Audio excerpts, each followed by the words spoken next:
In this section of the course, we're going to take a look at program flow control and logical expressions. This really is the meat of ABAP programming. This is where it all happens. How you structure your program using logical expressions determine the complete flow of your program and in what sequence actions are taken. So first of all, let's have a look at control structures. Now, when we create a program, we break a program up into multiple tasks and subtasks. We control how and when these sections of our program are executed using logical expressions and conditional loops, often referred to as control structures. So let's get straight down to the ABAP code and have a look at how we define these control structures to make it easier to understand what I'm talking about.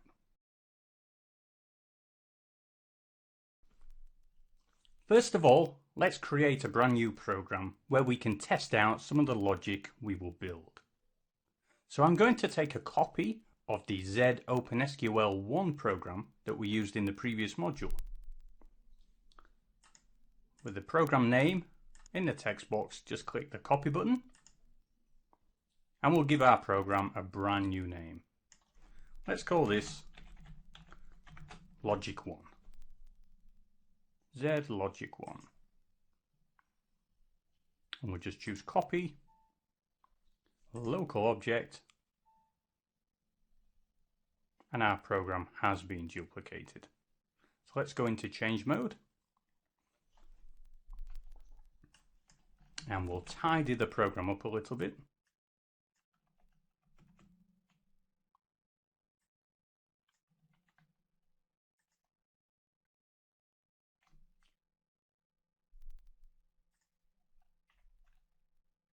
And what we will do is just keep this first section and make some space. So when we talk about control structures, we are talking about blocks of code that allow us to make a decision. And based on that decision, we can have a number of different outcomes. Let's take a look at the if statement to explain the basic logic of control structures. Now, the if statement is probably the most common control structure that is found in just about every programming language there is. The syntax of the if statement does vary from language to language, but its use is pretty much universal. So if we have a look at the piece of code that we created in the last module, we have this if statement. If a logical expression, do something. And then we have an addition saying else, do something else. And then the end of the if statement. So if we were to just talk about it in pseudocode, we would just say if a logical expression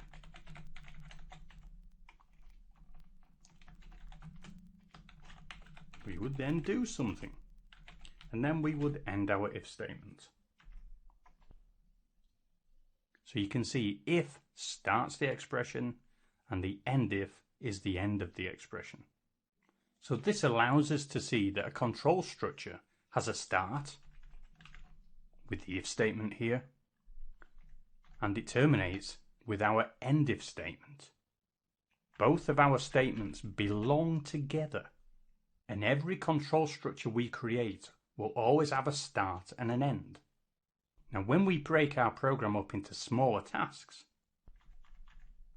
we will break these tasks up that would allow us to branch off in the middle and do some other smaller task, which in turn could have its own if statements, its own control structures, to do even smaller tasks. When we have defined our control structure, what we put between the start and the end determines what tasks are going to be performed as subtasks. We branch off and do something else, or we repeat a whole bunch of tasks in between our control structure in what we call loops. Things are going to get a lot more interesting from now on. We will be using control structures like the if statement to determine the flow of our program, to execute different subtasks or branches of our program, and to perform loops. So to begin with, I'm going to comment out all this code for now.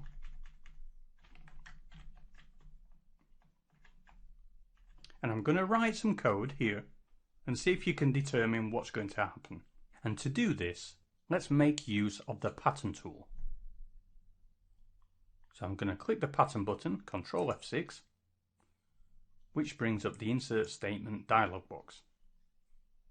And all I'm going to do is go down to the bottom where it says other pattern and just put in if.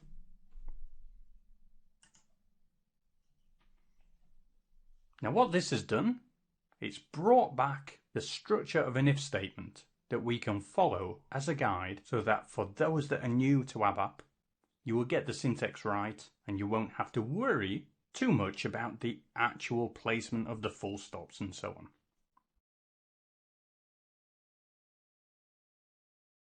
So we have our if statement.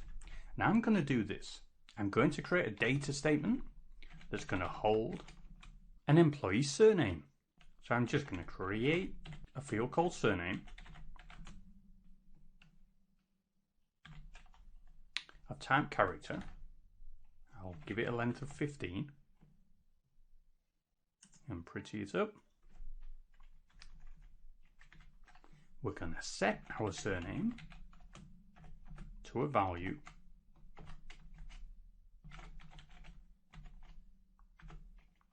and then we'll use the if statement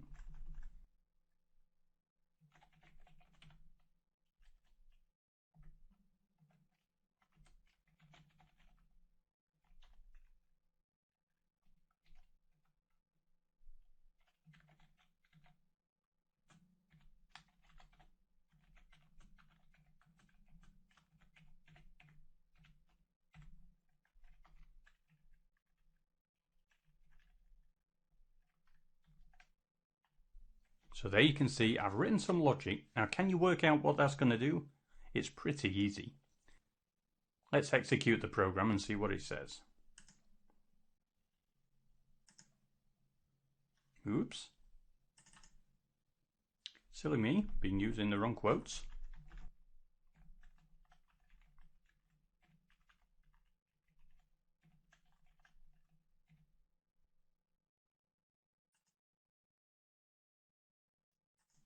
And again.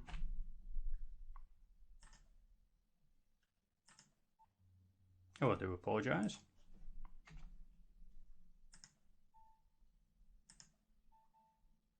So there you go, you've won a car. So yeah, this is a very simple if statement, just saying if the surname is equal to Smith, and of course it is because we've set the surname to Smith already, it performs a branch of our program. So let's extend this program to include the else if statement. And it's quite simple. Let's say now if Smith equals Brown,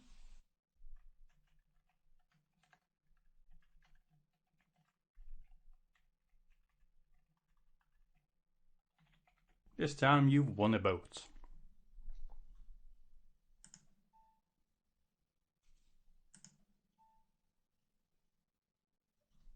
Now as you can imagine, our surname equals Smith, so you're going to win a car every time. But let's change it to Brown.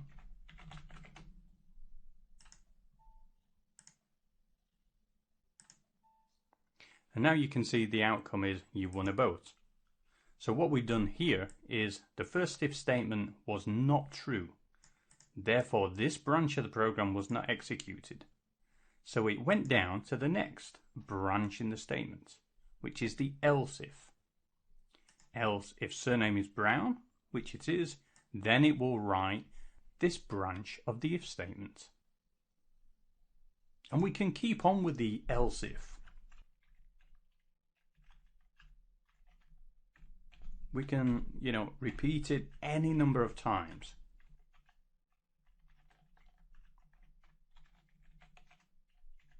The only problem is I may run out of prizes. So this one is a plane. How fortunate for being named Mr. Jones. Oh, didn't notice I had the extra full stop there. And lastly, let's change this one to Andrews. And what does Mr. Andrews win? He's very fortunate. He wins a house. So as you can see, we can keep going on with this structure, and depending on what is true, different branches of this logic block will be executed. Jones, you've won a plane. Andrews, you've won a house. Now the last part is the else statement. And the else comes in when it's the last piece of your if block. So we could say, if your name isn't any of these, what are you going to win?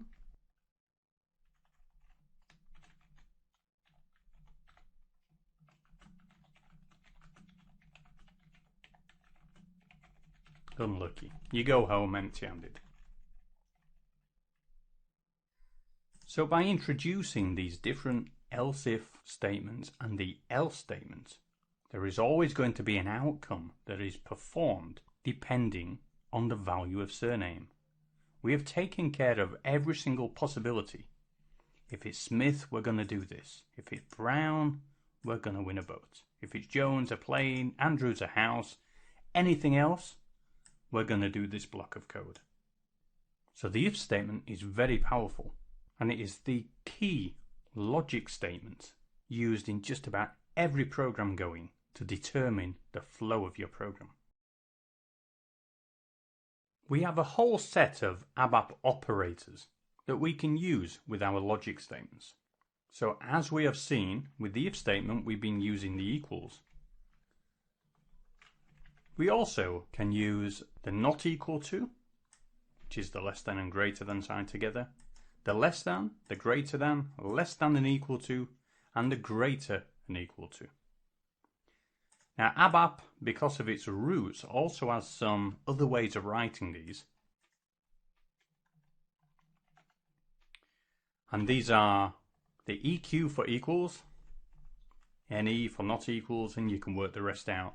Less than, greater than, less than or equal to, and greater than or equal to. More and more, you tend not to see these being used too much, and I suggest you don't use them because everyone's now familiar with the standard way of writing these operators. And like I mentioned in the previous video, we're not limited just to these. We can link logical expressions together using the OR operator, the AND operator, and the NOT operator. We will come on to these in the examples that follow. So we can link our logical expressions together just like this. Let's copy the if statement for surname. And instead of a full stop here, we can then use one of the linking operators. In our case, and we'll say forename equals John. So there you can see we've used the AND operator to link two logical expressions together in this one if statement.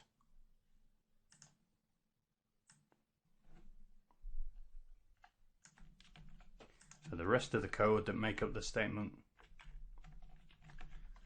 would be like this. Very simple one. The right statement represents our statement blocker code that we would want to execute, and then we close the if statement with the end if command. So that's using AND. We can also say if surname equals Smith or forename equals John, execute the code. Now, let's have a look at nested ifs. Now, as you can see with our else if, we are nesting our logic just one level deep. We're saying if this, do this, else this, do this. Now with a nested if, we can go down to a more detailed level. Let's have a look at an example.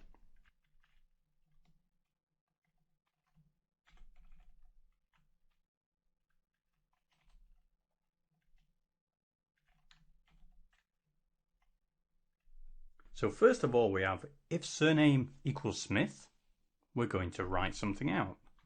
Well, at this point, with the nested if, we can say if forename equals John.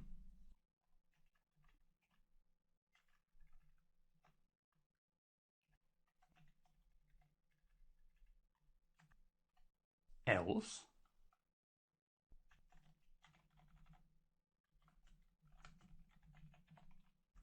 we can say, ooh, you're so close.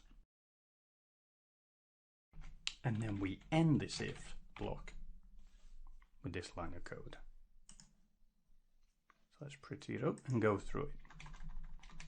So we have our first if statement, if surname equals Smith. Then instead of writing out you've won a car, we're nesting another if statement saying if forename equals John. Now for completeness, just noticed I haven't created forename, so let's stick that in there.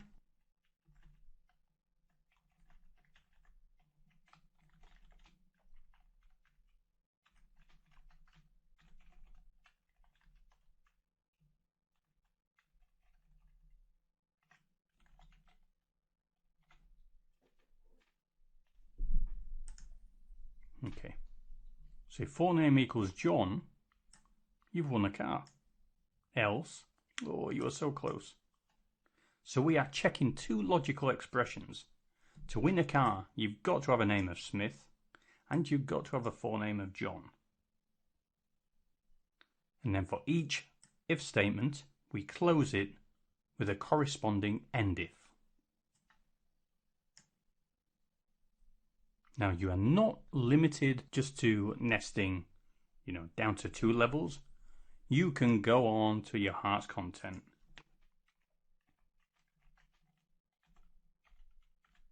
You could do a 3rd level. And if we pretty it up, it should indent it for us.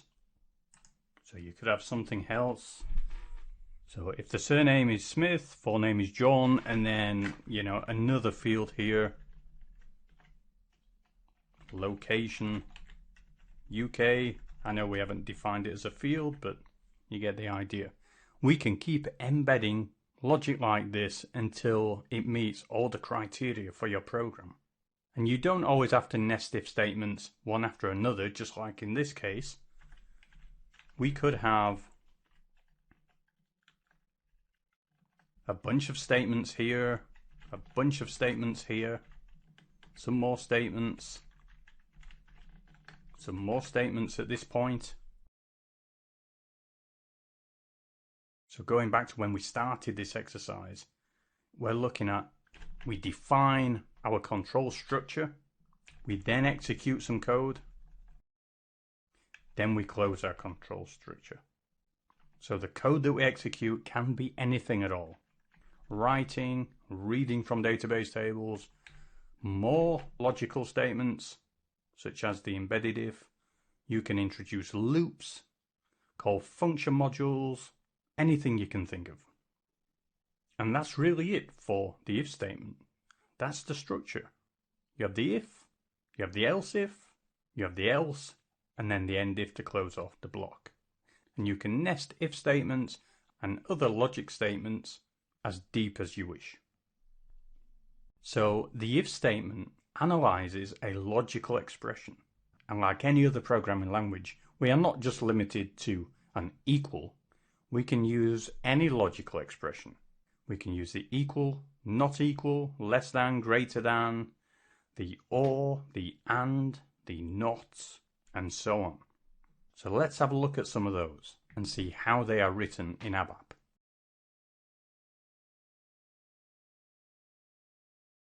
I want you to keep in mind that when you create logical expressions, and especially linking logical expressions together, it's always best to make sure your code is as readable as possible.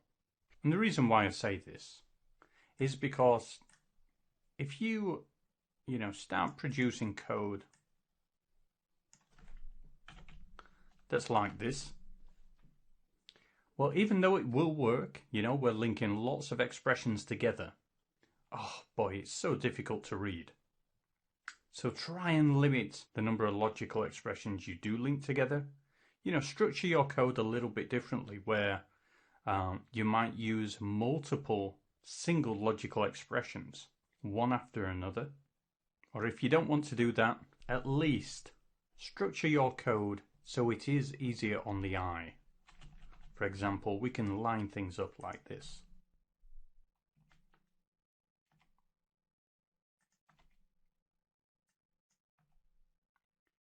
And so on. I won't keep going, but you get the idea. It's a lot easier to read something like that than the code that we had before. Now this brings us on to the next statement I want us to go through, and that is the case statement. The case statement does a similar job to the if statement, but it has the flexibility to structure our code so it's a lot more readable, but at the same time is limited to one logical expression. Let's take a look at the case statement so it's easier to understand. So we will start a new block of code. Let's have a separator here.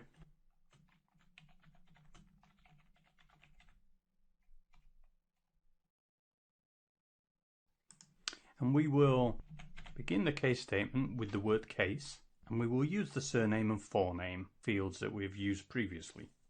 So I will write the code first, have a look at the structure of the statement, and then we'll compare it to see how it differs from the if statement. So we have case surname, full stop. Then we include the word when. And this is where we put our values.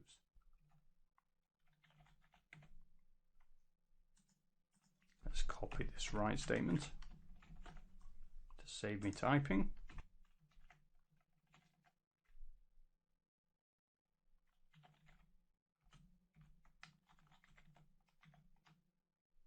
I'm sure I've got a Jones a little further up. I certainly do.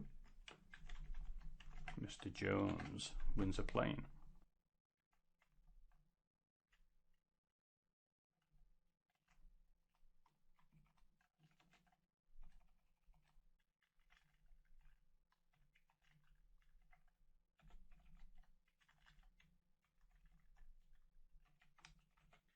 We'll introduce a new Mr. Green.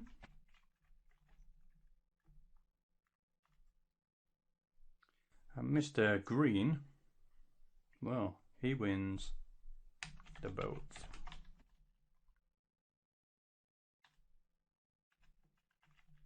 And last but not least, we have our closing when, and we say when others.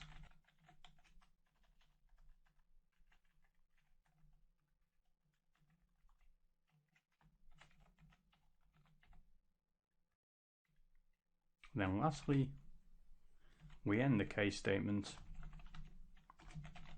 with end case. So let's pretty it up, get the indenting correct. So now let's go through the case statement again. So the first thing we do is we use the word case and we say case field name. So in our case it's case surname, and we are checking the contents of surname, and we are going to perform an action depending on its value. So we are saying when the surname equals Smith, you've won a car. When it's Jones, you've won a plane. When it's Green, you've won a boat.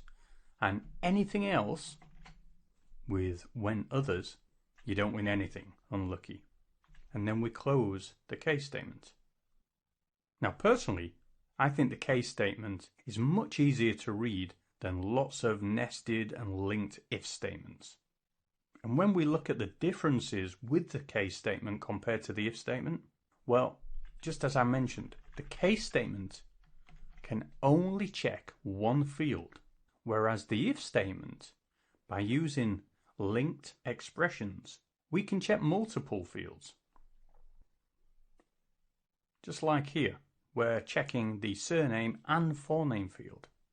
So this is a limitation with the case statement, it just checks one field. But I still like it.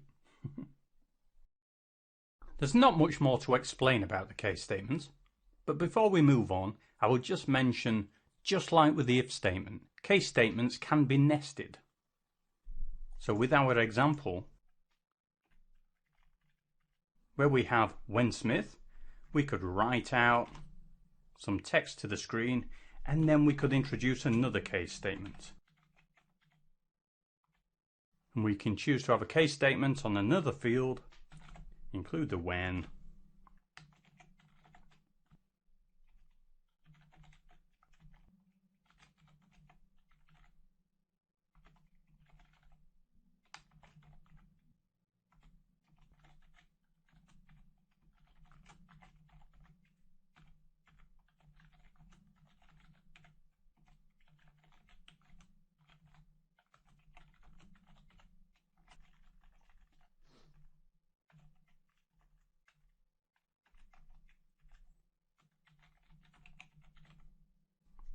just like so.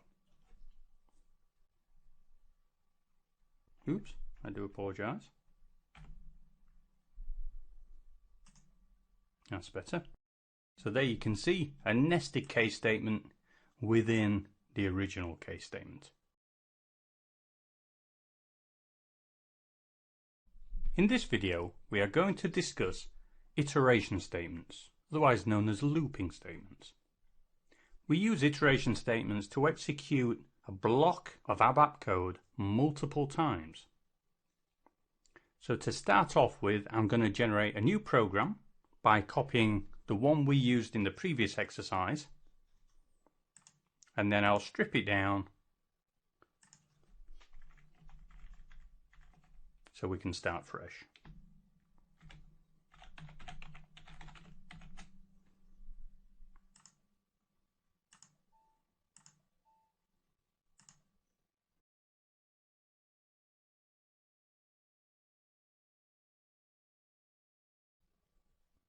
There are various ways to loop through blocks of code in your ABAP program, and we can separate these types of loops into those that have conditions attached to them and those that do not.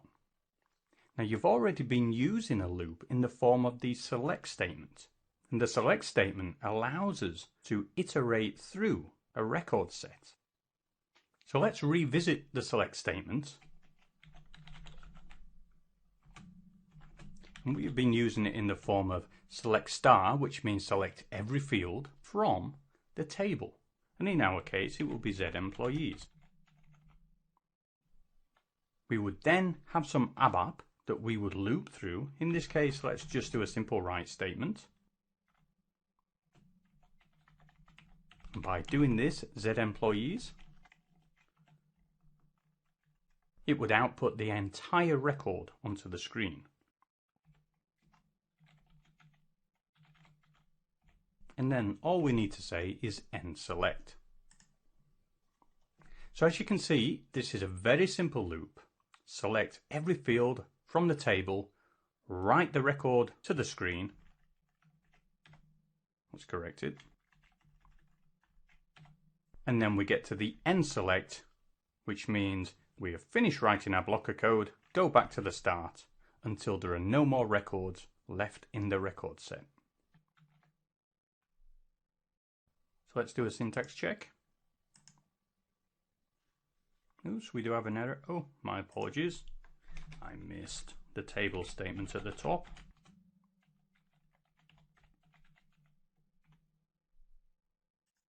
Pretty it up. There we go. So let's give this program a quick run and you can see it in action. As you can see, it's looped through the entire table and output the contents to the screen. A very simple loop. Now I did mention our iteration statements come in two forms, those with conditions and those without. Well, this is a select statement, a loop, without a condition on it. But we can add a condition very simply.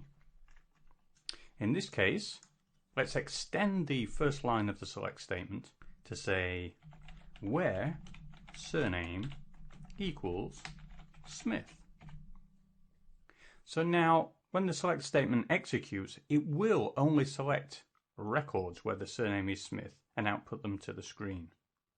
Let's do a quick check, make sure the code is correct. Activate it and then give it a run.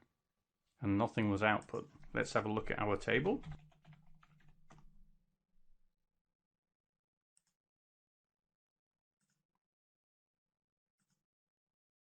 Oh, look at that. We've got rid of all our Smith records. Let's use another surname. Let's choose, we have Jones, our first one, or Mills in the middle. Let's choose Mills instead.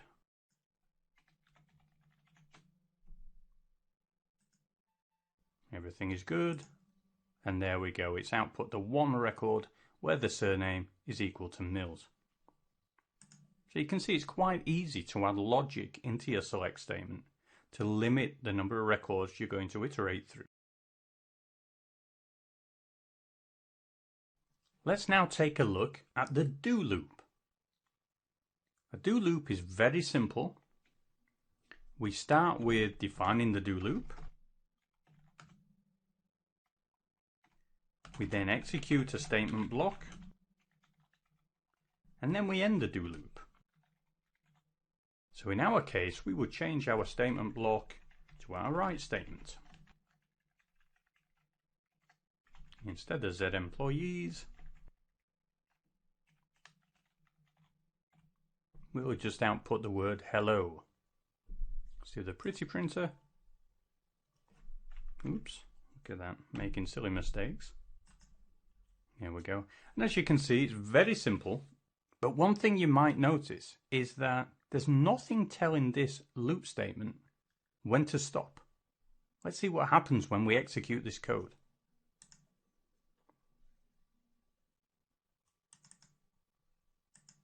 As long as I put the proper full stop in place.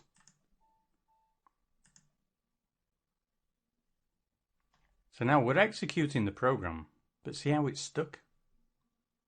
This is because this do loop is processing thousands and thousands of times per second and outputting the word hello to the screen. So we're stuck in a loop, and that's not good for anyone. So we need to come back out and amend our code.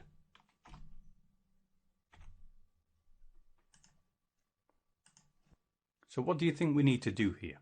Well, we need to add some mechanism to this do loop to tell it when to stop processing the block of code in between the do and end do statements. And that's where we introduce the times addition. And the times addition would go straight after your do. So we would say 15 times, for example.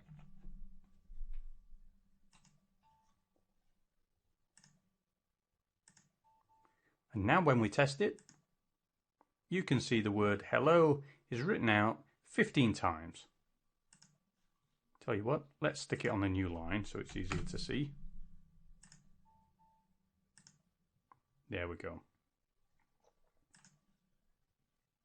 So the do statement is useful for repeating a number of tasks a specific number of times, but you must remember to always include the number and the times addition. Otherwise, you could end up in an endless loop, just as we did in the first example. So now I want to rewrite this do statement. Let's, instead of writing out, let's have some processing. Let's have a equals 0. Oops, wrong line. Do apologize. Let's define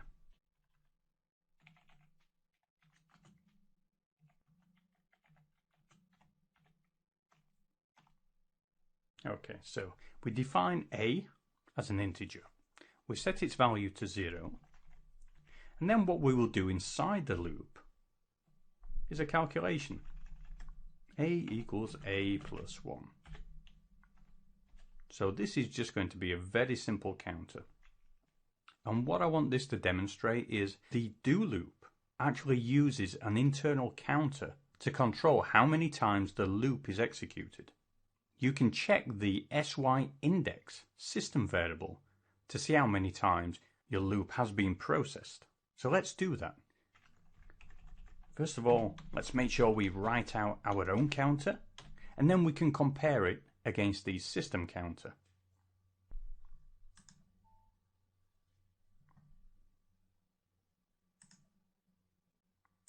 Everything looks good. I'll stick a breakpoint on the do, and then let's execute it. Okay, so now we're into the code. Let's step through it. I'm going to use the F5, single step. I'm going to double click on A so we can monitor that variable value. And what you need to have a look at as well when we execute the first one is SY index. And as you can see, that has a value of 1 as well. This is a system variable. You don't have to declare it. You just need to be aware of it. So let's execute the loop again. As you can see, as soon as we step into the loop, the SY index increases by 1 to indicate we are in the second iteration of this loop. Then our own counter gets executed and we write it out to the screen. And so on. And it will keep executing until it gets to 15. And I'll just zoom along. And there's our output. And once again, I should have stuck it on its own line.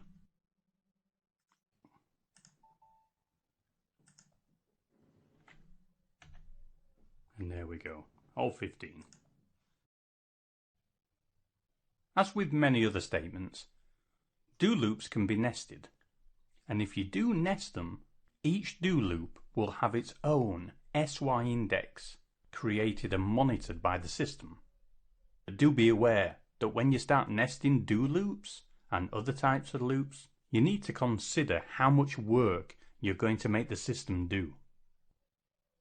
So let's get straight in and have a look at an example of how we nest another do loop inside this one. So first of all, well, I'll leave that breakpoint on, and then let's call this outer loop so we can monitor it properly.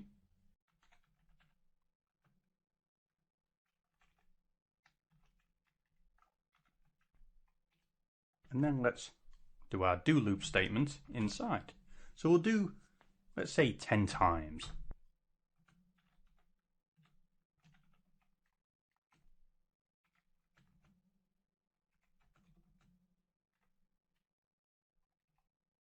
And we'll do a similar type of statement. We will write out the value of B on its own line. I've remembered it this time. We'll call this inner loop.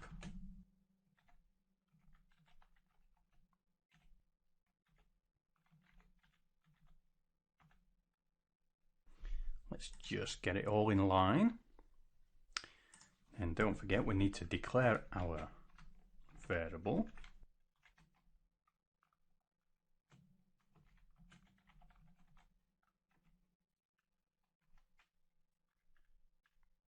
Now, because we have a do loop inside our original do loop, let's initialize our variable B at this point. Because if we did it up here, its value would not be reset every time we got to the inner do loop. So by doing it here, we can do this second do loop 10 times, and then when the first do loop comes round to its second iteration, it gets reset to 0, and then it will count to 10 again in the second loop. And finally, let's just do one more little thing, just to count the total number of loops that we are processing. We'll have a variable called C, also of type I,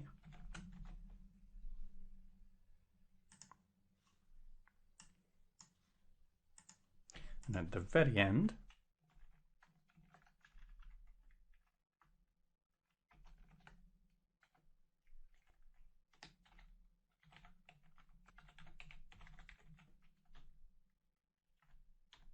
let's do this. We'll write out the value of C,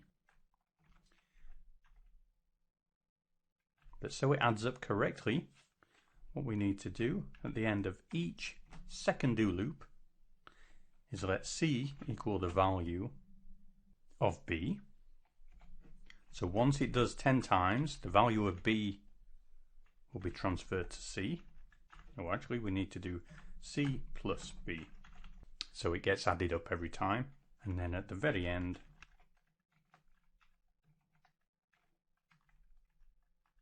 we can do C plus A.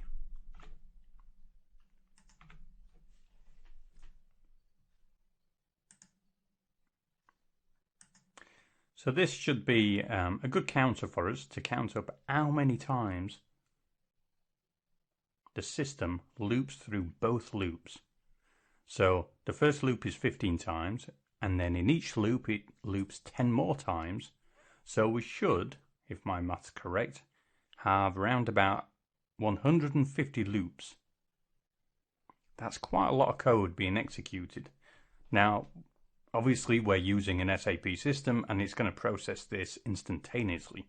But you can imagine if you were processing through, let's say, 10,000 records at this level, and then you had 50,000 records at this second level, then 10,000 times 50,000, I can't do the maths, but it would equal a lot of iterations, and it could take quite a long time. So just be wary of nested loops. Anyway, let's get on and test our code.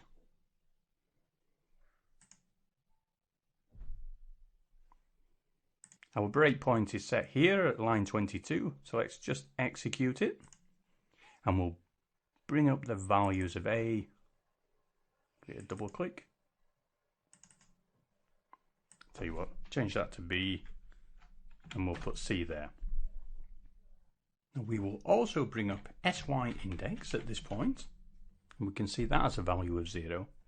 And while we're processing through this code, keep an eye on SY index and notice how the value changes as we go from the outer loop to the inner loop. So let's get straight on and step through the code. So our first loop is going to be done 15 times. As we step into it, SY index equals 1.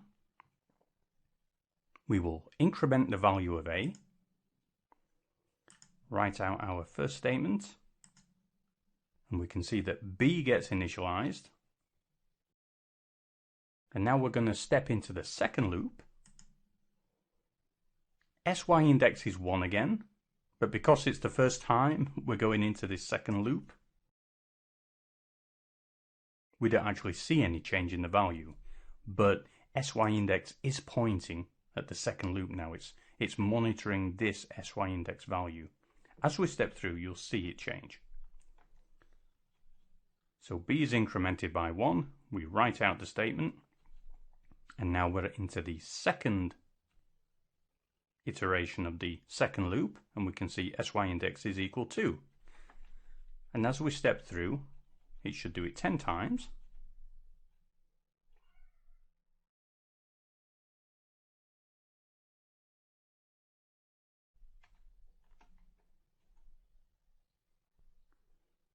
So now we're in our 10th iteration of this inner loop.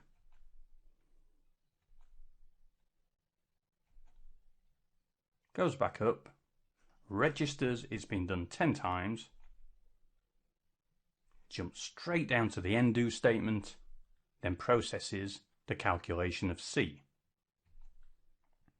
And then continues on in this first iteration of the outer loop. And we can see that SY, wrong one, sorry, and we can see that SY index has been changed back to 1. So we'll carry on. And now we're in the second loop of our outer do statement. And as we jump into our inner loop, SY index should be reset to represent the value of the inner loop. And so it is.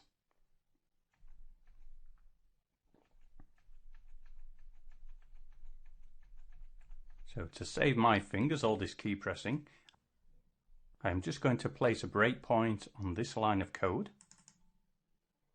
Then I can press the F8 key, which is the same as this one, to zoom through.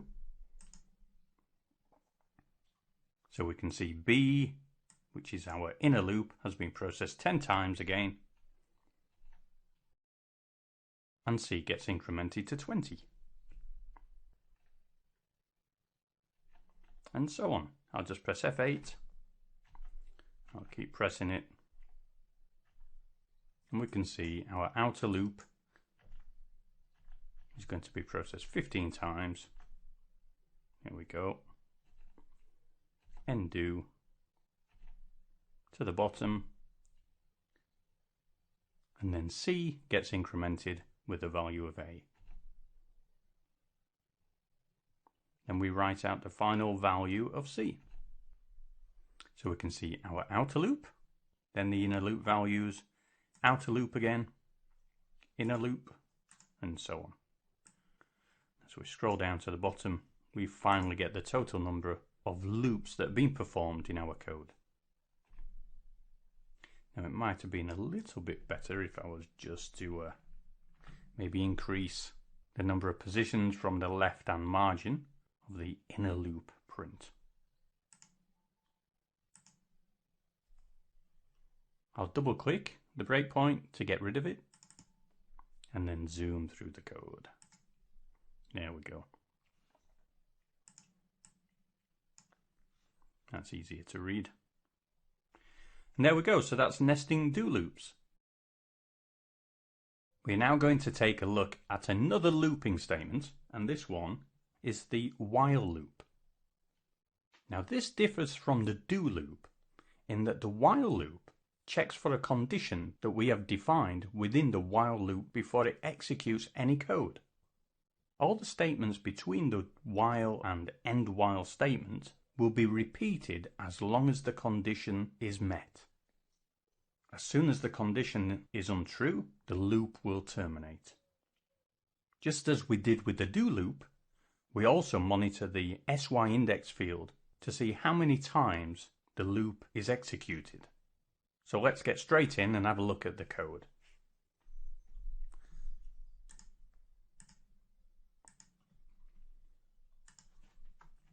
Let's introduce a few blank lines. And what I'm going to do is just comment this out because we don't want all this do loop output onto the screen. And then we'll take a look at the syntax for the while. So it's quite straightforward. We have while, then we have a statement, which is our condition statement. So let's do that, condition statement. Then we have a block of code that we would execute. And then we end our end while loop with end while. Pretty straightforward. Looks quite similar to the do statement. So let's turn this into proper code.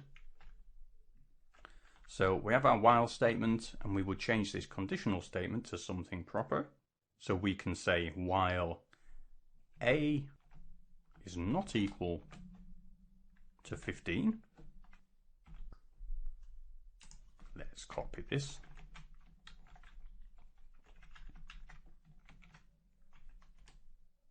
Well, it's not equal to 15. We can output the value of A. Now at the moment, A will always be less than 15 because we are initializing A a little higher up in the code. So what we need to do after we write out the value of A, to ensure we don't end up in an endless loop, we need to increment the value of A. So we'll just do the simple A equals A plus 1. Tidy our code up.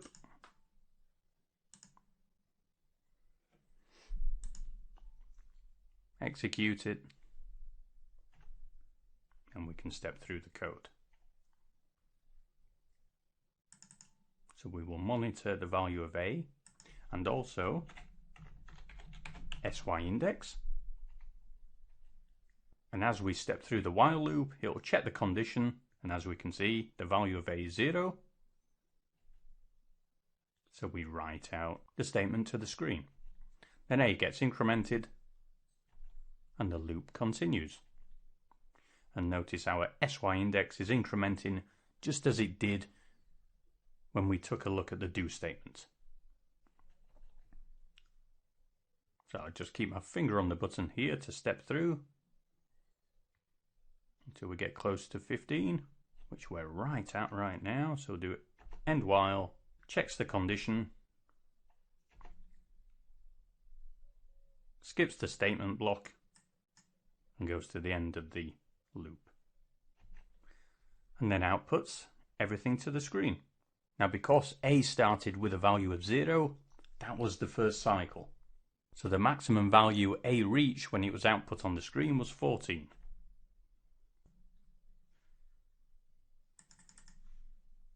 So what we could have done, just to get 15, is just swap these statements around, just like that. So A gets incremented first. I'll press F8. There we go. So there we have the 15. It looks a little bit easier on the eye. So that's it, a very simple while loop. Just as we did with do loops, we can also nest while loops. The process is exactly the same. So we're not going to spend too long on this, but I will do the code so it gives you an example, and then we will just zoom straight through the code. So I generate some space, and we'll follow the example we did in the do loop. So we will use the A, the B, and the C variables. So the first thing we need to do is initialize our B variable, and then we'll create another while loop. While B not equal to 10, we can write out our statement, and obviously we need to use the copy and paste.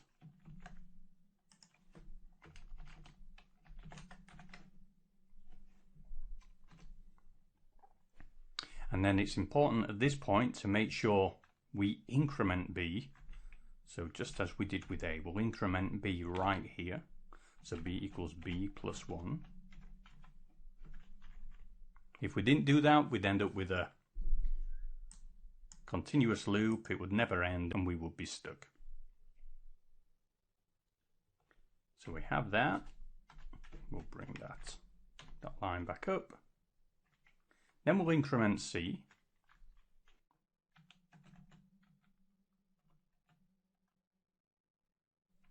So C equals C plus B once that inner loop ends. Then we can have our last end while and then write out our final line.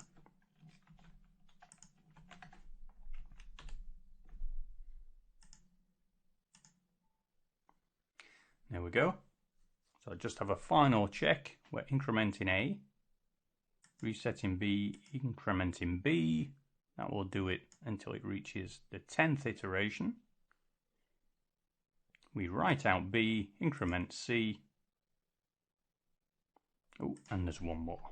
I need to increment C here with the value of A.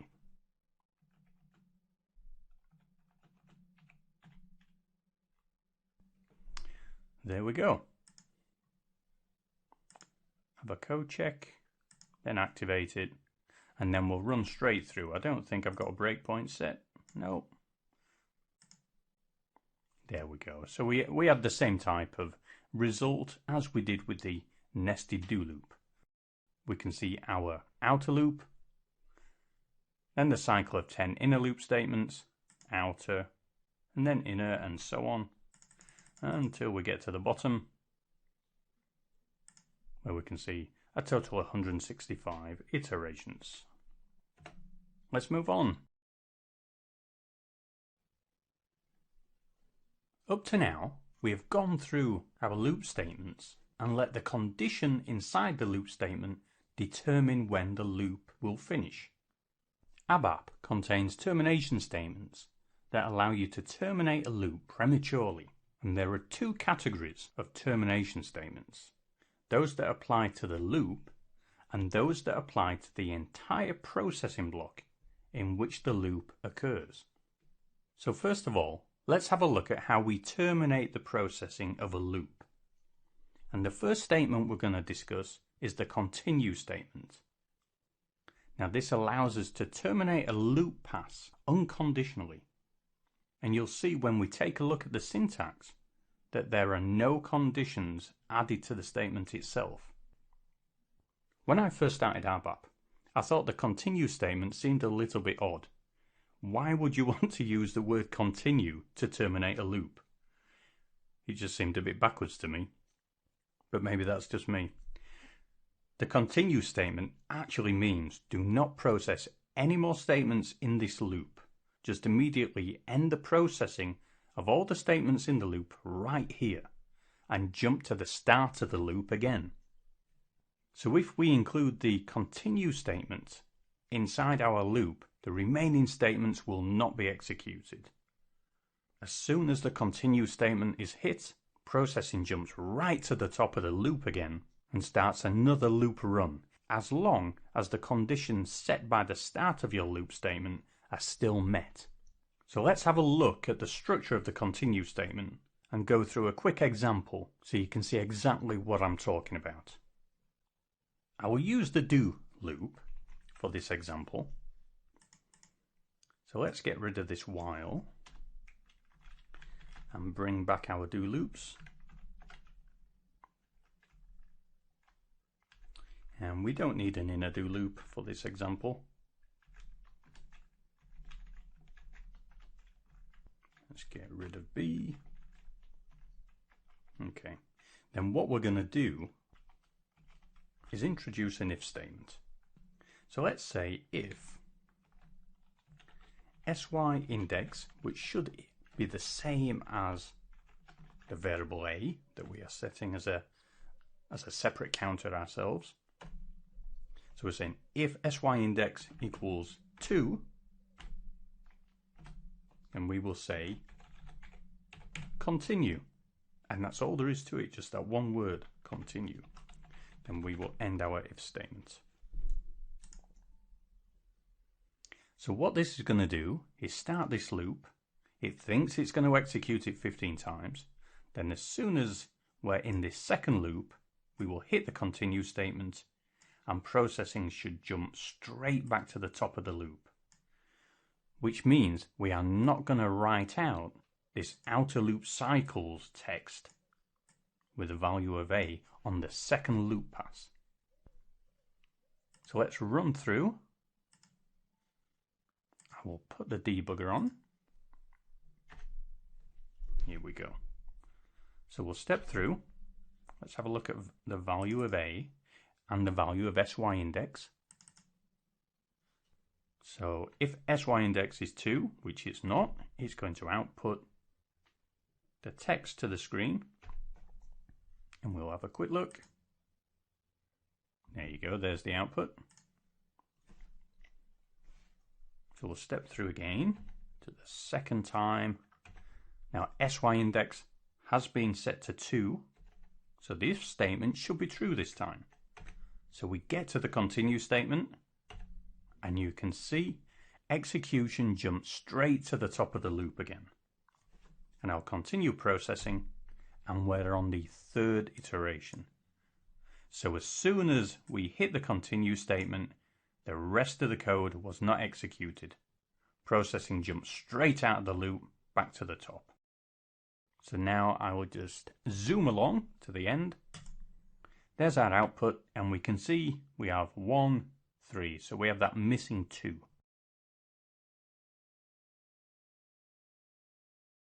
The next statement we'll have a look at to terminate the processing of a block is the check statement. The check statement allows us to terminate a loop pass, just like the continue statement does, but it allows us to check certain conditions. We can use some sort of logic. So when we define our check statement and define the logic, if the condition is not true, any remaining statements in our current statement block after the check statement will be ignored, and the next loop pass will start, just as it did with the continue statement. The check statement is a little bit like a combination of the if statement and continue statement we used in the last exercise. Let's have a look at the code and see it in action. So here we have the do statement from our previous exercise. So let's edit this, and we will keep the do 15 times. I'll just take the breakpoint off for now so it looks a bit better. We will increment the variable a, and then we will say, instead of the if, check sy index not equal to 2. And then we will get rid of these 2. So this will check to see if the sy index system variable does not equal the value of 2. And if that statement is true, it will carry on processing the code. If the statement is untrue, the write statement will not be executed because processing will jump straight to the top of the do statement again. Let's debug the code and see how it works.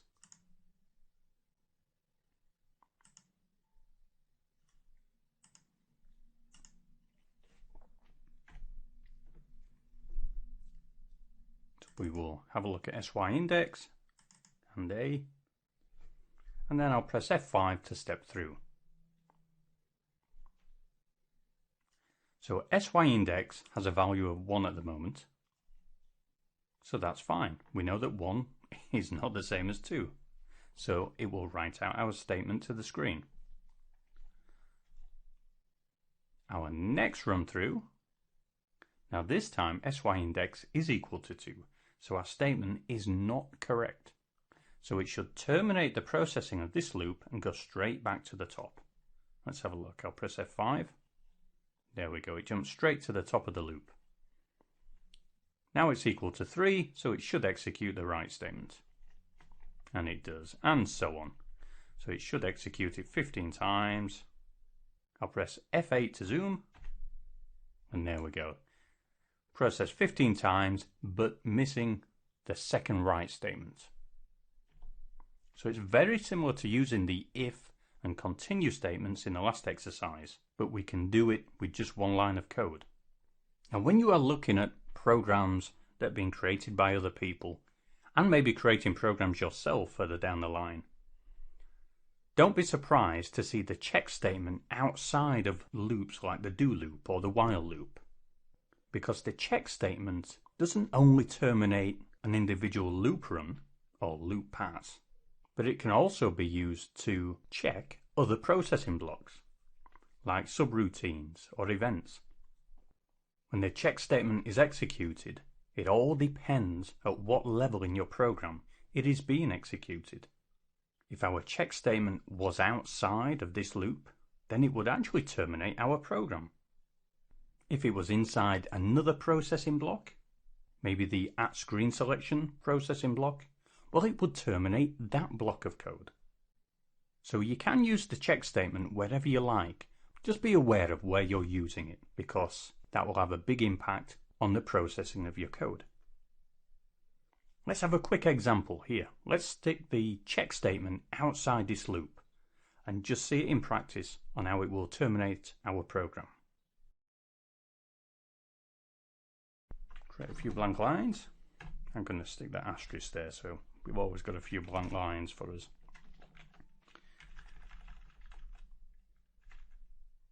And all I'm going to do is write a brand new check statement here. So check, and we'll check the value of A. So we're going to check the value of A is equal to 1. Now of course, we can see here we're setting the value of A to 0. So this is never going to be true, which means it's not going to process the rest of our code. Let's activate it. We'll stick a breakpoint. Well, let's get rid of this one first. Stick a breakpoint here. So we'll set the value of A to 0. And now we'll do the check statement. And the program ends. So as soon as it hit the check statement and the value was not true, the check statement caused processing of our code to step out of the current block, which in this case was the program itself.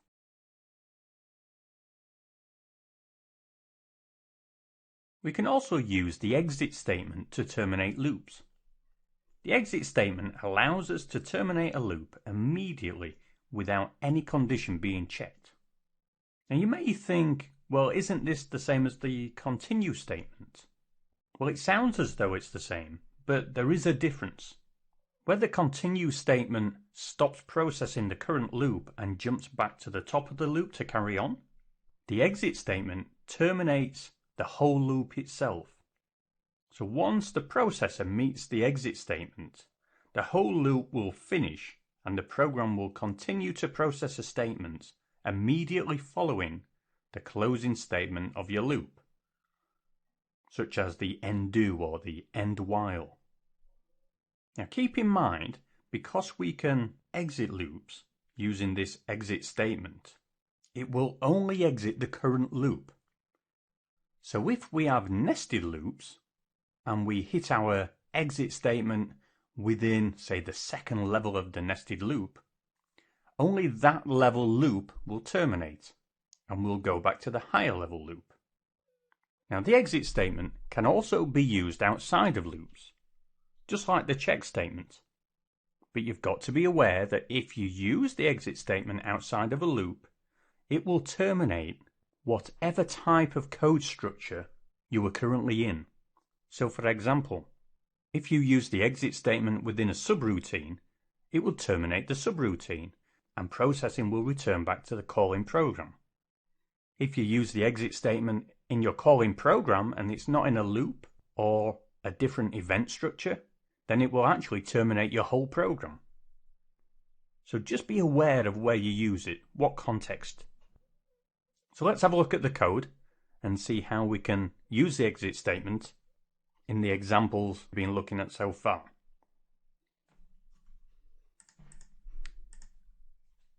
So with our example do loop, let's change this code. So instead of having this check statement, let's change this back to an if statement like we've had it before.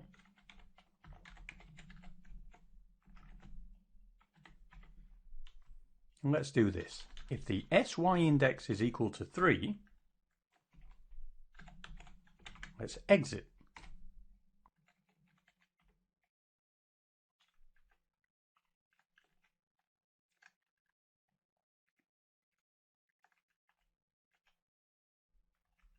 And what I'm going to do here is just create another couple of write statements just to act as fillers.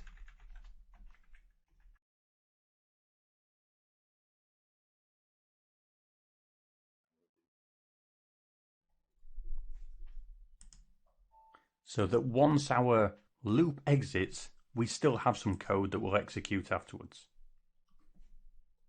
So by looking at the code, it should be pretty straightforward how it works. We step inside our loop. When we meet the third iteration of the loop, this if command will return true and therefore execute our exit statement. Now note there's nothing else you need to add to the exit statement. That's all there is to it. So it's pretty simple. Once the exit statement is met, then processing will drop straight out of the loop and jump to the two write statements we have at the end of the program. So let's do a syntax check, activate it. Oh, just one thing. We have a row check statement just here. Let's take that guy out. I'm sick of seeing this little fella, and you know, while we're at it, let's comment out this. Okay, let's activate again. That looks better. Let's get rid of this breakpoint, and we'll set it up here on the initialization of A. And now we can test the program. So I will just press F5 to step through. And we are in the first iteration. And the second. And now SY index equals 3. So we should execute the exit statement. Which we do. It doesn't continue doing the loop. It jumps to the top and then straight back out to the end do. And continues with our write filler statements. So we'll step out and then let's do one more change. Just to show this in action. If we have it outside of a loop, we should never get to execute any of this code. As soon as the exit statement is hit within our program should terminate. Let's test it. There's our breakpoint. F5, F5 again, and there we go. The program exited without writing anything out to the screen.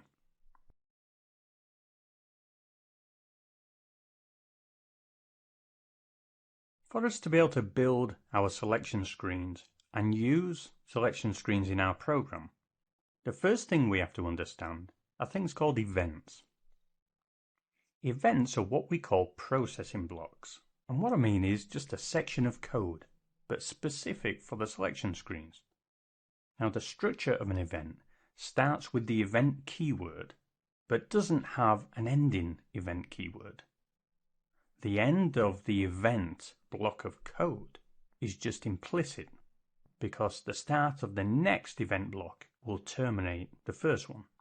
So what I mean is, the event that we define will end when a new event starts, such as a subprogram, or our report actually ends. We're at the end of our code. Now when we run our executable programs, the program is controlled by a predefined process in the runtime environment, and a series of processes are called one after another.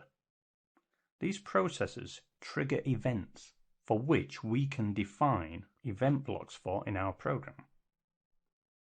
When we start our program, there are certain events that get fired in a certain order. Now, this image is taken from the SAP help website, and it explains it quite well. Here we have the SAP GUI, so that's what the user sees. And you can see we have a selection screen, and then we have our list output. Now when our program starts, the first thing the system does is check your program to see if you have included any processing blocks. And if you have, it'll determine which ones you are using and will follow this sequence of events to execute those blocks. So we can see when the program starts, our program global variables are declared, so the system reserves memory space.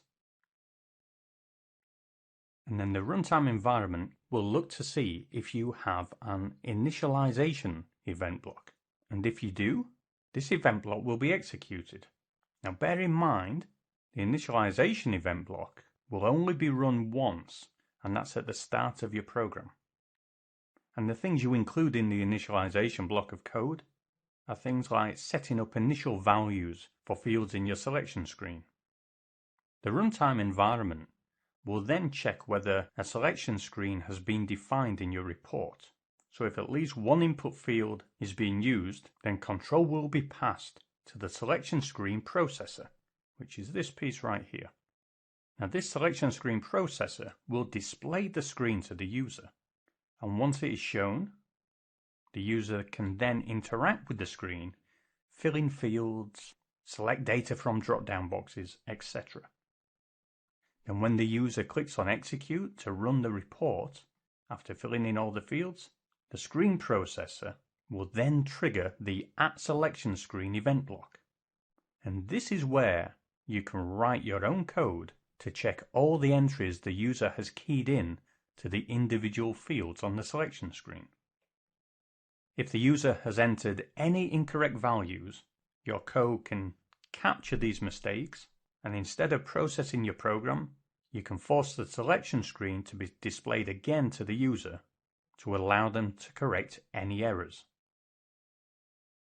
Now, of course, if they make some errors, you need to tell the user where the errors are, so you will use error messages to inform the user they need to check the entries they have made and key in some correct values before the program can be run. Now, this type of action can just run round in a big loop. If the user keeps making mistakes, you can capture those mistakes and present the screen again and again. Once the user has no errors, or at least your code hasn't captured any errors, then the runtime environment passes control to the start of selection event block. This event block can hold your code that you create for setting up the values of internal tables, internal fields, used within your program, and maybe writing out header information on a report. Now there are other event blocks, as you can see in the rest of this diagram, and there are many that actually don't appear on the diagram, but the ones we have been through are the main event blocks used to display a selection screen to capture user input, which we can then use to process the rest of our program. Once all the event blocks that you have defined in your program have been processed, the ABAP processor will then execute the rest of the program and pass control to the list processor to output your report, which is this section right here. So once the program has done everything, it can send the output to the screen for the user to see. Now just say you see this down arrow here, I'll just explain that one. Up to now, we've been producing output on the screen for the user to read. Well, these list screens can be interactive as well. So for example, if you wanted to drill down on a report, you can double-click a line or double-click an individual field, and the list processor will capture that action and fire the @selection screen event block. And that's where you can include more code to determine what the user clicked on and then carry out some other activity, like going to read some more tables to find some more detailed information that you can then output to the screen. But we're not going to dig into that. We're going to focus on the selection screen and making sure the user enters the right values for our report, and also make it so the selection screen has a good interface using various text boxes and radio buttons that make our program look a bit more inviting. Our ABAP reports have two types of screens. There are selection screens and list output screens. And we have already used the output window to produce list output screens.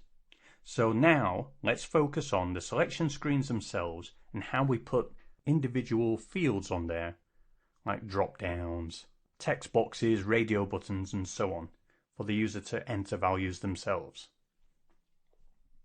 Now, if you have used SAP at all, you will no doubt have used selection screens already. And just by looking at this course, you can see a selection screen right now. In transaction SE38, the actual selection screen that we see has a text box with a drop down, there's a button, there's some radio buttons. So, you know, we're going to reproduce this type of thing for our programs. Everything that we produce will allow the user to select data to be used as parameters in our programs. And when we produce selection screens, we are actually creating dialog screens. But the beauty is we don't have to write the actual DINPro code ourselves. All we need to do is use specific ABAP statements and the system will take care of all the screen flow logic for us. Now, as already mentioned, list screens and selection screens are both dialog programs. Every dialog program has at least one DIMPRO, which is held in what's called a module pool. Now, a DIMPRO report program called Standard Selection Screen is called and controlled automatically by the runtime environment while the program is executed. The DIMPRO number itself is actually 1000. The user will only see the screen when the programmer includes the parameters in their program using specific ABAP statements. And it is these ABAP statements that cause the screen to be generated and displayed to the user. This means it's really simple for the programmer to get started writing their own programs without needing to think about code to control the screen. However, there are a few specific pieces of information you need to understand in order to use selection screens with your programs, which is what we are going to cover next. We are now going to move straight on and start looking at some of the ABAP code that we will use to generate our selection screens. So I'll start by creating a brand new program. I'll call this ZScreens1.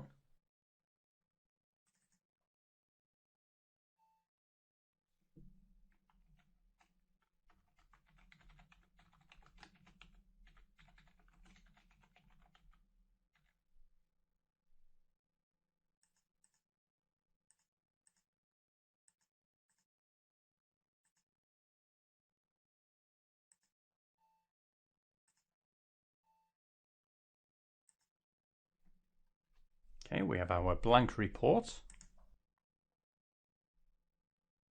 And the first thing we're going to do is have a look at the initialization event.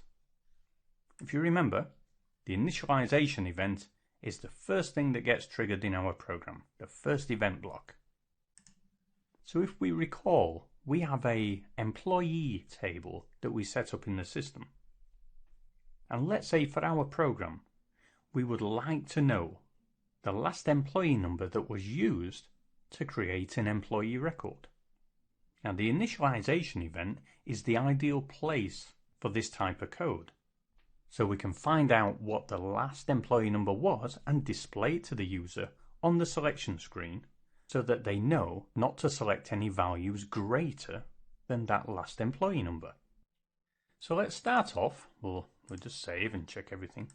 Let's start off and declare the table statement, because what we're going to do is read records from our Z employees table. So we'll declare the tables that we are going to use. Z employees. Then let's declare a data statement so we can hold the value of the last employee number that has been used in the table.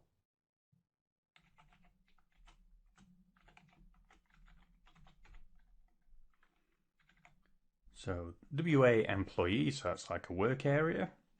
We'll use the like statement to reference our table. And the field is going to be the employee field.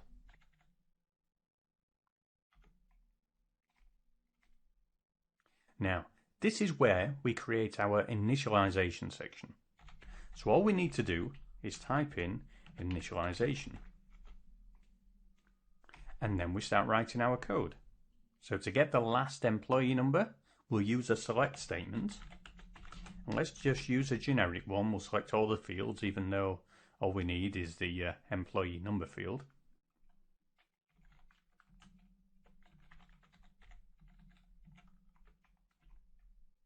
And because this is going to be a select loop, what we're going to do is populate our work area field, WA employee, with the value of the employee number from the table. So we will say WA employee equals Z employees dash employee. Then we will end our select statement. And that's about it. Let's just pretty it up. Have a check. Oh, that's a refreshing change. No typos. So so what this is going to do, when our program is run, the runtime environment will realize we have an initialization event block and execute the code in this event block. And that's going to be select every record from the Z employees table and populate our work area field WA employee with the employee number field. And that's all there is to it. Let's just test this piece out. So what we'll do is just a simple write statement. And we will write out WA employee to the screen. And I'll just comment out the initialization so it's a standard program. So I'll press F8 to execute. And there you can see the last number being used in our table. So as a reminder, the select statement is a loop. Okay, it's not picking up all the records and putting it in a table. It's going to process the records one at a time. So what it'll do, it'll read the first record, populate this work area field, come to the end of the select statement, and then start again. And it'll continue that loop until the last record in the table has been read, and then it will write our WA employee work area variable to the screen. So now we have the last employee number stored in a variable. Let's get rid of this write statement and put back in the initialization. We can move on and take a look at the @selection screen event. So as a reminder, we've just done the initialization section, and we'll now have a look at this @selection screen event. Now remember, I said this event is triggered when the user tries to execute the report. The selection screen processor says, hey, if your program has an @selection screen event, let's execute that code before we go on to the report processing itself. So in our example, the @selection screen is the ideal place for us to check what value the user entered into the screen for the employee number selection field. Now we haven't defined it yet, don't worry, we will come to that. But I'm just saying, what we're going to do is write some logic to check the value the user entered. If it's incorrect, or if it doesn't meet the criteria we are checking against, we can display a message on the screen to the user to tell them to correct their entry. Now the first thing I'm going to do is add the parameter statement. I'm not going to explain what the parameter statement is right now. That'll come along in a few minutes' time. I just want to put it in there, and all you need to know is that's how we declare a parameter that will appear on the screen.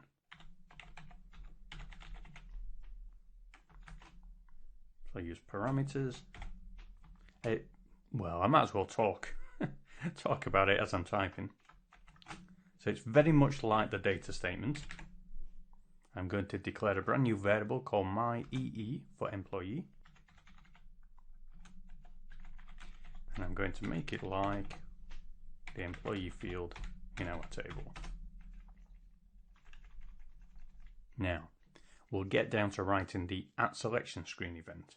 So below our initialization section, let's type @selection screen.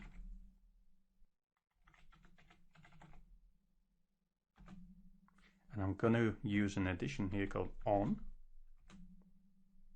and then the parameter. So that indicates to the system this @selection screen event is specifically for this parameter field that we've declared. And this is where I'd want to check to make sure the employee number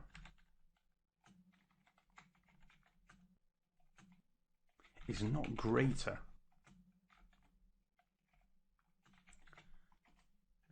than the last employee number in our table.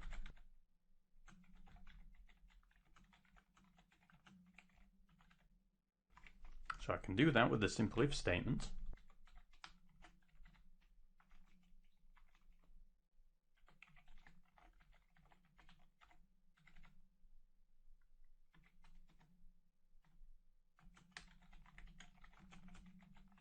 And this is where we would display a message to the user. The entry you have put into the field is greater than the maximum employee number in the table. And then we would finish it off with the end if statement.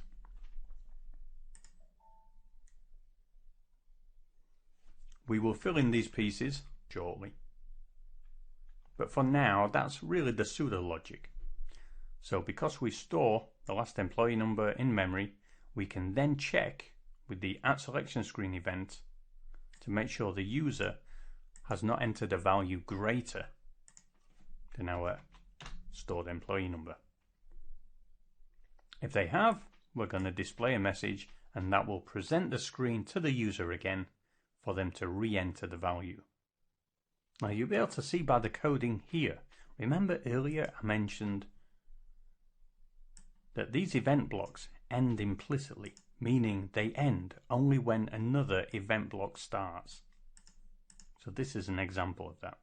The initialization section finishes when we start the @selection screen on my employee event, and this one will finish when we create a brand new event below it.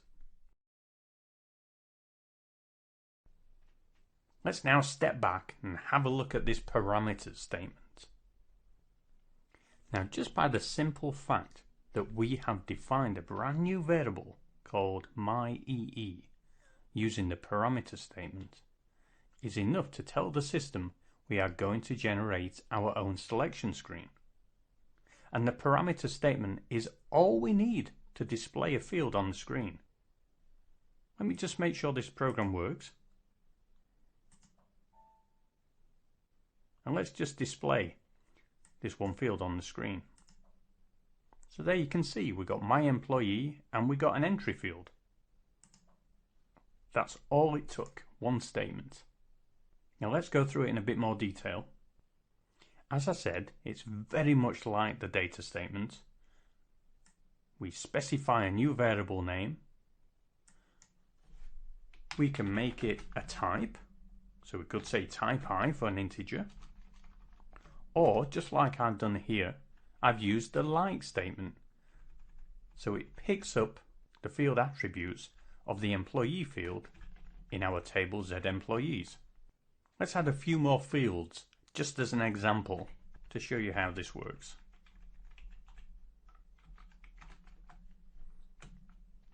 So let's do my for date of birth. And we'll make this like, I think it's DOB is the field.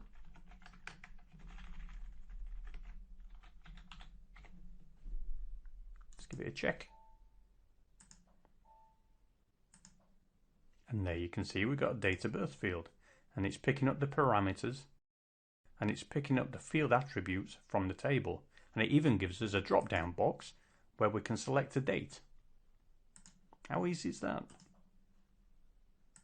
Then if we want to do an example without using the like, we could say my number type I for integer. Oops, what have I done? Oh, just something I need to mention. When you specify parameters, you are limited to your parameter name being a maximum of 8 characters. And I think I just went over it here. 1, 2, 3, 4, 5, 6, 7, 8, 9. Yep. So let's take off that E.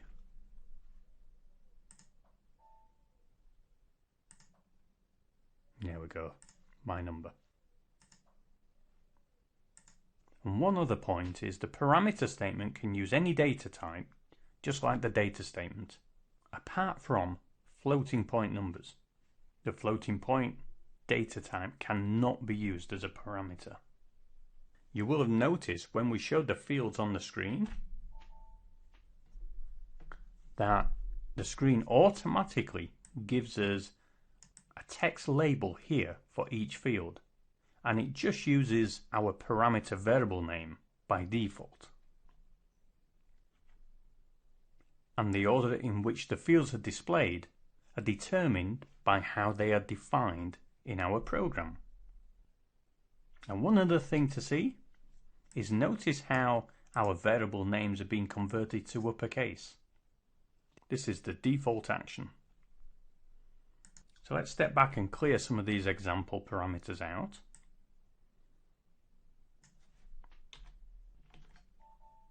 So we're back just to our employee number. And let's take a look at some of the additions we can use with the parameter statement. The first one is the default addition. So we could write default 1, 2, 3, 4, 5, 6, 7, 8.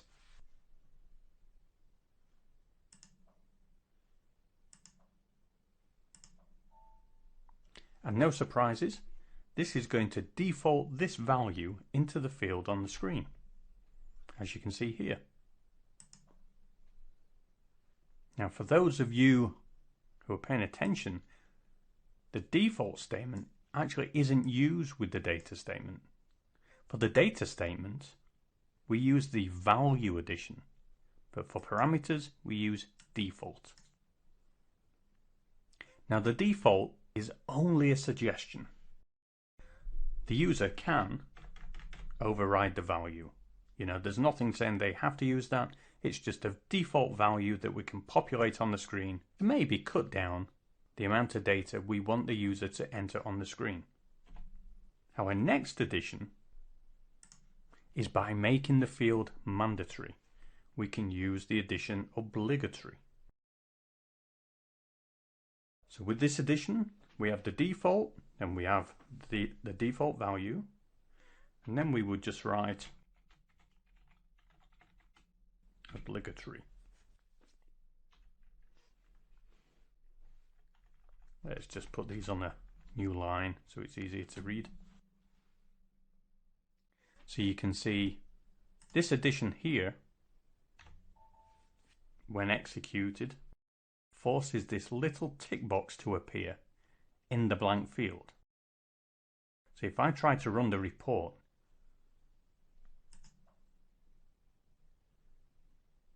we get this message box at the bottom saying make an entry in all required fields. So we're telling the user you must put an entry in this field. It's a very useful addition. Now, another addition is the value check addition. But I just want to step back and let's have another example of a parameter.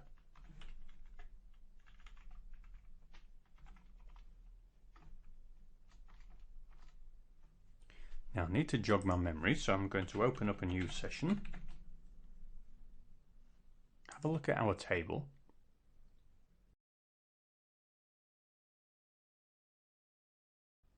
Okay, for this I'm going to use the Z employees 2 table.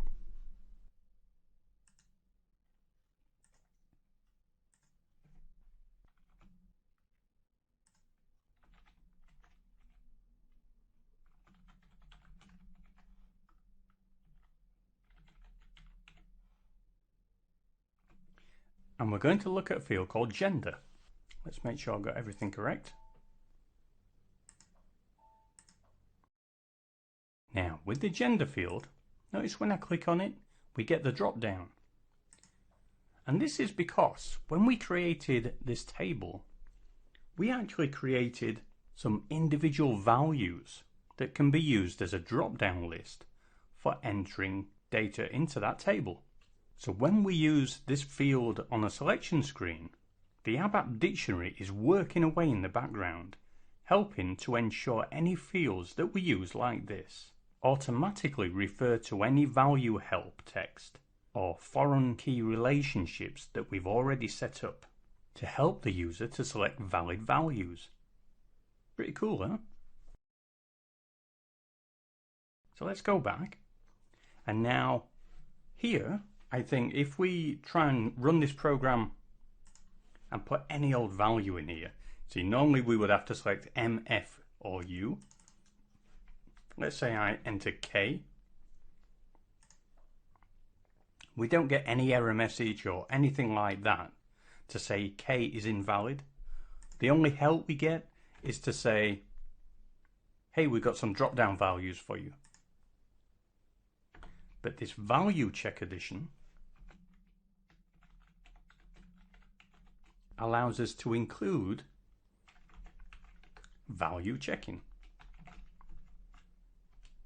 So any entry we make into this field, the program will now check that entry against the valid value list that we have defined in the ABAP dictionary.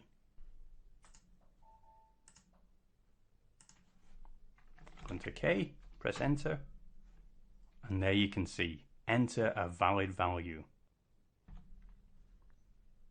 M, press enter, everything is good. So that's the value check addition. And of course you could add it on if we had some values to check just at the end of this parameter as well. So we have 3 separate additions all in a row.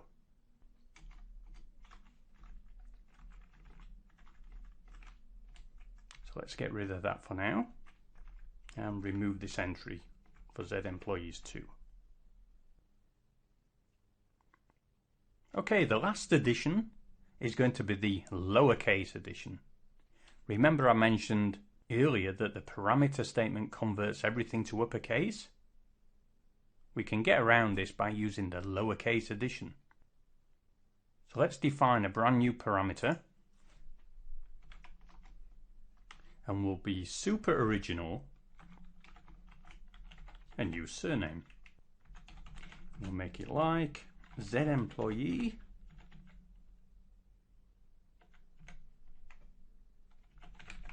surname field, and we're going to add a default value of Mr. Blogs, and then we're going to say lowercase.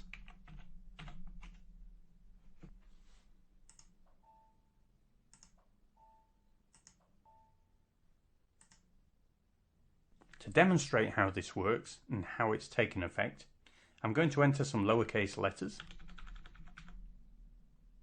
And when I press the enter key, nothing happens.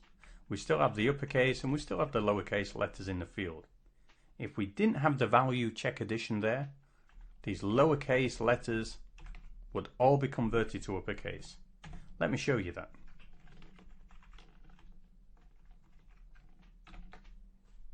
So we'll take away that addition, activate our program, and now when I put a load of lowercase letters in and press enter, it converts them to uppercase. Let's pop that back in. And that's everything you really need to know about parameters. There are a lot more additions you can use, but really what we've gone through there is probably 99% of what you will see being used in SAP systems. If you do want to look at any of the other parameters, and this goes for any ABAP statement, just click on the field, press F1, and up pops the ABAP help to help you understand about all the different additions.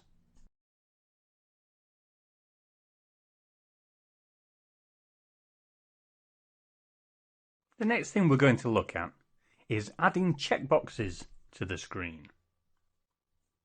I'm sure you are all familiar with the checkbox and will agree it makes data entry for your users a very simple task. The checkbox is just another form of a parameter, and there's a rule that the checkbox always has to be of data type C, a character, with a length of 1.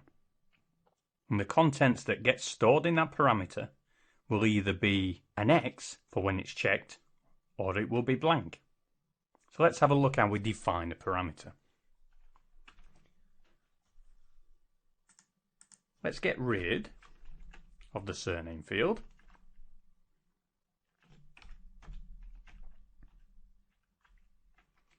And we can add a new field. Let's see, what did we have in our table? Well, we didn't have one. Let's just define a standard field. Oops. Let's call this myBox1. And it's going to be of type C. So we don't have to declare it. All we have to do is say the parameter name, then include as checkbox. And that's it. Simple, huh? Let's check our code. Activate, and then we can see it on the screen. Notice how this field is displayed differently to the other parameter fields. Yes, it's a checkbox, but the label for the checkbox is now on the right-hand side, with the entry field on the left. But apart from that, there's not much difference. If we don't enter a value, in other words, we don't click the box, then the myBox1 parameter, the variable, will hold a blank character. If we do tick it, it's going to hold a value of X. That's as complicated as checkboxes get. So now, let's move on and have a look at radio buttons. Now, radio buttons are another common method of controlling the values that get stored in our fields. A normal parameter field allows you to enter any value. A checkbox parameter allows you to enter one or two values, an X or a blank. Now, when it comes to radio buttons, they are very similar to checkboxes, but checkboxes, they are individual parameters in their own right, so you can have many checkboxes and select many checkboxes on the screen. But radio buttons have to belong to a group in which only one radio button can be selected at any one time. And the way we define radio buttons is very similar to checkboxes. They have to be of data type C and a length of 1. And because they belong to a group, let's say a group of 3 radio buttons, we would define 3 individual parameter fields. Let's have a look at an example. So we'll define a new parameter, but this time we structure it a little bit differently. Let's work with colors. So let's say we're going to define a radio button representing the color green. So we key in the parameter variable name, but then we follow it with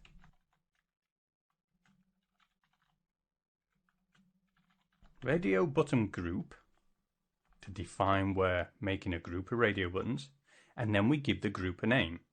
And let's just call it group 1. Then we define our second field.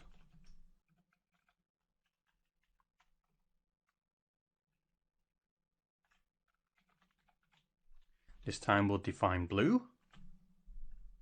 Exactly the same thing. It's a radio button. Look at that. It's a radio button, apparently. There we go. And again, this belongs to group 1. Then finally,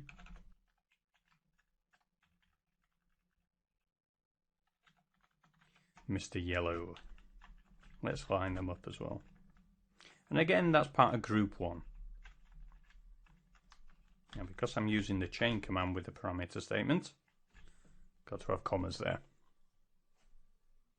So that's it. That's how we define a group of radio buttons, where we will limit the user entry just to one value in the group. So let's check our code. Oh, I do apologize.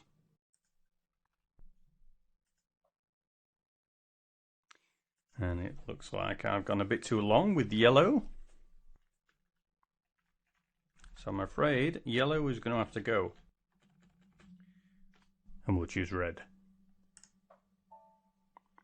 And we'll activate it. And now test. And as you can see, we have the radio buttons. And these follow the same conventions as a normal parameter, in that we have the label on the left, and then the entry field, the radio button, on the right hand side. And as you can see, by selecting any of the radio buttons, we can only ever have one value. Now that just about sums up the parameter statement. You've seen we can have normal input boxes, we can have drop-down buttons that define through the ABAP dictionary, we can have uppercase, lowercase, we can check the values, we can make them mandatory fields by using the obligatory addition, and also add default values, along with the checkbox and radio buttons. It's quite a good selection, and that more or less covers every sort of scenario you are likely to come across for individual field entry on a report screen. Now next up, we're going to have a look at something called select options. Now parameters, they can be looked at as simple screen entry fields, whereas select options, let's call them complex screen option fields.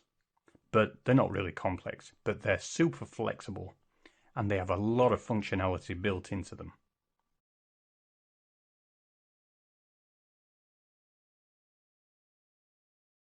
So we have looked at parameters, and now we're going to take a look at select options. Now parameters are fantastic for letting the user select individual values that we want to filter on in our reports. But what do we do when we want to allow a range of values or multiple individual values? Well, it would be incorrect to create lots of separate parameters to store these values, all based on the same field. So this is where the select option statement comes into play. Now the first thing we need to consider when using a select option is that we are going to be using internal tables to store the values the user enters into the fields. A much more detailed discussion on how we create internal tables is coming up. But for now, we will just deal with what we need to know to use the select option statements in our program. So when an individual user wants to enter multiple individual values or select a value range, we need to store them in a table in memory that our program can use. And the internal table we create for a select table has a similar restriction to parameters in that we can only give them a name of up to 8 characters in length. And the select table themselves contain 4 separate fields which get defined when we create our select option statement. These fields are sign, option, low, and high. So before going any further, let's get these down in our program, just so you've got something to reference as I'm talking. So I said, when we use a select option statement, we have these 4 fields: sign, option, low, and high.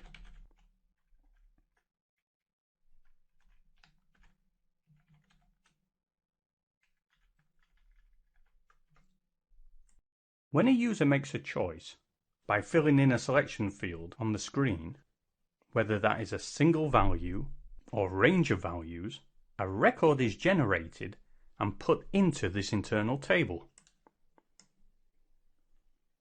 And because it's a table, this allows the user to enter as many records as they wish, and all these records will be used to filter our data. So let's now get a little more granular and have a look at each one of these fields in the internal table. Now the sign field has a data type of C, a character, with a length of 1.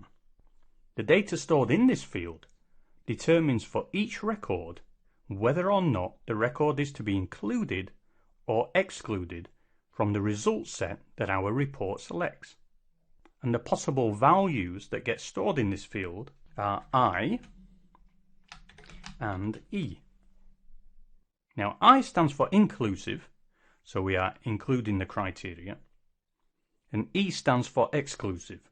It's an exclusion criteria. Now the options field also has a type of C, character, but this one has a length of 2.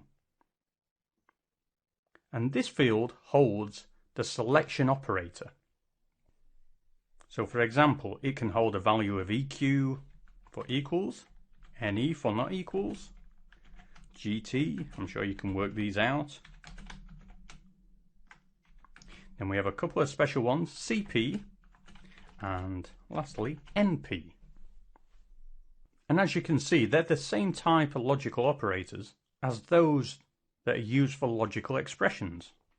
But CP and NP do not have the full functional scope they have in normal logical expressions. Now, if wildcard characters are entered onto the selection screen, the system will automatically use the operator CP.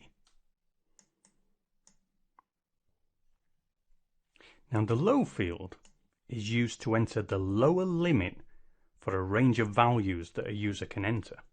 And as you might guess, the high field is used as the upper limit for a range of values.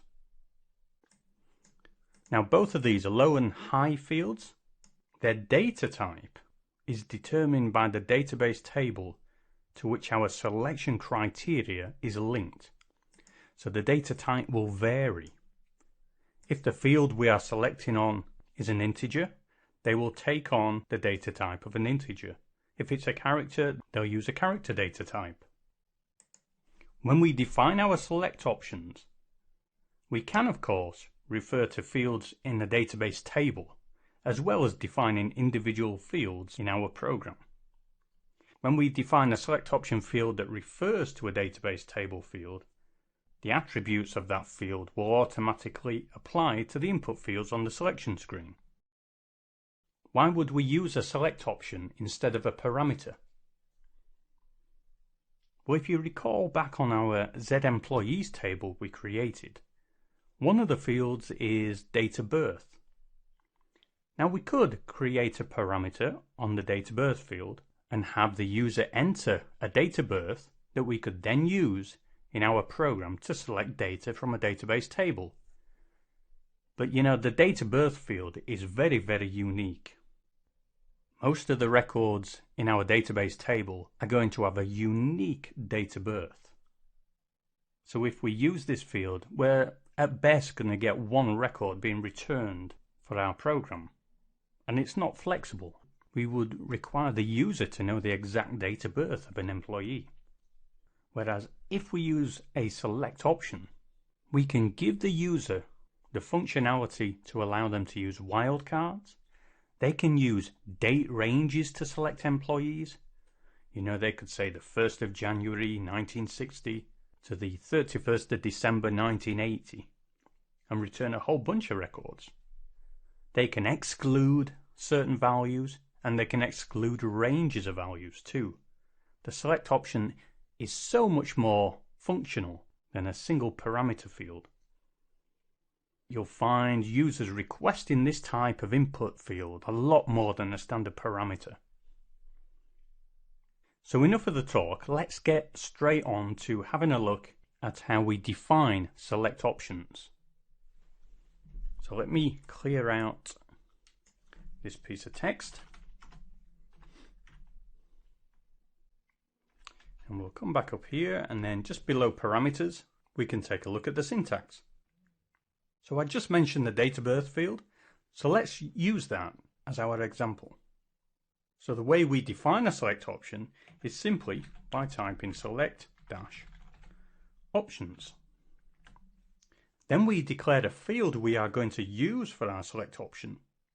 So let's say my date of birth. Then just as with the parameters, we have to identify the field type for the select option. And this is where we include for, and then we can say Z employees, and I think it's ZDOB. Let me save this and I'll just double check.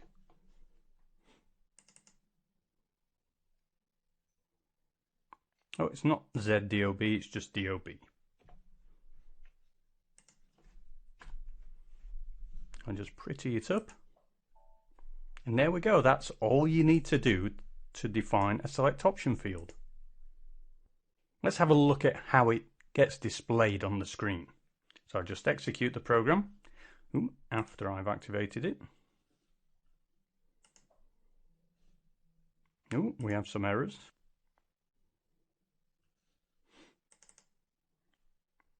Oh, I didn't take away all the rubbish text.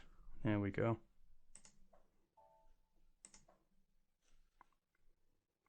Let me just get rid of this other program I was working on. So now it's active, we can execute, and here we go. You can see the My Date of Birth field that we just declared, and you can see we have two fields we can input, and a button. Users can now enter a single value into the low field, which is this one on the left, and they can also enter a value into the right-hand field, which is the high field. So just by having these two fields,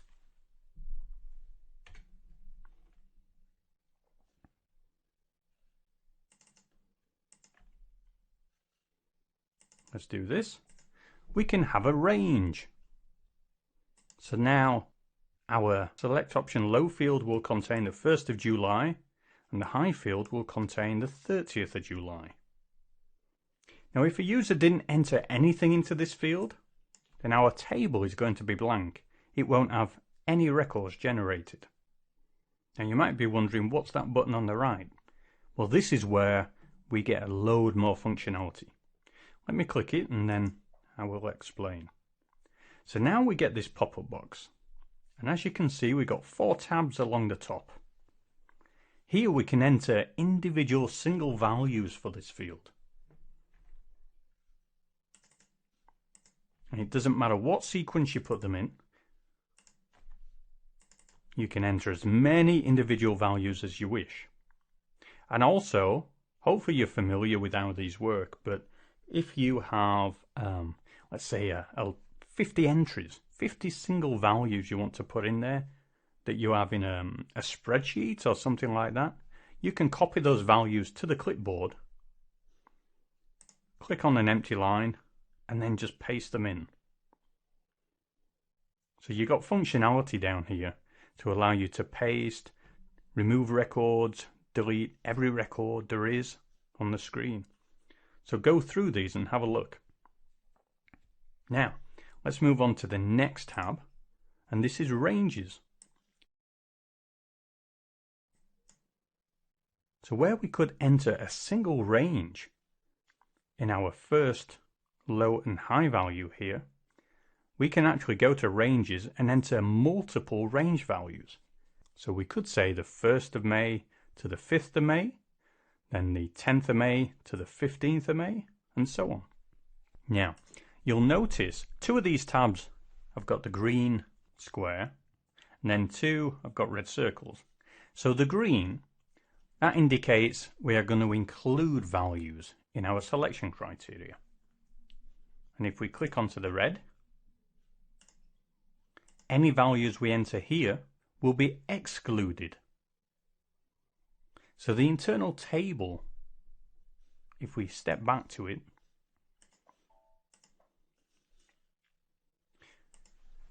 as I mentioned previously, has a sign field, an option field, a high, sorry, it's a low first, then a high. So by filling in those fields on the green square tabs, our sign field will get filled with the inclusion. And if we fill in anything on the red circle tabs, this value will be equal to E, indicating we are going to exclude values. We'll just comment that out and we'll go back to the screen again. Actually, let's step back here. Now the other thing to highlight is these fields. I mentioned you can include wildcard characters and things like that. Well, you can also include the logical operators. So remember we have the option field. Well, if I right click here and choose options, then we get a list of logical operators that we can assign to the individual fields on our select option records. So by default, it's always going to use the equal sign. But if we wanted to say less than or equal to, we can double click and we get the little graphical representation of the less than and equal to. and then we can fill in the value.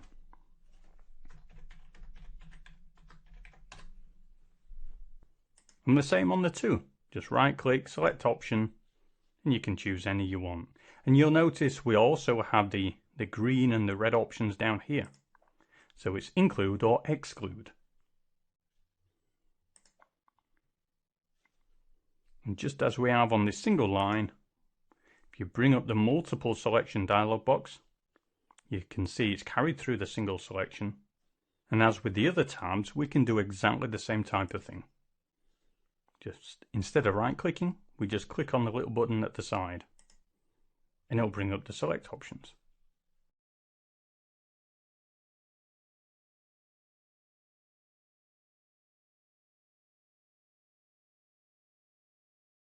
We already have our select option defined, so let's add some code. We'll go to the end, and all I'm going to do is recreate the select statement. Select star from Z employees. So here we're creating a loop. I'll put the end select in. And now I'll include an if statement. If our Z employee record date of birth field in my DOB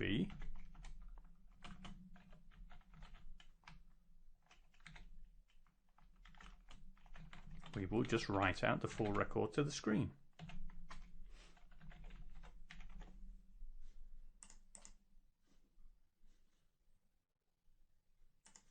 So now we have this code, just format it correctly. When did I put that full stop?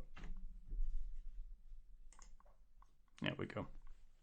So what this is going to do is select all the records from the employee file. If our date of birth matches any record from our select option, so don't forget we could have 20 different individual records here with a mix of single values, a range of values to include, a range of values to exclude, and maybe a list of individual values to exclude as well. Well, just by using this in operator, the system will take care of the selection for us. It will do all the work that is required to only return true if the employee's date of birth does meet the criteria set up in the internal table. And we will then write out the record onto the screen. So let's debug this code and we can see it step by step, and you can see how the internal table of the select option for my date of birth gets filled up. Now first of all, I'm just going to comment out some code.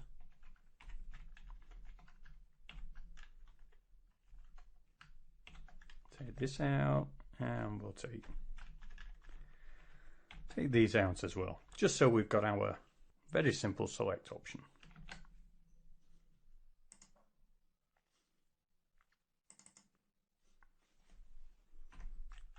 Attack of the typos once again.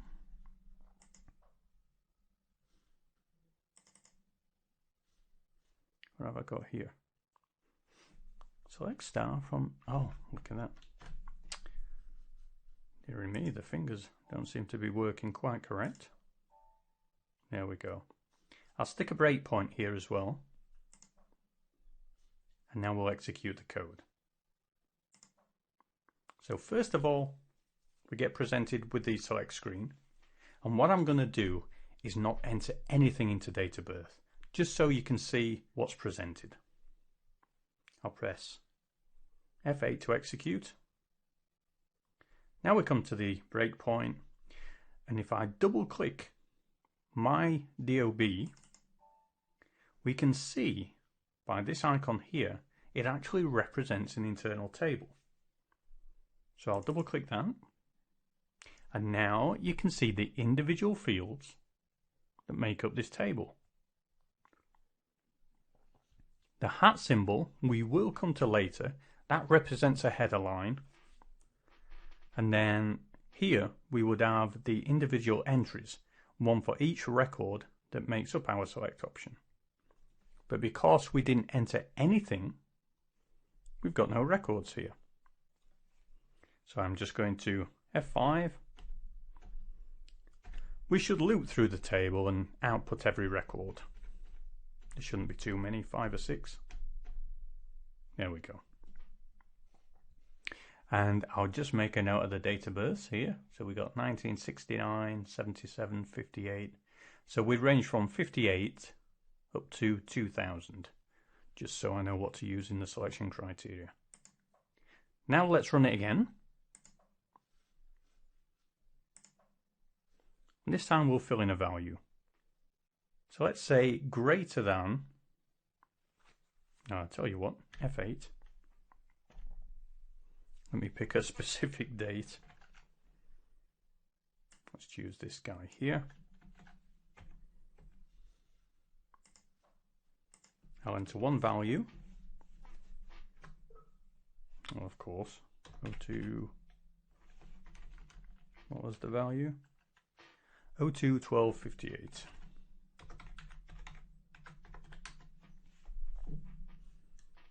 F8. Now we will look at date of birth. And there you can see we have one record.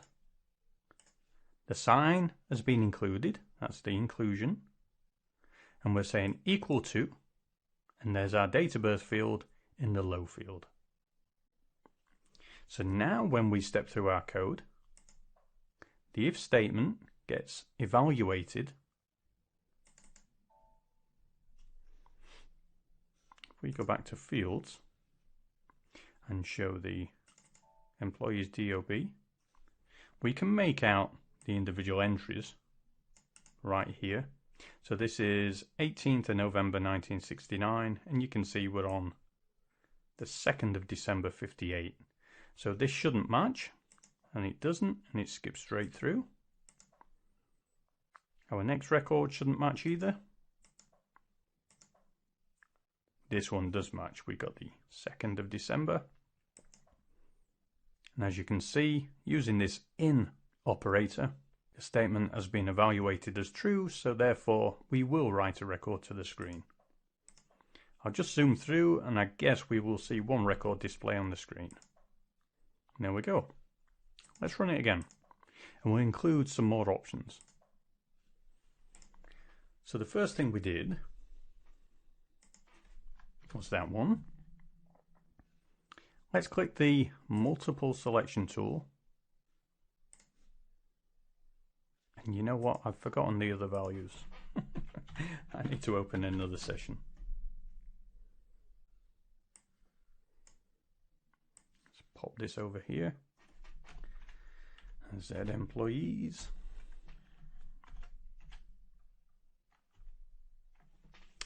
There we go. Well, let's just change this a little bit. Choose fields. All I want is the date of birth field with the employee. Pop that there, shorten this one. That's all we need. Now, go to the multiple selection tool. I will also choose the 13th of December.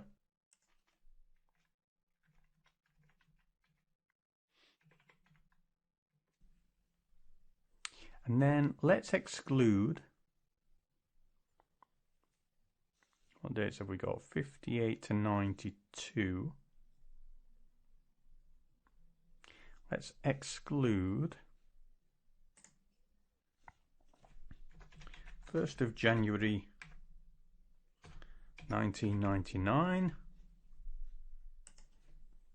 to the 20th of December 2002.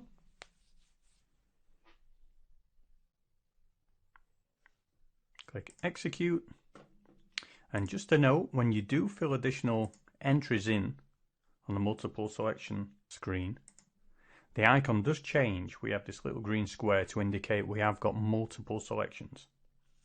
So I will execute, and now we will take a look at the My Date of Birth table. That's the first record. Let's do this. So now we can see the three entries.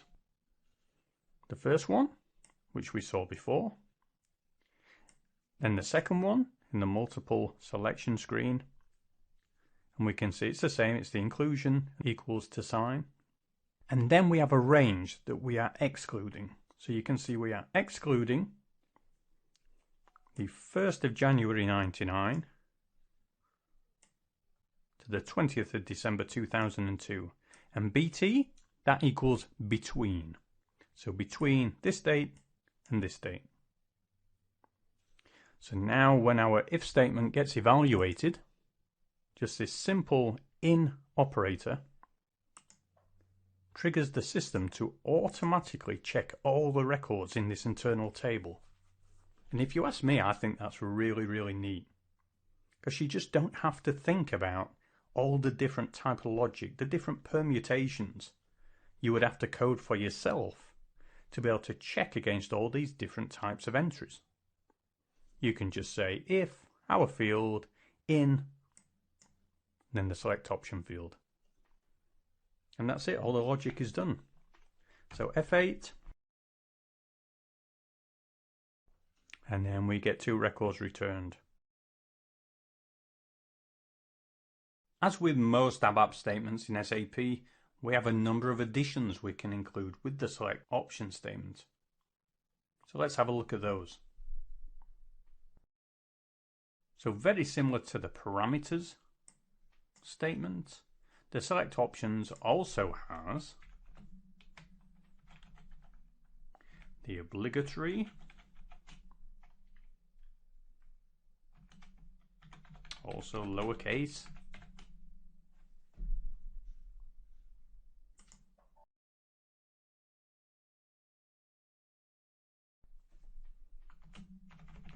and some more. But they are very similar to the parameters, so we don't really need to go through them. They all work in exactly the same way, no difference whatsoever. Now the one thing I do want to discuss though is the no extensions addition. This allows us to prevent the user making multiple selections. So we can still give the user the ability to make a value range selection, but we can stop them from entering multiple value ranges. And it's quite straightforward. This is how we do it. All we do is add no extensions onto our select option statement. Let's activate our code, take a look, and lo and behold, that additional button has now disappeared. We can still do our individual value and include one range.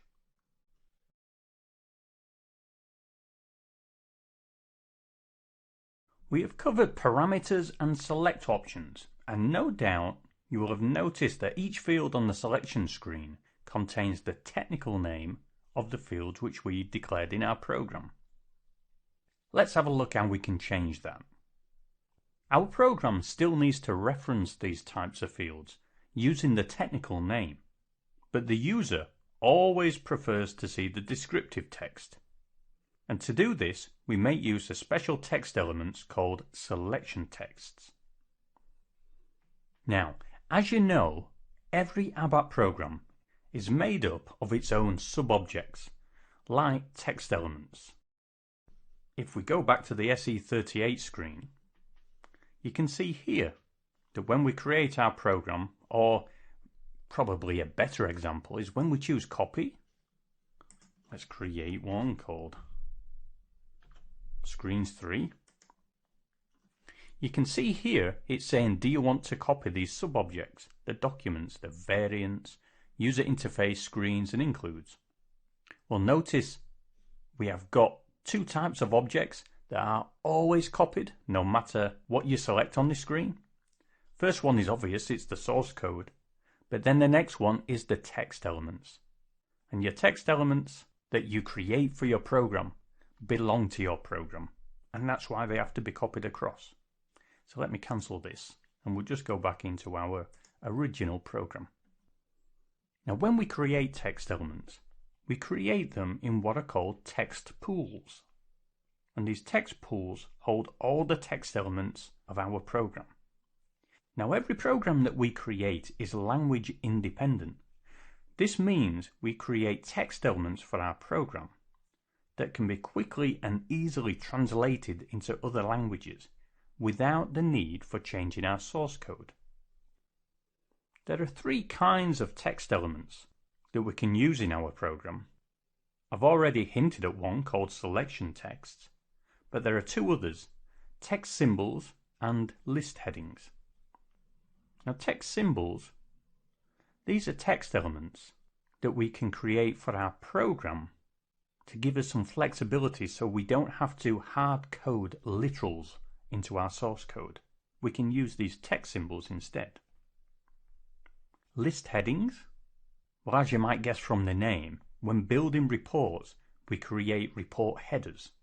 You know, the title and field names or column headings and that type of thing.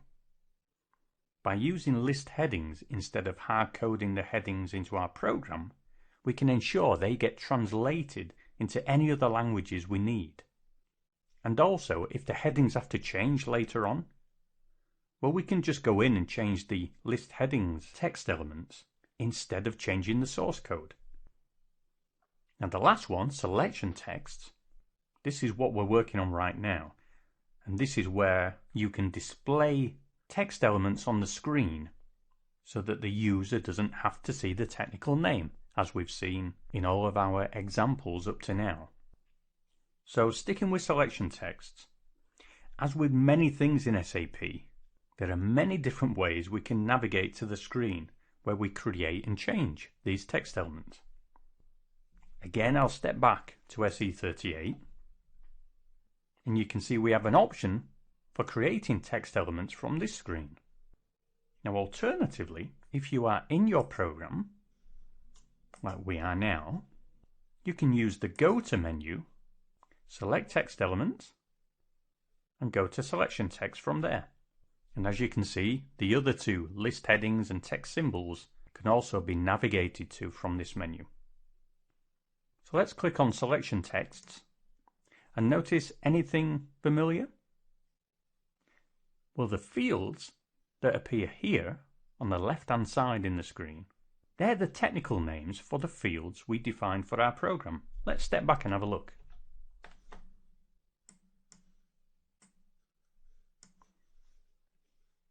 Oops. So here's our program.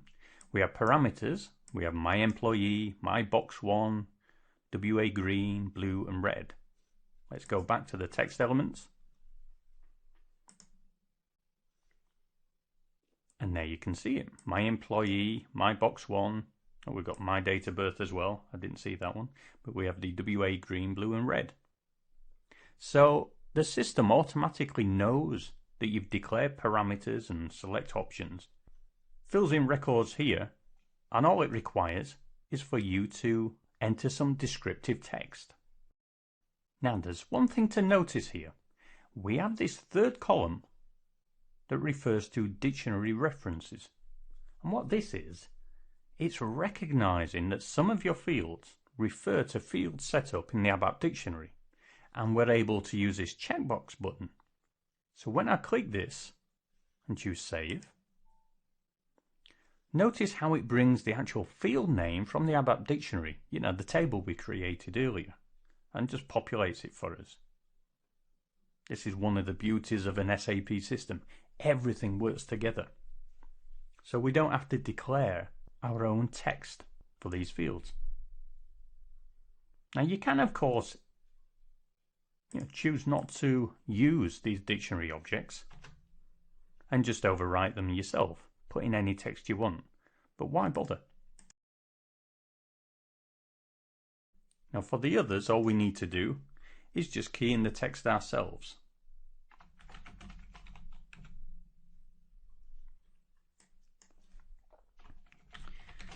blue, then we'll have green and red.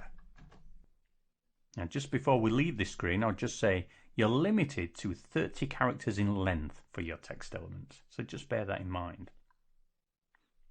Now before these text elements can be used, just like programs and dictionary objects, we need to activate our text elements, which will automatically save them into the text pool for our programs to use. So I'll just activate, job done, and come back. Now when we run our program, we can see the proper text coming through that we declared in our text elements. And you know what? That's as difficult as it gets. So just remember, when you're declaring screen elements, your parameter select options, just go to your text elements, key in the text you want, and then it'll be dragged through to the screen automatically. Now, if you've used SAP systems for any length of time, you will be familiar with variants. Now, for those that haven't used variants, it's really simple. I'm just going to run our program again and just show you our screen. Now, when we fill in values, so we can fill in any values we want, let's just say this one. We have the option of saving all the entries we make in the screen. And the object that we save, we call a variant. So once you make your selections and click the Save button, this allows you to save a variant. And I'll just click Save. Oops, give it a name. Z1. Oops, I need to give it a description. That's it. Now our variant's been saved. So what that allows us to do is the next time we come back to our program and we have a default screen, we now have this button appear, Get Variant. We can click that, select the variant we want, and then it'll populate the screen for us. And that's it. That's what a variant is. Now what we've just done there is what a user normally does. They would make their screen entries, then click the Save button and save the variant. But I want to show you some other ways of creating variants and go through some of these specific properties of variants that can be useful for us when creating programs. So first of all, back at the SE38 screen, we have the variants button. And if we choose Create, we can enter a brand new variant name, choose the Create button. It shows us our screen. We can make our entries.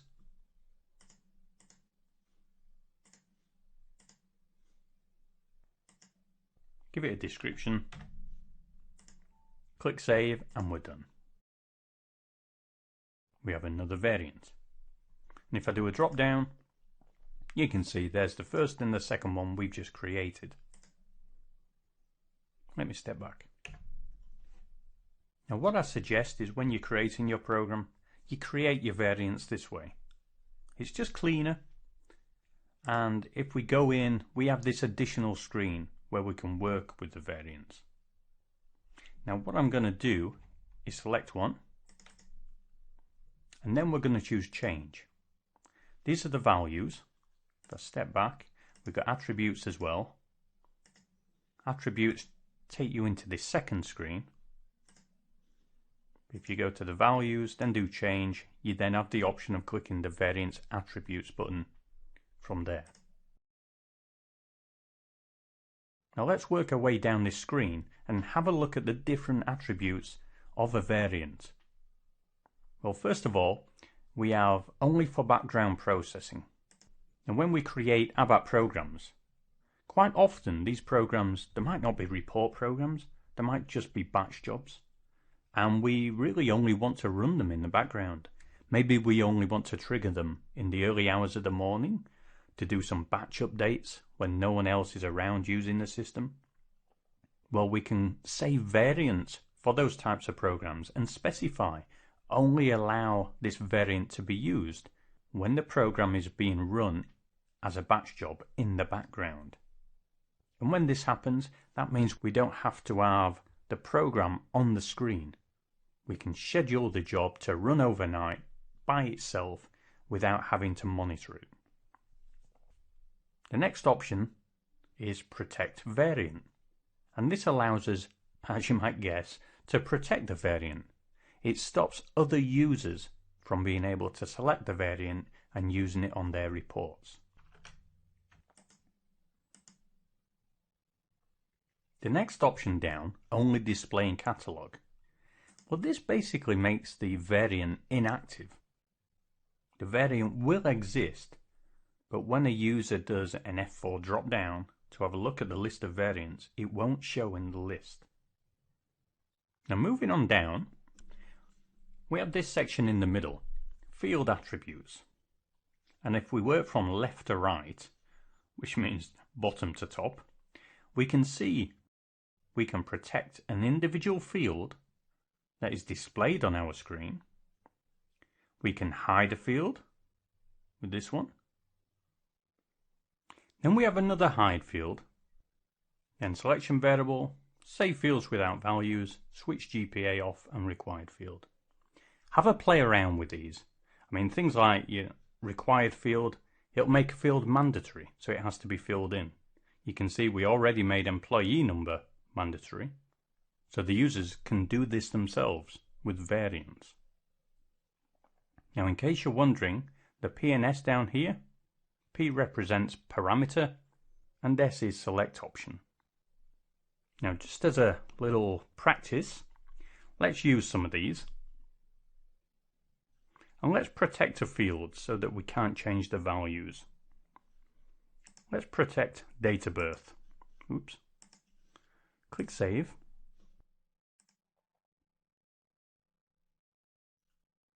Now when we come back and run our report, oops, wrong one.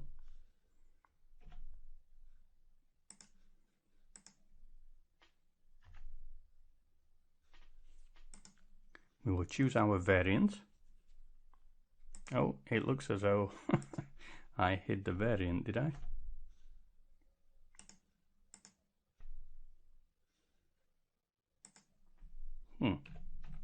Z1, change.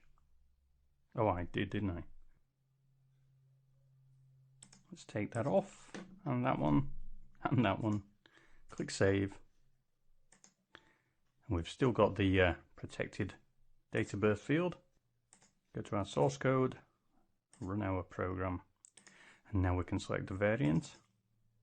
Now, see with protected date of birth, it's grayed out. We can't make any entries in there.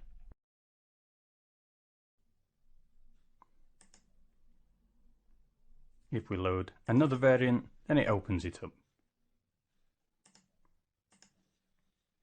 So have a play around with variants. They're very useful. And when you have large selection screens, you'll find that users create loads of variants. Because if you've got 30 fields to fill in, or maybe you've got 30 fields on the screen but only need to fill in, say, 6 or 7, users save variants so that other users can pick them up and use them without having to really fully understand everything on the screen.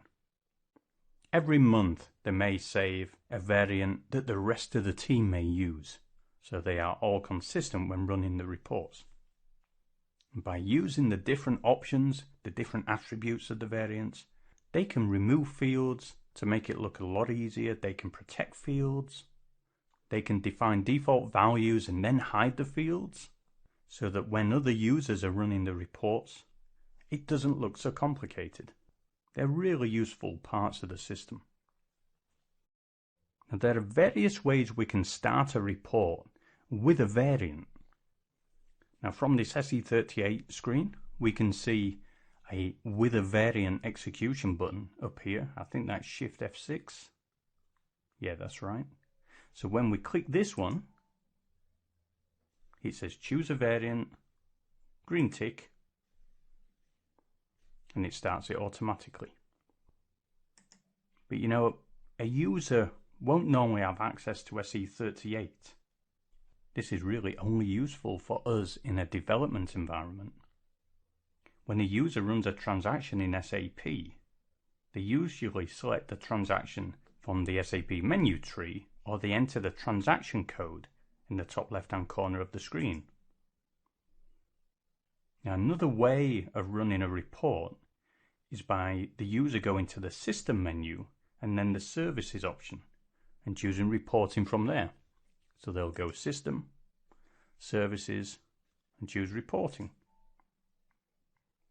Now this is like a real cut down version of SE38. It takes away all the editing functionality and just allows them to select the program, and then they can choose to execute it directly or start with a variant. Now most users will run our program directly and then load a variant up. Now by using the Go To menu, as well as our little variant button, we can choose the variant option and we choose Get. Then that will display a list of variants for us to use. Once a variant's loaded up, then the user and you can just execute the program.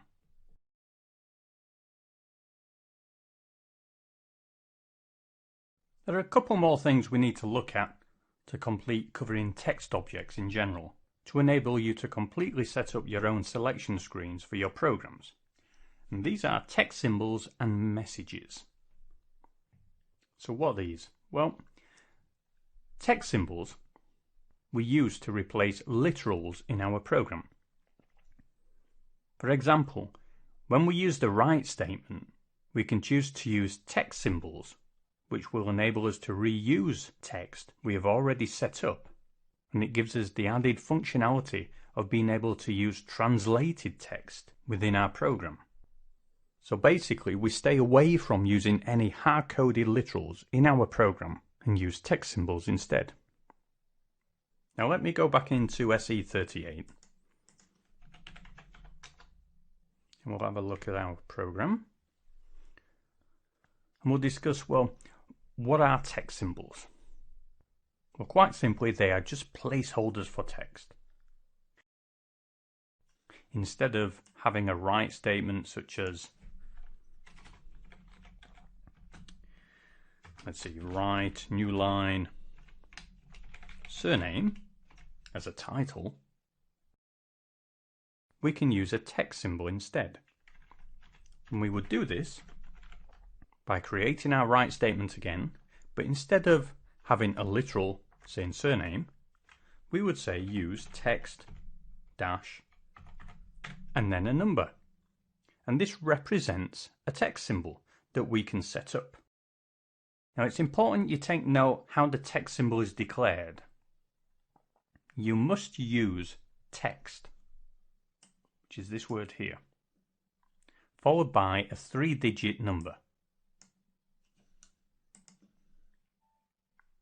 You are allowed to use up to 1,000 text symbols in your program, of which each one can be translated into as many languages as you wish.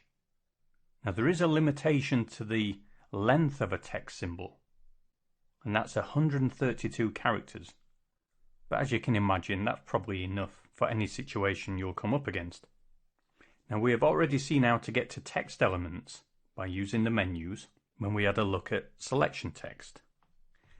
But there is also another way we can get to it, and that's by using forward navigation. So because I have just used this text 001, I can use forward navigation just like when we did with creating a database table. You know, when we created the data elements and the fields, we use forward navigation to actually create objects. We can do the same here. So all I need to do is double click this text 001. And now the system says, do you want to create the object? We choose yes. And yes, we'll save the program first so we don't lose it. And now it takes us straight into our text element screen. You can see it's using the code 001 that we defined in the program, and now all we need to do is enter some basic text into this field. Now previously we used surname as our text, so let's do the same.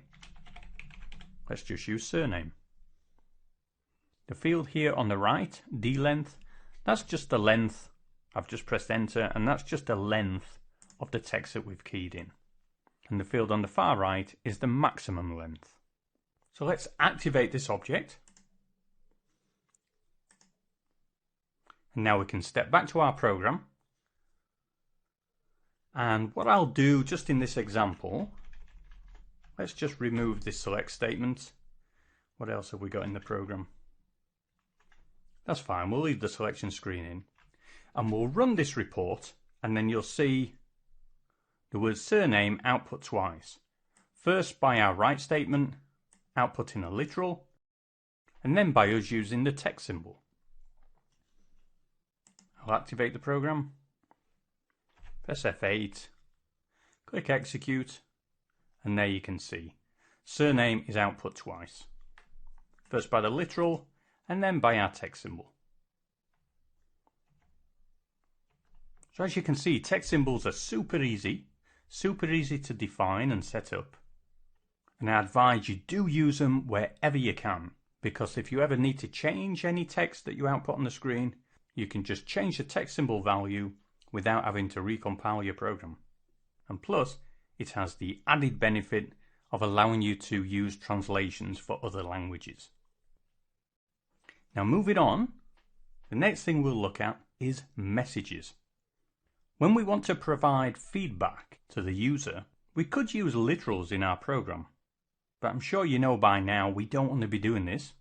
We need to avoid using literals where we can, so that we don't have to recompile our program every time they change.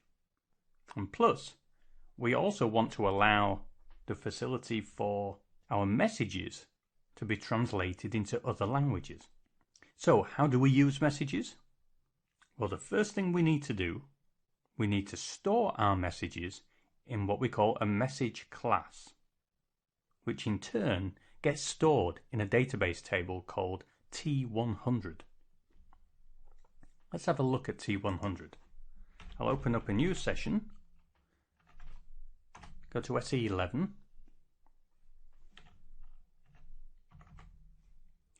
T100, choose display,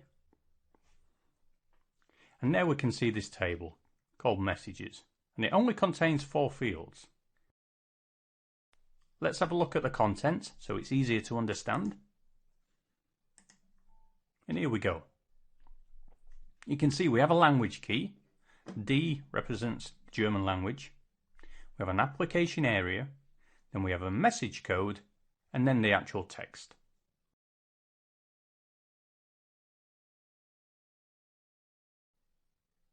So let's go to the messages screen right now. Now we can, if we have messages already existing, use the Go To and the Messages option. But to create new messages, you can either use forward navigation or go directly to transaction SE91. Now, the messages we create get stored within message classes. So when we create messages, we need to create a message class. And when creating a message class, you need to take into account the customer namespace rules. So this means for us, start with the letter Z. And for this example, I'm just going to do ZMES1. And I will leave the messages radio button selected, and I'll choose create. Now it's important to realize and keep in mind that messages are different from text elements in that they are not objects that are part of your program. Messages are stored within the table we just looked at, table T100. And because of this, we can reuse messages across any number of programs. Now back to this screen. When you first create a message class, you have to fill in the attributes. Now I'll just give it some short text.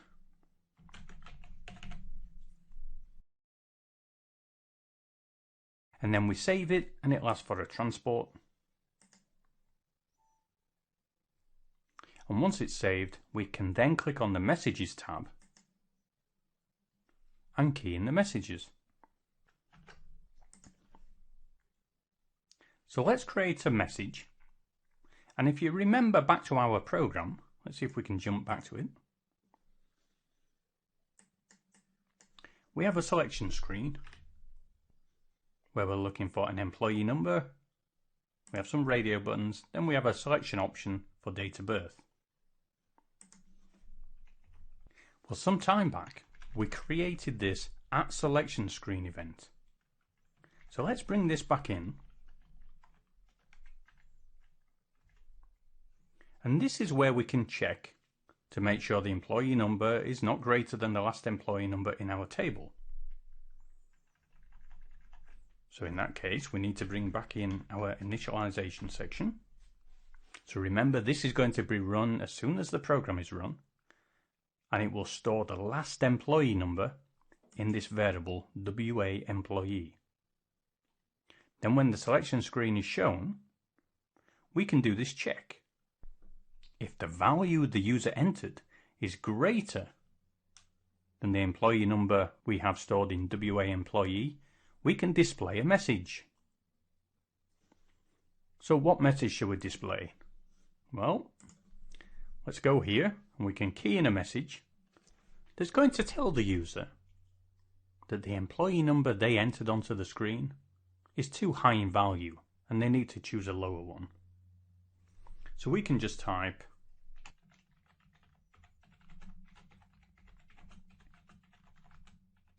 employee number is too high and click save.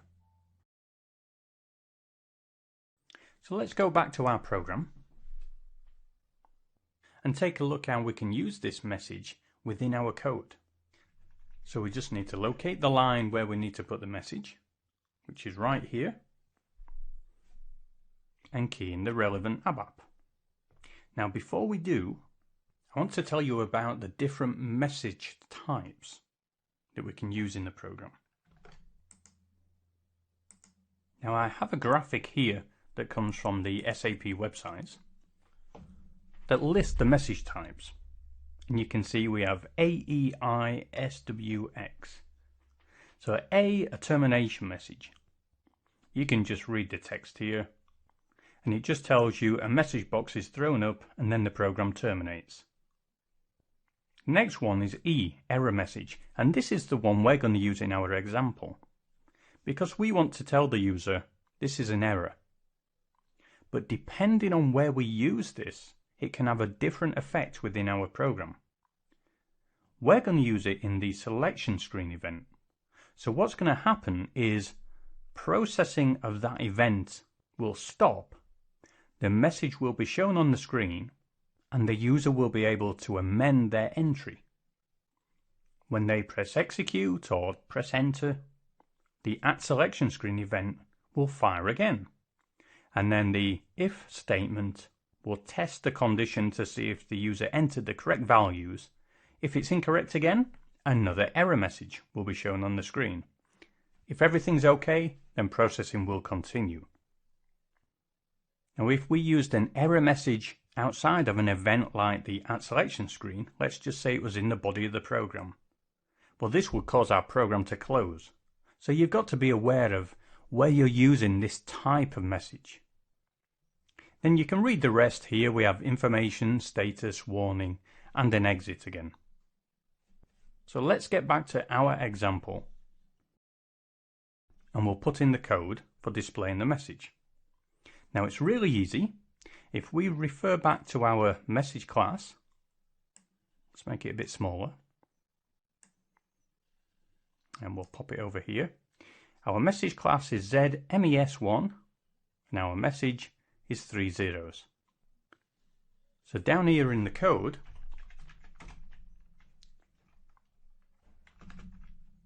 we would write message,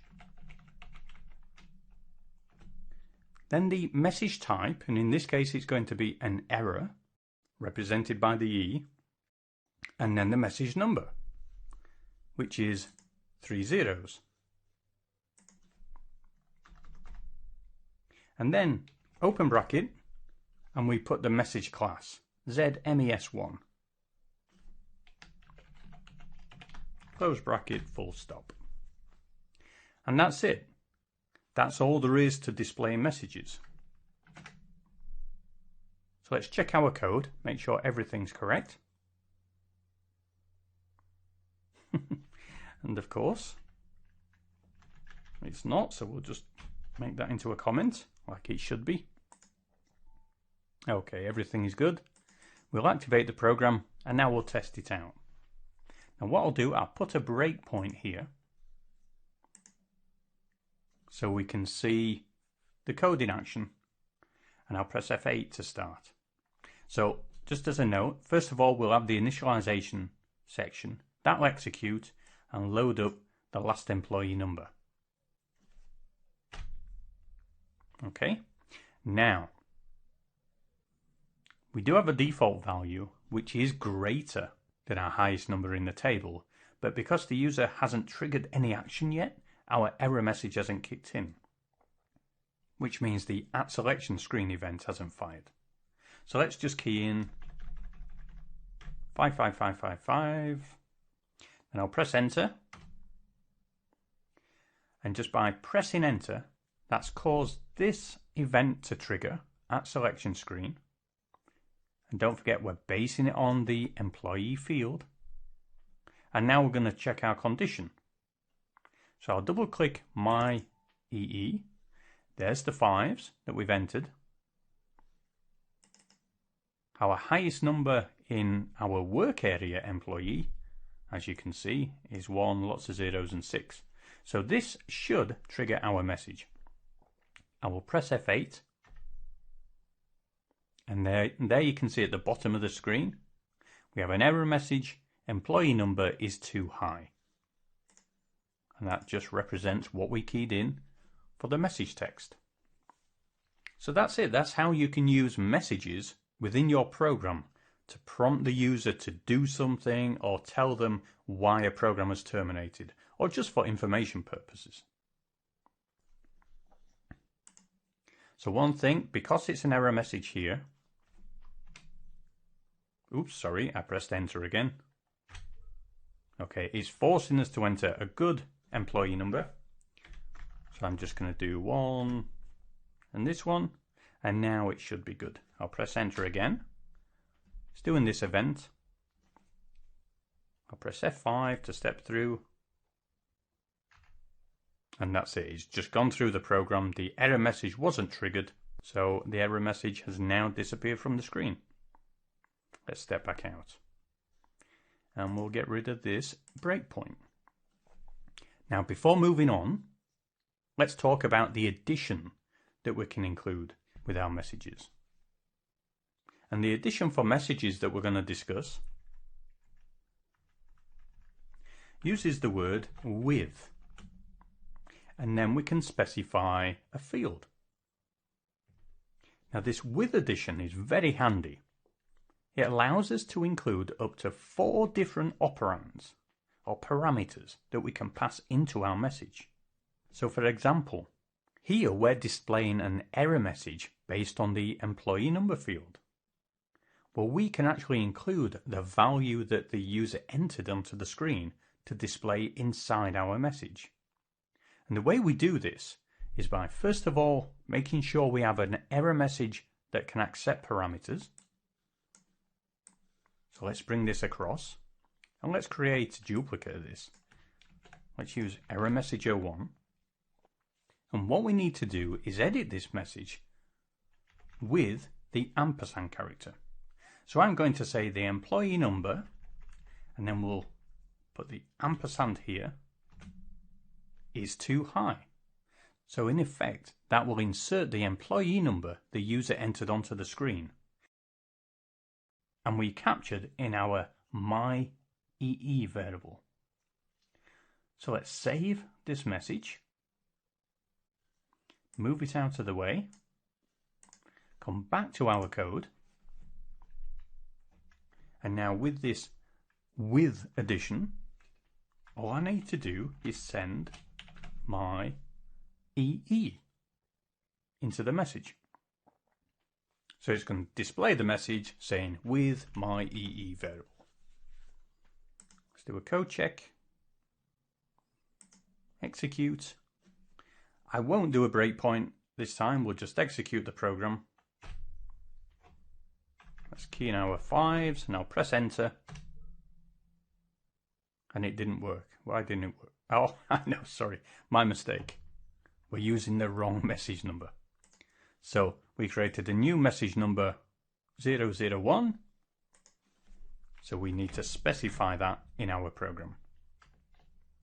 I will activate it again. Fingers crossed it's going to work this time. Press enter. And there we can see employee number 5s is too high. And that matches exactly with the message we set up.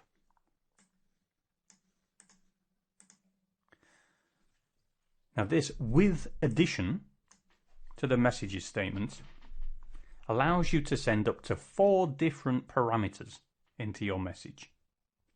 And you'll find this type of error reporting throughout lots and lots of programs in SAP. And you'll find that there are hundreds, if not thousands, of different messages set up all throughout the system. And remember, because messages can be used across all programs, it makes sense to see if there are some messages already set up by colleagues that you can reuse. There'll be standard message classes set up for HR, finance, and different other modules of SAP systems that you can probably go into, have a look, and reuse those message classes and the individual messages inside. That wraps up messages. Let's move on. We will now take a look at how we can format our selection screens. And this will help us make our selection screens look a lot more attractive and intuitive to the user. You already know how to make parameters and select options appear on the screen, but you haven't included any specific layout options. Yes, you have seen the objects on the screen, but the system has determined where it places them all itself. And this type of layout, more often than not, is not sufficient. For example, when you group a group of radio buttons together, you should group these and separate them from other input fields so the user can identify them as a group. So how do we do this? Well, pretty simple. We start to look at using the selection screen statement. Now this statement has its own formatting options that you can use to define the layout for your selection screens. It allows you to define the layout of parameters and selection criteria and display comments and underlines on the selection screen.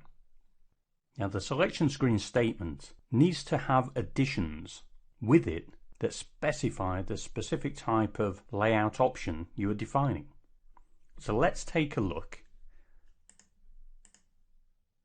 at our code, and we will go through some examples to show how it all works.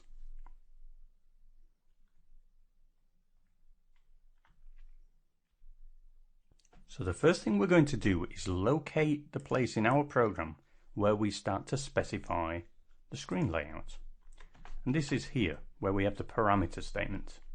Now the selection screen statement is a very simple syntax. It is just selection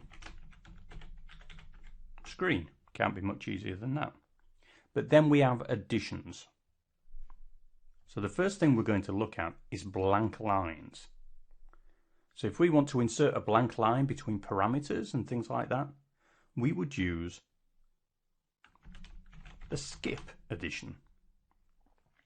And what we do is actually specify the number of lines we want to skip. And that's represented here with these square brackets. Now the simplest form is actually to leave the number of lines out, and just by using skip, that will mean we just want to skip one line. Now before I run the program, I'm going to move this selection screen line because this would place a blank line at the top of our report and it'll be a little hard to see. So I'm going to move this and I'm just going to place it right here, which means I'm breaking the change statement for parameters.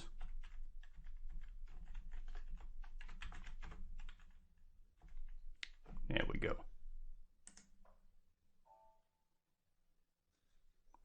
So I'll save, do a check, and then execute the report. So you can see here we have the employee number parameter, then we have a blank line where we've skipped one line, and then we get the checkbox and radio buttons. So it's pretty simple. You just place it where you want it to appear between the individual fields that you're outputting on the screen. Now if we wanted to skip 2 lines, we add the number 2.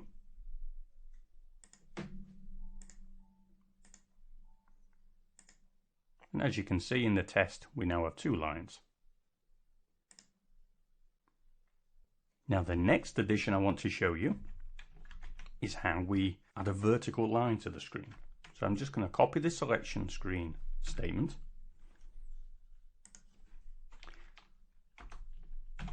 and just add another one. But this time, instead of skip 2, I'm going to add uline.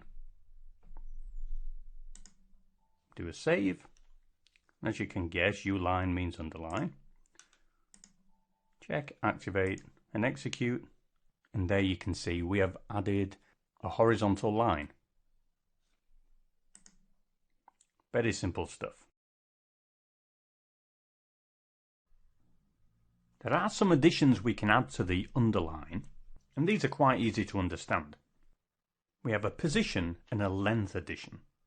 So on the example we've got, I will show you first of all,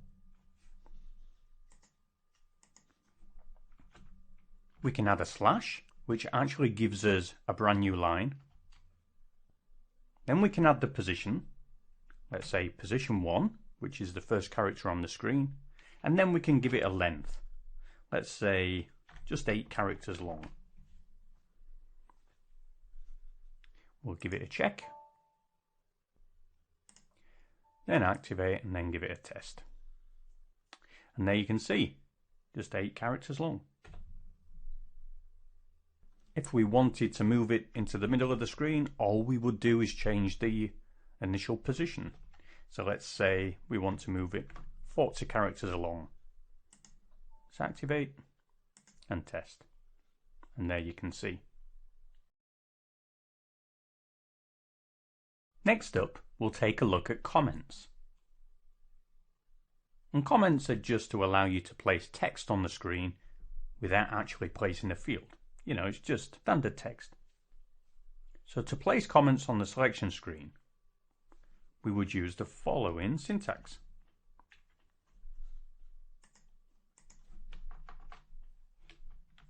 So we do the selection screen again. And then we use the addition comment.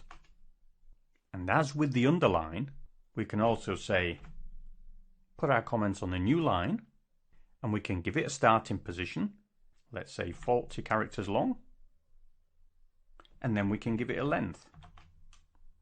Let's say our comment will be 15 characters in length. And then we just need to add our comments.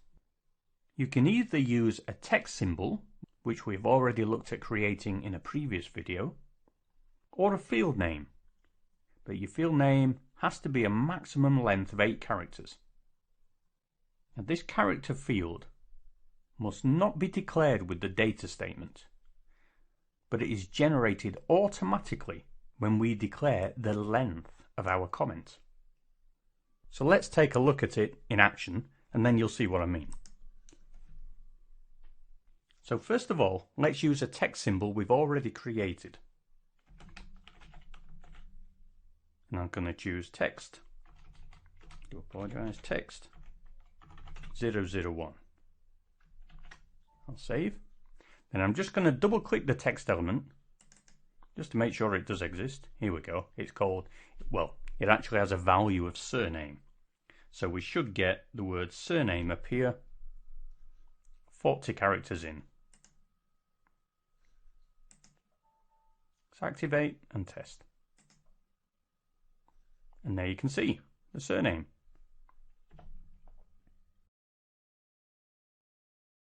Now to make it a little easier to see on the screen, let's move this 2-line skip down. There we go, you can see it's directly underneath our underline. Now let's change this round and we'll copy it. And instead of using text-001, what we will do is just specify a brand new variable name. Now don't forget I said we don't declare this variable ourselves with the data statement. Just by us using this statement with a specific length, the system creates it for us. So here, let's specify comment1, just com1. So now you'll probably think, well, what does it contain? Well, at the moment, it contains absolutely nothing. So what we have to do is when our program is first started, we have to fill com1 with some data.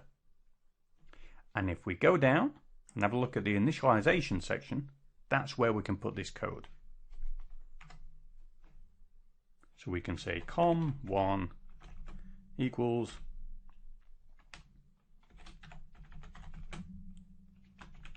hello SAP, our original.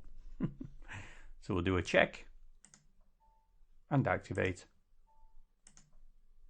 And there you can see com1 gets initialized as soon as the program starts with the value hello SAP, and then we can output it. Let's now take a look at how we can format a single line on the screen. And when we define individual lines for our selection screen, we need to define the start and end of each line. And in between the start and end, we include the specific parameters and select option statements. So let's have a look at the code. Let's see how the screen looks at the moment, and then we can maybe tidy it up. Okay. So that's the first line, the employee output. So let's start the code here. So to begin with, what we do is type selection screen and then begin of line. And then to define the end of our line,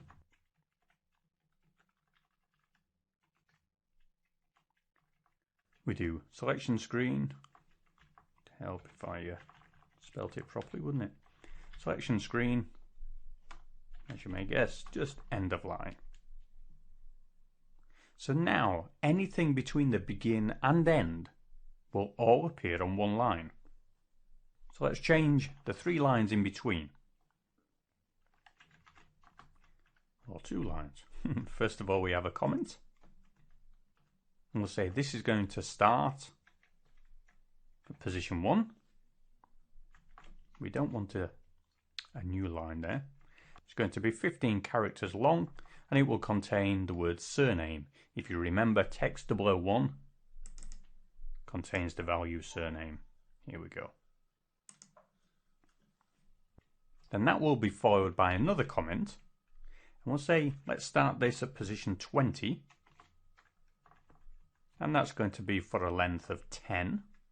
And that's going to contain the value stored in variable com1, which, as we saw earlier, gets assigned during the initialization section of the program. And that will say hello SAP. And then lastly, let's add another line. And let's just define a brand new parameter.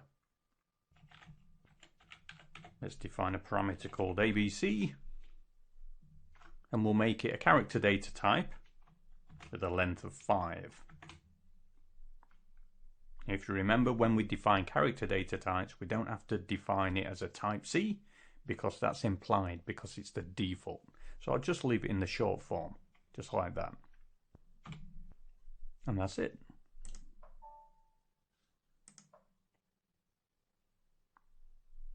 Let's see what it looks like. So there you can see we have our first field, or our first comment, then our second comment, and then the parameter field, all displayed on one line. So anything between the begin of line and end of line can all be put on one line, and all you need to do is make sure you get your positioning and length parameters correct. Now, those of you who have your eyes peeled, you may have noticed something. Let's go back to the screen. See here? We defined a parameter field, but see how it didn't automatically get assigned a comment or description that refers to the technical name of the field? Well, that's because we use specific comments on the line. So whenever you use the begin of line and end of line to define the line on the screen, the selection text itself that describes the element is not displayed, and that's when you would use the comments to create your own description on the line. Now, one more addition I want to show you right here is, and this can only be used when you have the begin of line and end of line, is the position addition. Now, to be fair, I don't see this being used an awful lot because the different elements of our screen allow you to specify the position of the element within its own syntax. But we do have the option of specifying the position of the next element separately. So we would do selection screen, and then we would include position, and then we can specify the position using an integer. So we could say position 35.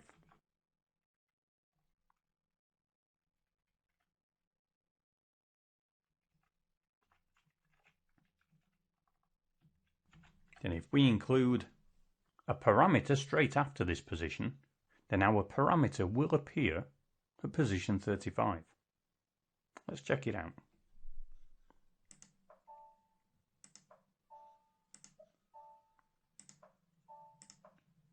Now, it's hard to see here, but let me step back. I'll tell you what I'll do. Let's comment out these two.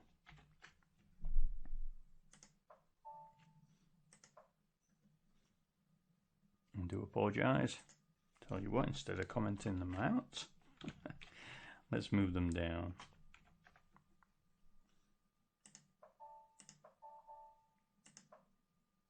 So there you can see the parameter was positioned at column 35. Now that just so happens to be in line with these. So let's just change it a little bit. Let's choose 30. And there you can see we've moved it back a little bit. Now we do have something else to add on to the position, and that is we have some, I guess you call them constants, that we can use. So by default, we'll go back to the screen. We can see we have a default position here, and we have a default position here. Well, this is referred to as position low, and this is position high. Now we can use these default positions with our position addition. And all we need to do is add pos. I'll tell you what I'll do. I'll choose pos high first. And it's pos underscore high.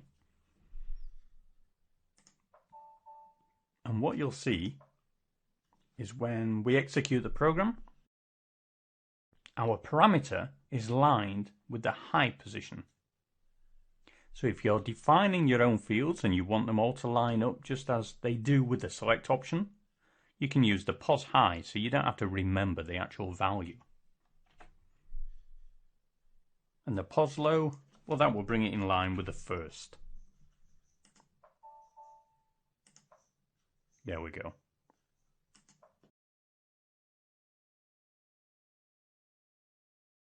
This video is going to be about element blocks. And when we define selection screens for our users, it's common practice to group certain fields together. And we can use these element blocks, which will draw frames around the groups of fields we choose. And we also have the option of adding frame labels. As we take a look at element blocks, bear in mind that you can nest element blocks within other blocks, allowing you to subdivide individual sections of your screen. Let's get straight onto the code and you can see how element blocks get defined. So this is the program we've been working on, and in the previous videos we had a look at the begin of line addition. Well, element blocks are very similar. So what we will do is key in selection screen, then instead of begin of line we just write begin of block. But what we do, we then add a name. So we give our block a name, and we'll call this my block 1. As you can see, the syntax is very basic and it looks very similar to the begin of line, with just that one addition of defining a block name. Now you have the option of choosing whether you want to apply a frame around a block of fields in your selection screen. And we do that by using the with frame addition. So let's add that in. So all we do is type with frame. Very simple. Let's pretty it up. And now another addition is we can add a frame label. And we call these labels titles. So we add a title to the frame. And as with comments, we can use text symbols or field names with a maximum length of 8 characters. Type in the addition title, and then we add the text elements. Now because we defined the start of a block with the begin of block addition, we also have to remember to include an end of block. So let's copy this line. And we'll go down and let's put the end of block here. So let's group these together and now we have a block. And instead of begin of block, all we do is type, you'll never guess, end of block. Again, keep the block name to define which block you're ending, and then a full stop. Let's check our code and just see what it looks like. And there you go. You can see we defined a frame, we gave it a title, and it's picking up the text element, which has the text surname, and now your screen starts to look, well, I won't say a whole lot better, but it starts to look a bit better. Element blocks help give your fields some context and they help group your fields together. And you'll see them used all over the place in SAP.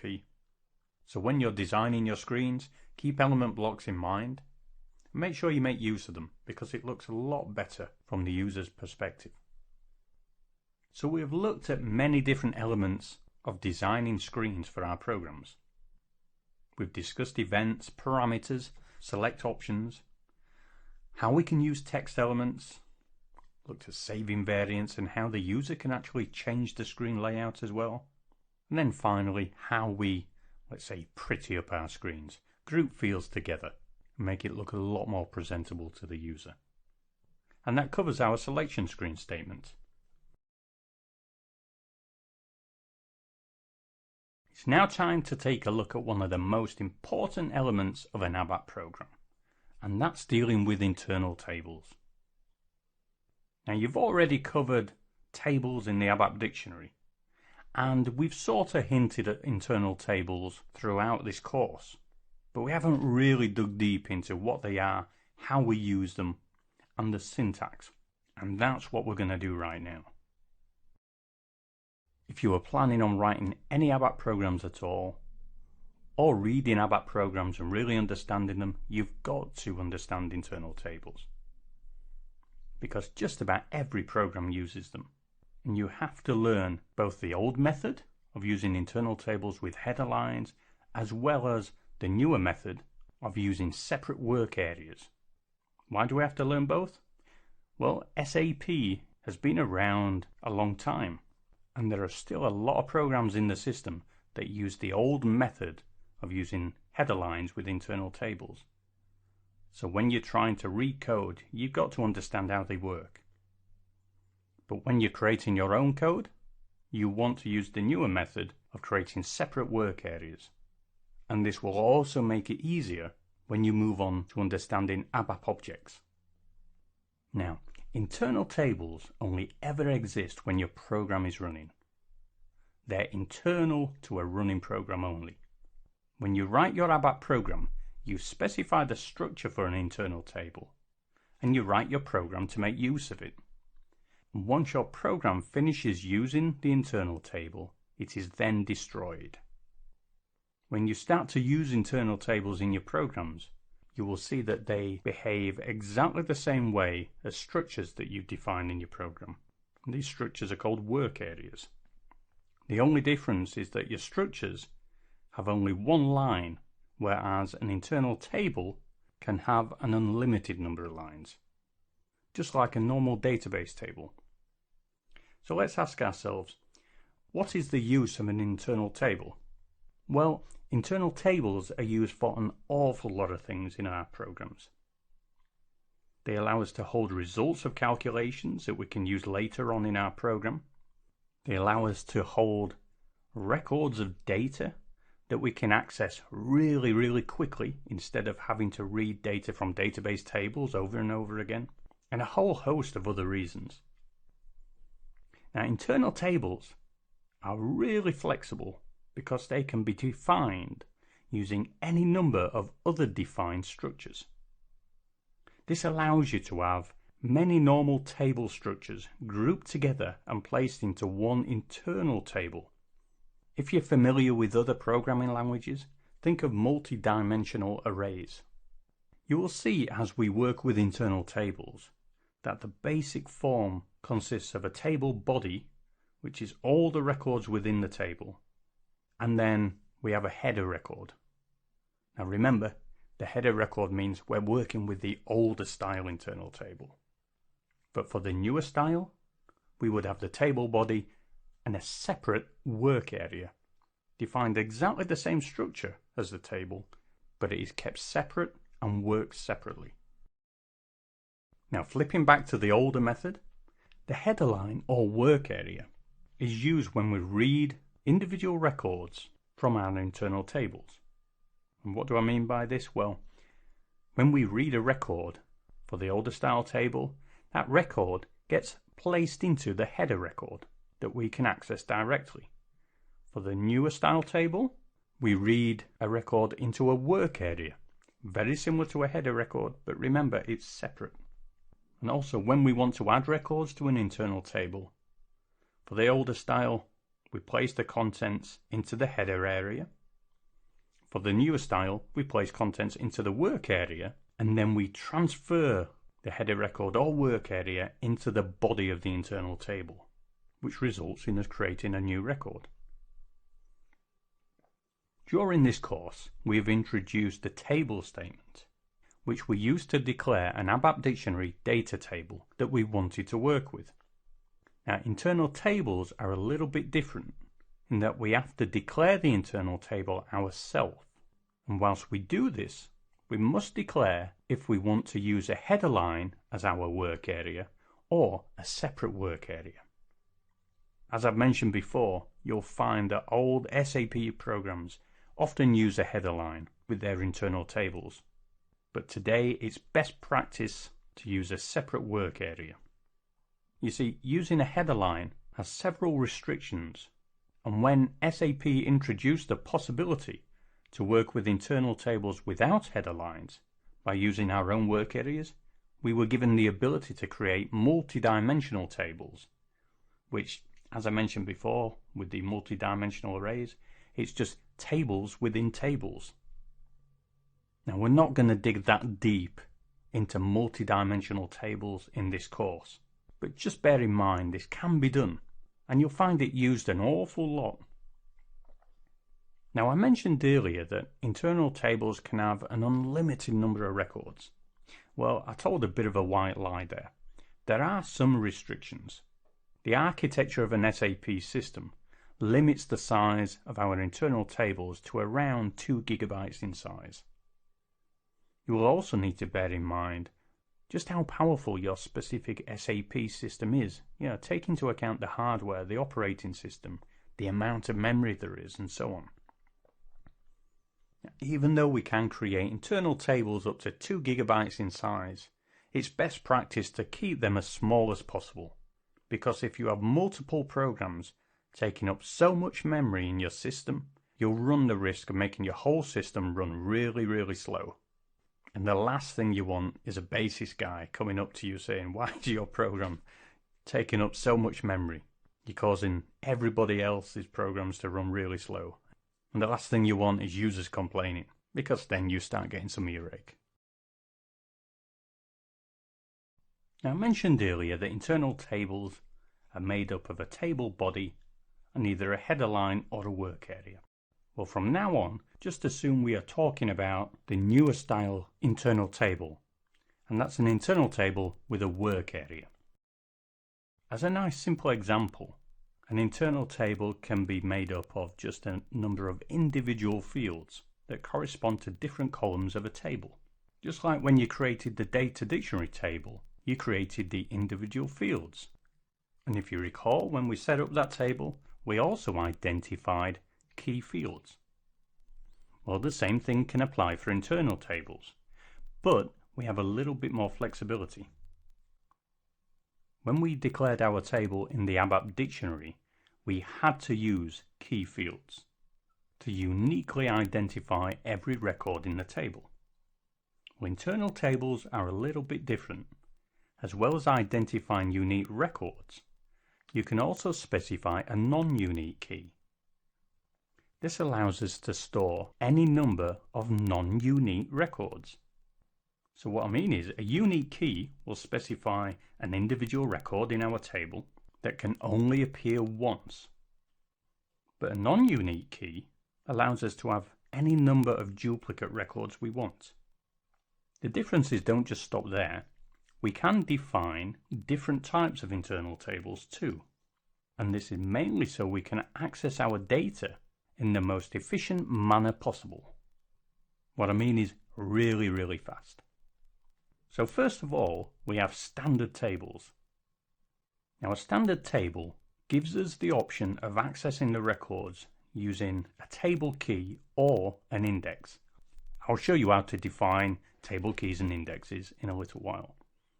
When we access records using a key in a standard table, the larger the internal table is, the longer it will take to read the records we want.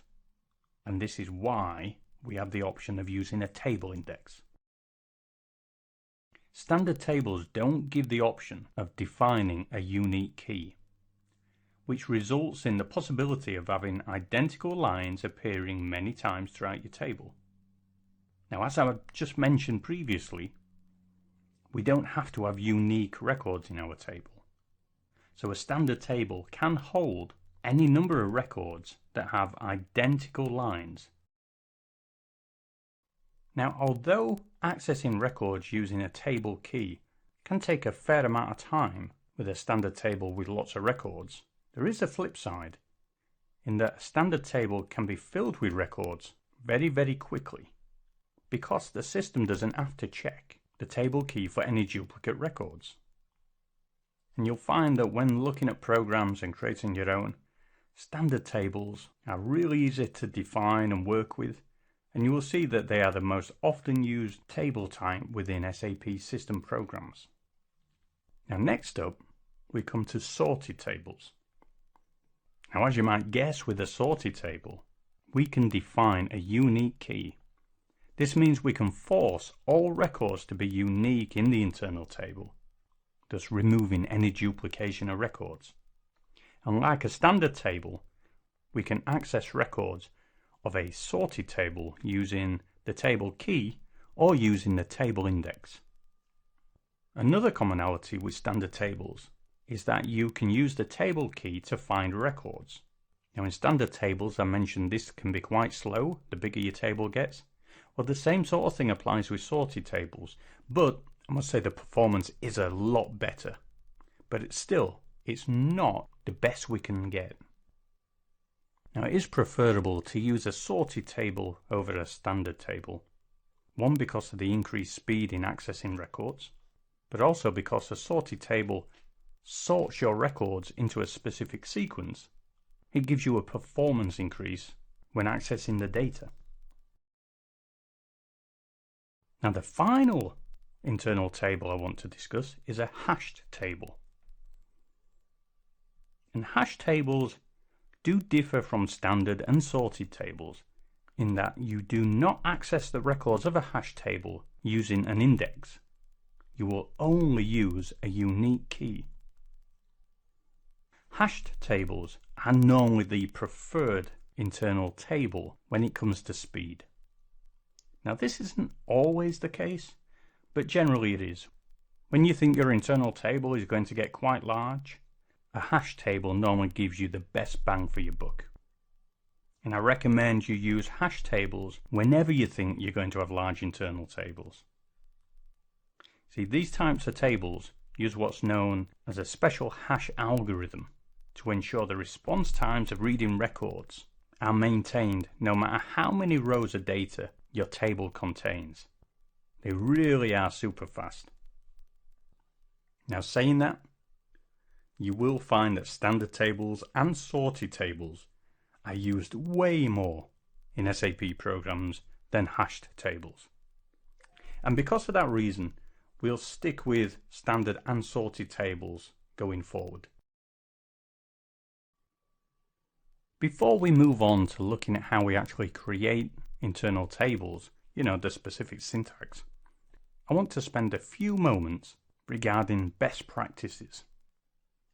SAP has been around for a long time, and as such, there are many programs that exist in the current version of SAP software that themselves have been around for many years and conform to using the older style of internal tables in their code.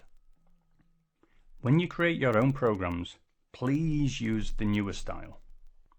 This will ensure your programs will be able to be used well into the future.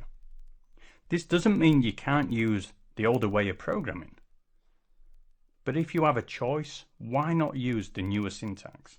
Because everything SAP is developing right now and in the future will use the newer object-oriented syntax. And as we work through how to create internal tables, I will cover both the old and the new style of coding so that you are familiar with how ABAP has changed over the years. And this will enable you to recognize the old and new style of coding in the programs that you come into contact with. Now that's enough of that. Let's crack on and have a look at some code.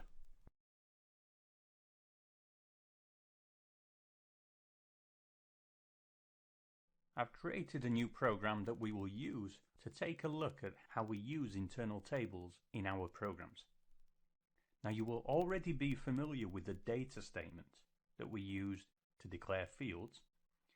Well, we use exactly the same statement when we want to declare internal tables.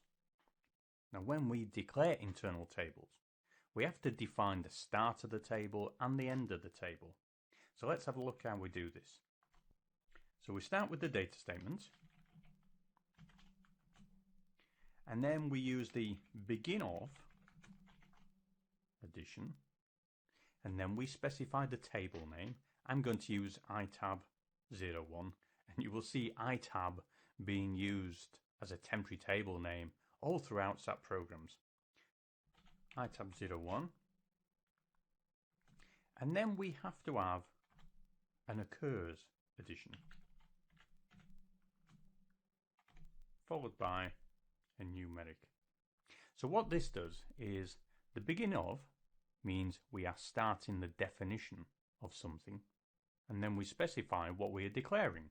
So this is going to be an internal table, and I've named it iTab01. Now the occurs clause, if I pretty it up, now the occurs clause tells SAP we are declaring an internal table, and we are declaring an internal table with 0 records. So occurs means this table is going to be made up of a number of records, but we are going to define 0 to begin with and then let the table expand as we fill it with data. So I'll key in the rest of our table definition. Now I'll create a field called ZSurname. I'm going to make it based on the field that we defined in our ZEmployees table. So first of all, we specify the table name, followed by the field name, which I think is surname. I'm just going to save this and use forward navigation just to make sure I'm declaring it right. ZEmployees surname. Next, I'm going to declare date of birth. And again, use the like statement.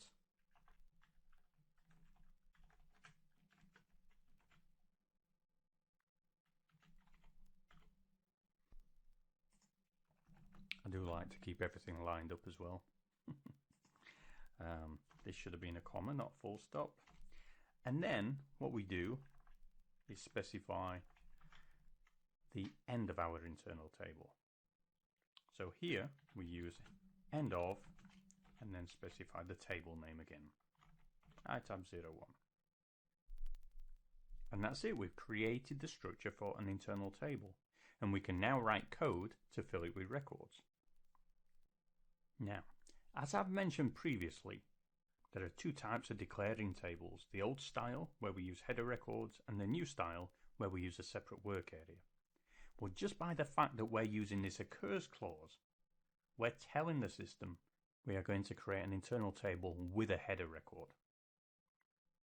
Now, just as I've completed this internal table, I'm going to change it because one of the things I did here was name our fields in the internal table starting with a Z. When you start to create internal tables, you may find it useful to always make sure your field names are identical to the field names in other internal tables or tables from the ABAP dictionary.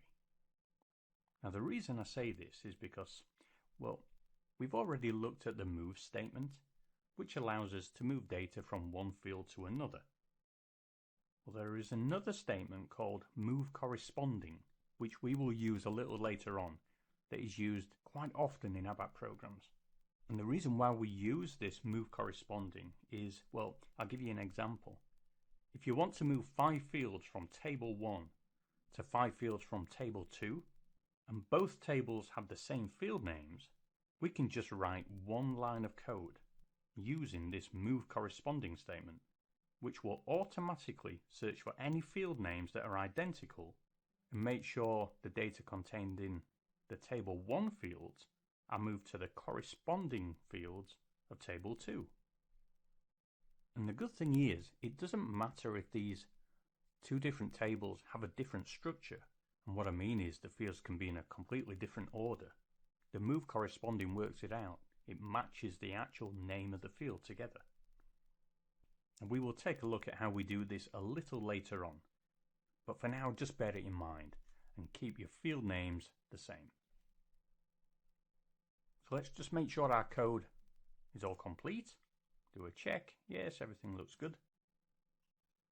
So now we've seen how to create an old style table with header records. Let's have a look at how we do the new style.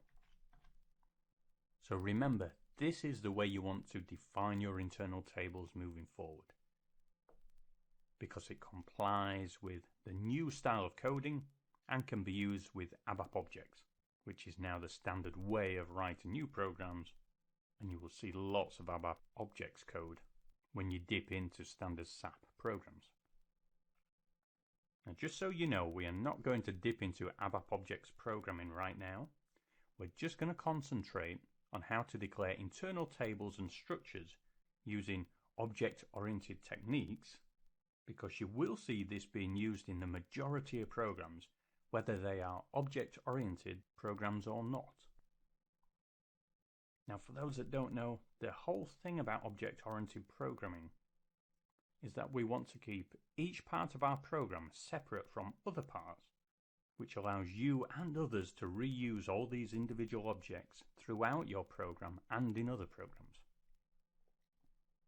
So in our case, when we create an internal table, we need to separate out the individual data objects, sort of like tiny building blocks.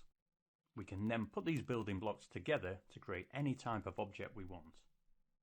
So put another way, we're making use of modularization and reusability of data objects to enable us to create new data objects later on down the line.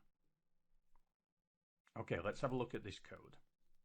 Now, first off, we have to define what is called a line type. And at first glance, when you look at what we're going to do now, you may think this is an awful lot more work than defining a table using the old syntax. But don't worry, it's quite simple, and you will quickly see the benefit of using this when you are dealing with larger, more complex programs by being able to reuse your code. So we start off with using the types statement. And think of this as we're declaring new data types. So just as we have integers, character strings, well, we're using types to declare a new data type. In our case, we're creating structures of existing data types. So back to the code, types, and then you should be familiar with begin of, and then we specify our own name to identify this line type. So I'm going to use line01, and we'll put underscore typ on the end. Then I'm going to copy and paste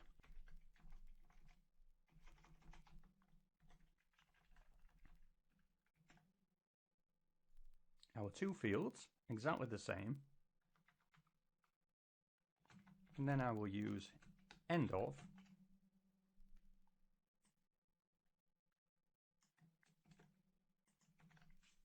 line01 underscore typ. So it looks very similar to the old style. Let's add a comment in here.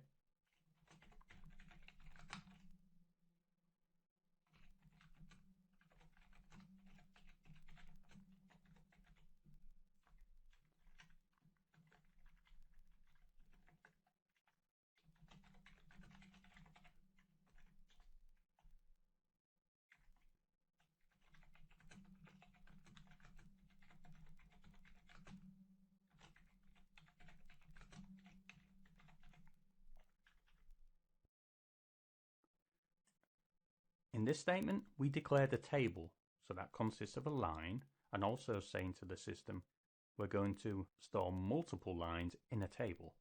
Well, here we're just defining the structure of one line. This does not define the internal table yet. We will come on to that. Now, the first thing you'll notice is that instead of using the data statement, we're using the type statement.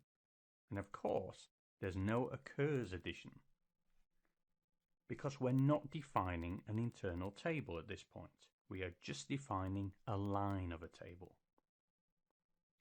We then declare our surname and date of birth fields, as we did with the old syntax. And just as with the data statement, we use the colon to tell the system we are going to chain statements together, so we don't have to retype the word types all the time. And the last line, we're saying this is the end of our line by using the end of. Now, once we have defined our line, the next step is to define our table type. Now again, we're not quite at the point of creating the table yet. We're going to say we're going to create a type of table. So we're just defining the structure of it.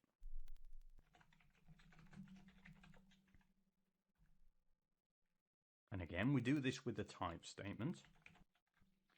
Then we declare our internal table. So just as we did up here, I will declare an internal table down here. And I'm going to call this itab 02. But don't forget, this is a type that we're doing. So I'm sticking the underscore typ on the end. Then I add type standard table of, and then I specify the line type. Line 01 underscore typ. Now again, as I mentioned, we've used the type statement instead of the data statement. We give our new type the name, itab02 underscore typ, and then we follow this with the word type to indicate we're going to define our table based on a type that already exists, which is this one. Then we include the term standard table of to indicate we are going to create a standard table type. Now remember, a standard table can have multiple identical records, meaning we have no unique key. So that means we don't have to include any unique key in this table type definition. We just need to declare it just as we did. Also in the old statement, we use the occurs clause up here to define the initial size of our table, and we use 0, which meant really we don't know how big the table is going to be, so just leave it up to the system to determine it. But in this new style, using the types, instead of using the occurs clause, we can add initial size, and then we can give it a number. So it could be 0. But this is completely optional. And if you don't know the exact size of the table you are creating, you can just leave this off. And actually, you very rarely see this in programs. So just leave your statement like this. And lastly, let's also consider how we can create a sorted table type instead of a standard table type. Now, before moving on from this statement, let's also consider how we can create a sorted table type instead of a standard table type. Well, we can do this by, I'll tell you what, I'll just copy this line so you can see the difference. So where we have our type defined, we just go past the type statement, and here we can have sorted table of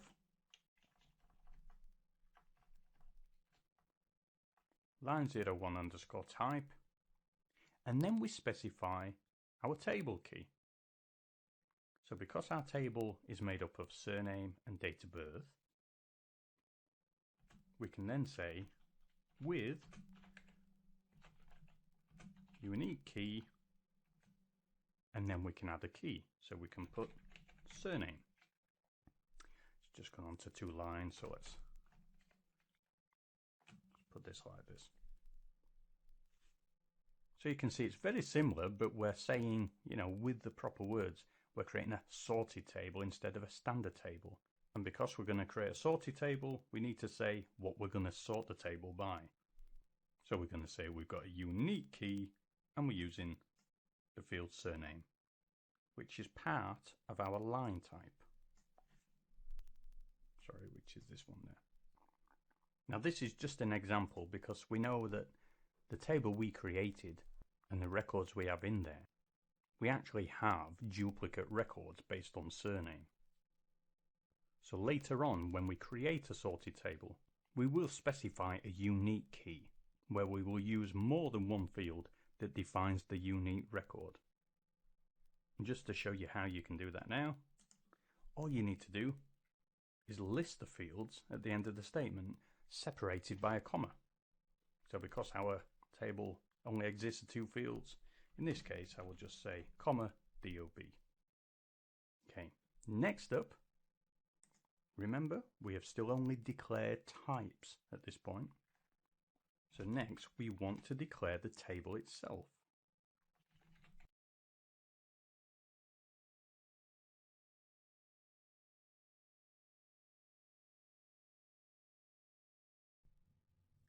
So as the comment says, we're going to declare our table based on our table type that we just declared up there.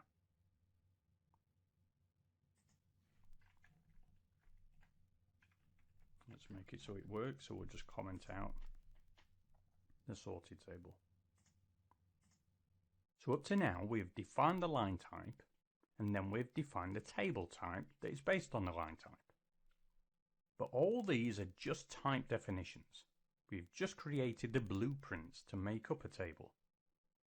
We do not have an internal table yet. So how do we do this? Well, let's have a look at the code. And it's really, really simple. We use the data statement again. And then we declare now our internal table name. Followed by type. And then we specify, tell you what, let's change this. And then we specify the type our table is going to be based on. So because we've already defined our line type and our table type, all we need to do now is use the data statement to say we're going to create a new table called itab02 that is based on the table type we declared itab02 underscore typ. And when declaring internal tables this way, we have the option of whether to use a header line or not. If you do want to use a header line, you must specify this explicitly in the data statement. So it would read, let's have a look, data type, and then you would say with header line. But remember, I'm saying don't do this, because if you do, you'll not be able to use this style of table in ABAP objects. So the next thing to do, let's get rid of it. Now, we're not done quite yet. The last thing we need to do is define our work area. And we will use this work area in conjunction with the table we've just defined. Now, before we put the code in, just note that the work area is actually not part of the internal table. We have actually declared the complete internal table now in the previous step. But we declare our work area to work in conjunction with the table, meaning we move data to our work area, we work with it, and then we update our table from the work area.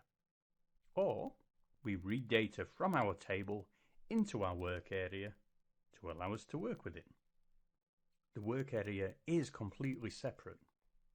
And because it is separate, if we have multiple internal tables with the same structure, we can also use one work area to read and write data to and from multiple tables. And that's an example of reusing your code. So let's have a look how we define the work area.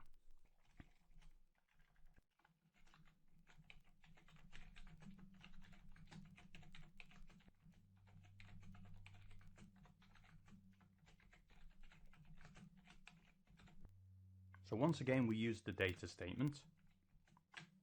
And I'm just going to call this now WA, stands for work area. And it's going to be a work area that we're going to associate with itab02. Now, the association is just in my mind. It's not anything in the system. So it's just, a mental association. So I'm just going to say WA underscore itab02. Just so I know what work area matches what internal table. Then we use the word type, and then we have to specify the line type. Well, we've already declared it up here.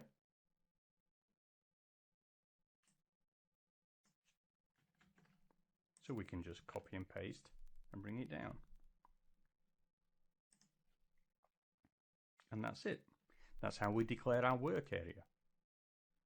Use a data statement, we give our work area a name, and we specify the type as the line type we already declared. And that completes everything we need to work with our internal table now. Now I know the first statement of declaring an internal table with a header line was only 4 lines of code, and we had to actually use 7 lines of code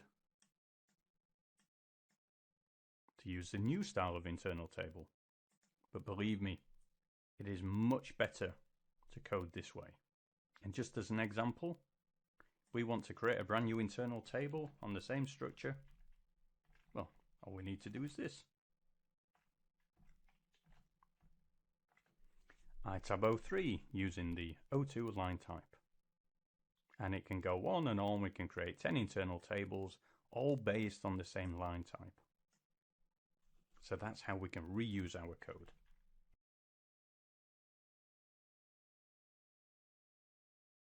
When we read and write data to an internal table that has a header line, we always move and read data from the header line itself.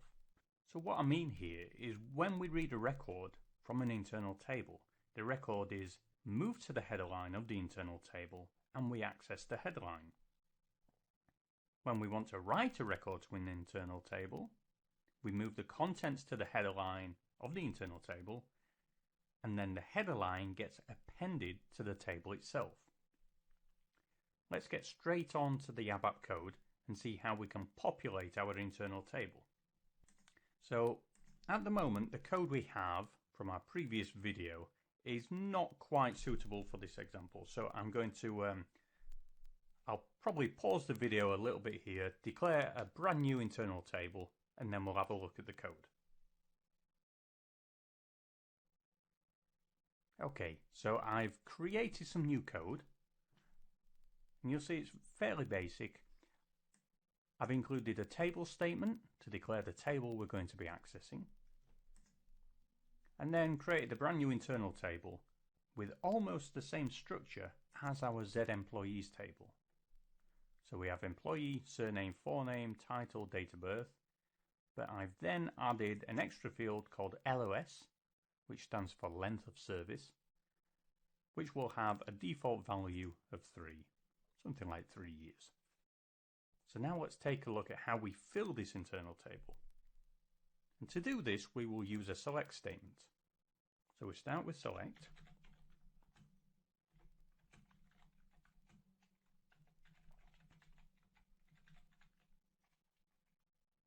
And you can write all on one line here, but I'm just going to break it up so it's a little easier to see the components of the select statement.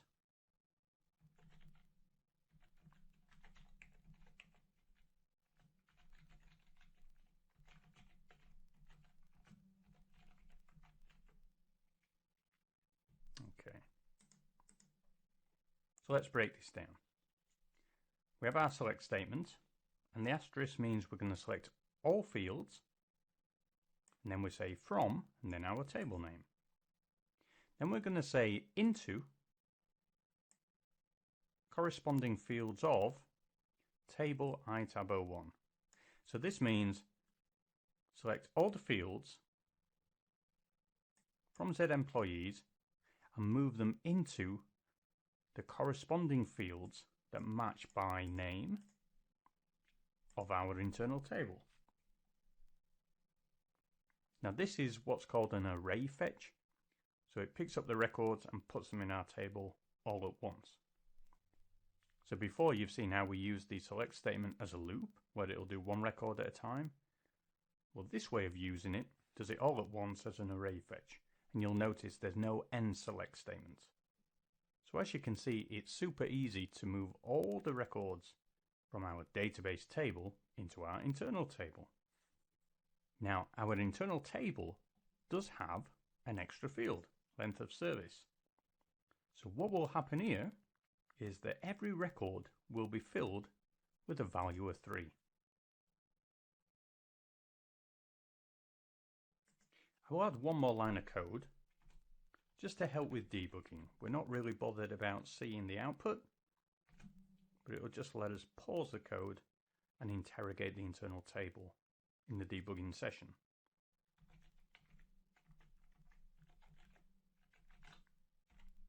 Okay. Oops, I pressed the wrong button. Do apologize. Do a check, everything's good. Pretty it up. stick in our breakpoint.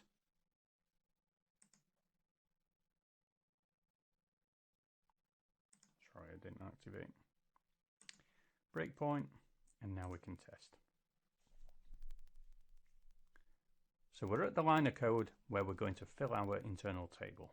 So what we'll do is have a look at the internal table first.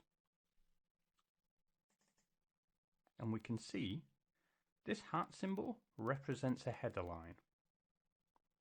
And then down here, you would see all the records as they get filled into the internal table. But as we have yet to process this line, there's nothing there. So I'll just step through the code, one line at a time, and all we should need to do is execute just this one line. And as you can see, I'll just come back up, we executed that. The system did an array fetch and populated all the records into our internal table.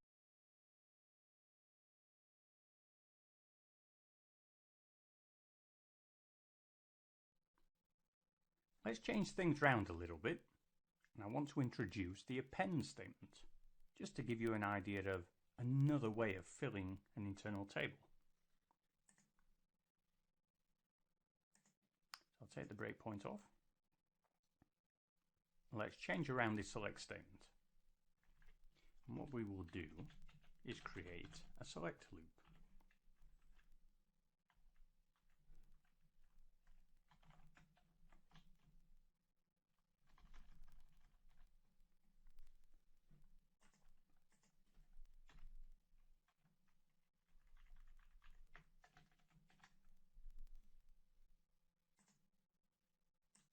And also, because I don't like typing much, I'm just going to bring in my favorite text editor.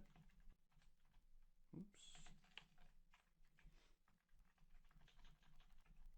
And I'm going to say move Z employees dash field name to item 01.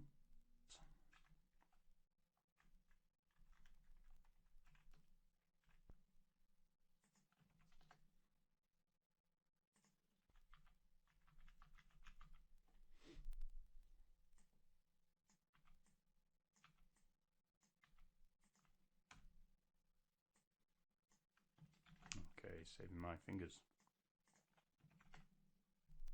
Oops, that's not where I wanted it.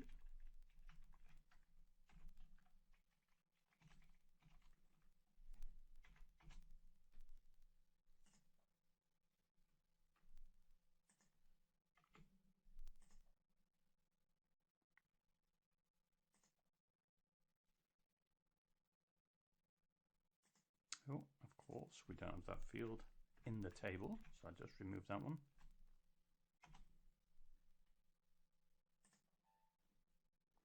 Okay, so what we're doing here is a little bit different, where instead of doing an array fetch, collecting the data one record at a time in a select loop. So the first record will be selected, and then we have individual move statements to move our data field by field to the corresponding data in our internal table. So let's activate it. I'll stick a breakpoint in, and then we can debug the code and see how it works line by line.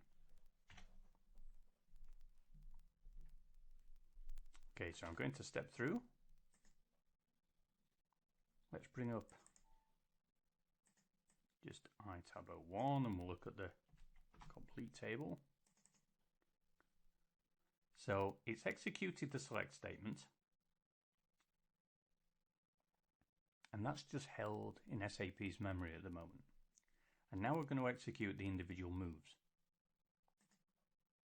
And as you can see, the first move moved the value of the employee field to the header record of our internal table, and so on with the other fields. Now, one important thing is, I mentioned before, when using header records, the system only works with header records. And what I mean is, it's filling the header record, but there's no code to then say append the completed record to the table. And you'll see this as we step through. We come to the end of the select, start the loop again, and now all it's going to do is overwrite the header record. Now this is a real common mistake made by programmers, and I still make it today. If I'm ever using a header record, I'll just sometimes forget to append the records to the table, because everything looks right. It's just you've got this extra line of code that you need to add to say move the header record to the table and then do the loop again. So let's zoom through the code, come back and then see what we need to do to complete this. Take off the breakpoint, and it's really simple. All we need to do to get the header records appended to the table is add our append statement. So just below the moves, I will do append itab 01.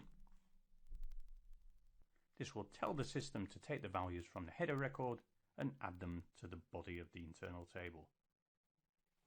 Let's have another quick debug so you can see it working.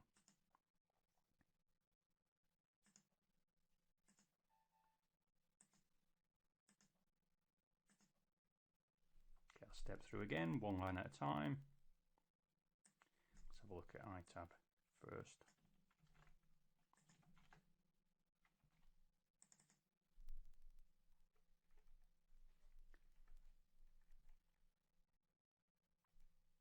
Now we get to the append statement, and you can see a record was added to the body of the table. Now note here, the header record still contains the values. That's something to be aware of. Ideally, you want to clear out the header record as soon as you've added your record to the body of the table. Now also, if we go back and look at the individual fields of the table, and we'll take a look at the length of service field,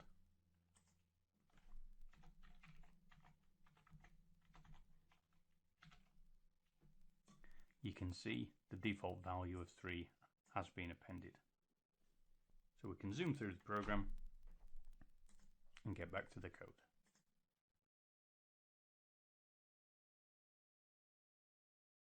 We're now going to take a look at the move corresponding statement that I mentioned a little earlier in one of the other videos.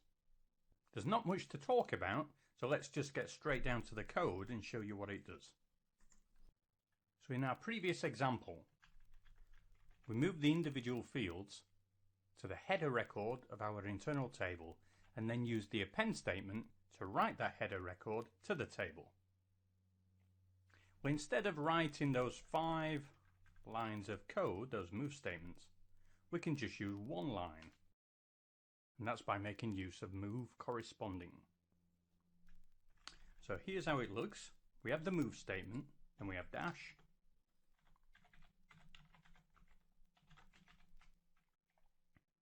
and we specify the table name, which is our Z employees table.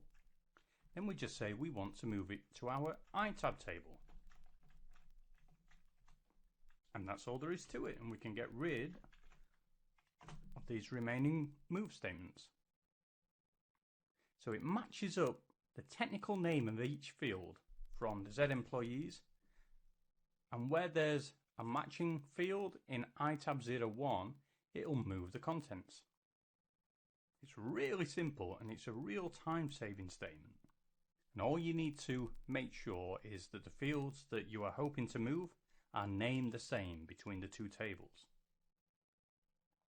There is one thing to watch out for, and that's when you use this statement, just ensure that the fields you are moving data to and from do have the same data type and length. So even though it'll match up the field names, it's up to you to make sure the field type is correct. If they do differ in any way, you could end up with unpredictable results. Now back to this code. Let's stick a breakpoint on and see it in action.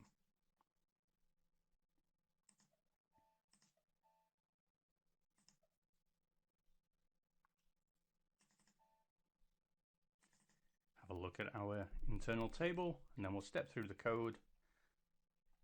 Bang, it moves all the fields. So if we scoot up,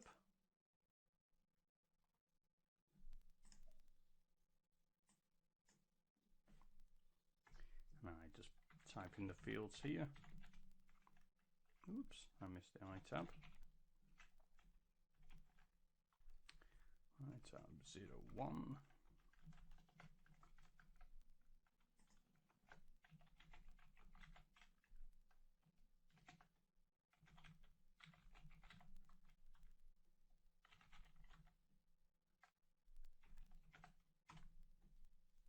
There, you can see it's actually moving them in. And it's as simple as that.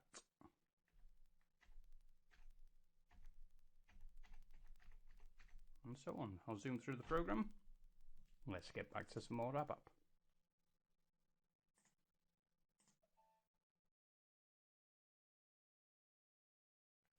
What I'm going to do now is just go through another example.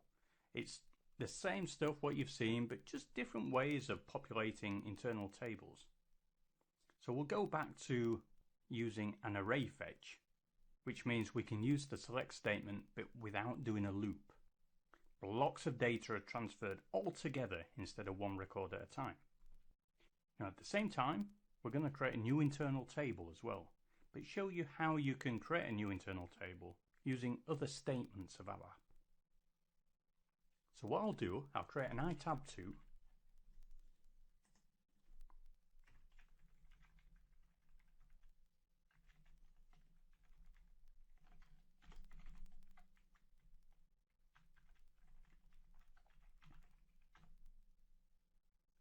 We'll keep the occurs 0, but this time, instead of specifying all the individual fields, I'm going to remove those and use an include statement. So I'm going to say include structure of iTab 01. Ooh, just one little error, sorry.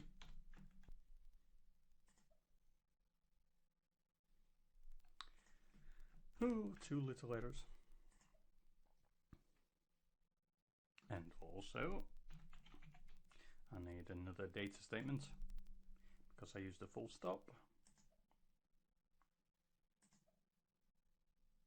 Okay. So notice here, I am declaring the contents of our new internal table using the include structure statement. This just simply copies the structure we declared for iTab 01 and includes it in iTab 02. We could also use the structure of a table that we declared in the data dictionary. For example, let's do another one. Let's do iTab 03.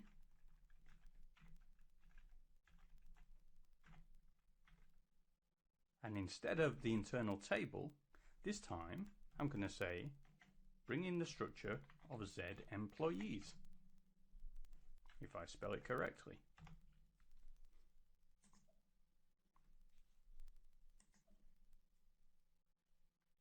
Using this method to declare fields of an internal table can save additional coding and can be enhanced further by including multiple table structures all within one single internal table. Let's have a look how we do that. Let's do another one, iTab 04.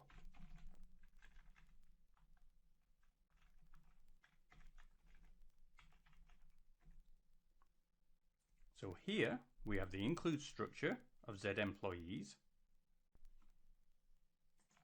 I can then take, well, add another include structure of iTab 01. So you can see you can use this include structure statement to add various structures you have already defined or have already been defined in the system to build up your own internal table. Now this, I guess, isn't a great example because we actually have employee defined in both of our structures. So, make sure your field names are unique. But you get the idea. You can just continue adding more structures, or, if you wish, include some more data statements, such as employee count of type integer. Using these techniques, you can build any internal table you want and at the same time reuse your own code. Now let's keep things simple for now. So we'll remove some of these internal tables that we've created and stick to our original one.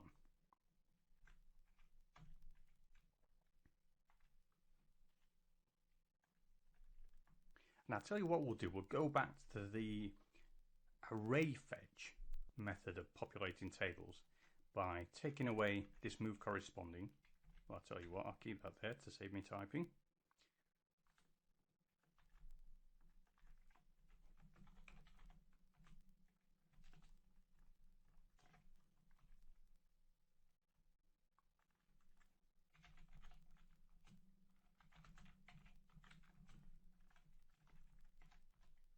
Here we go. And notice I'm deleting the append and the end select. It would help if I could spell fields correctly.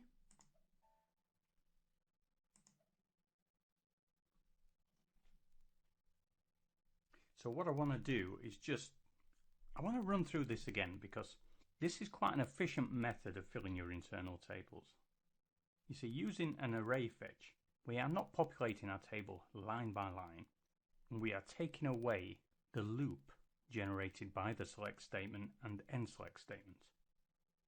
Instead, this select statement selects all the fields from our data dictionary table and moves only the fields that correspond from that table to the fields in the new internal table. This type of select statement is much faster than using a loop. And also, take note that we did not make use of any header record here. There was no need to use it because we used a block by block array fetch method to fill our table. I'll also mention that you can identify the individual fields you want to move from your source table instead of using the asterisk that represents every field. So for example, where we have the asterisk, we could then write out the field names: surname, forename, date of birth, etc.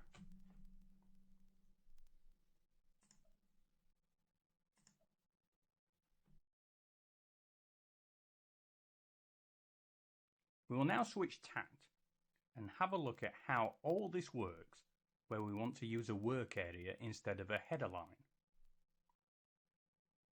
The fundamental difference is that when we are selecting records from the table, we are using the separate work area instead of using the internal table's own header line.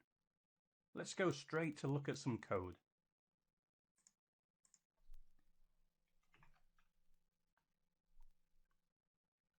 So what I'm going to do is define a brand new internal table.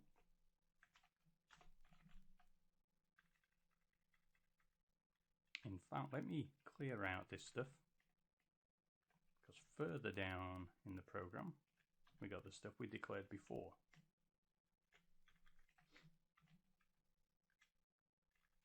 So first of all, as a refresher, we have the line type, and that's made up of two fields, surname and date of birth. Then let's put a space in here. Then we declare the data type, which is made up of the line type, followed by declaring the internal table itself. Let's get rid of this one. So this is the declaration of the internal table. Then finally, we declare the work area. So with those statements in place, let's move on and have a look at the select statement we would use. It's very similar to how we define the select statement for working with an internal table with a header line, in that we start with the select statement, and then what I'm going to do here is specify individual fields. So I'm going to say surname, and date of birth. Then we use from to say where we're going to select it from, and we're going to specify the employees table. Then I'll just break the statement onto a brand new line. Then we're going to use into, and this is where we specify the work area. So because our work area is WA itab 02, that's what I'm going to input. Now I'm going to add an append statement, and this is where I'm going to do WA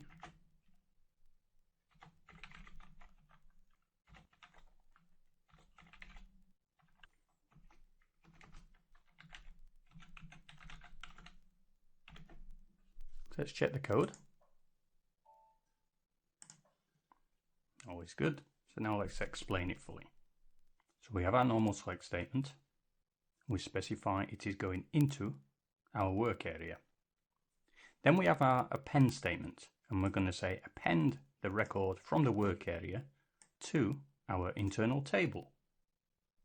Then this section of code is ended with the end select to complete the loop. So let's debug the code and you can see it in action. Oops, not active. Okay. So here we go. There's our work area. There's our internal table. And I'll step through line by line. Work area is filled, and then we append it to the internal table. And then the loop continues.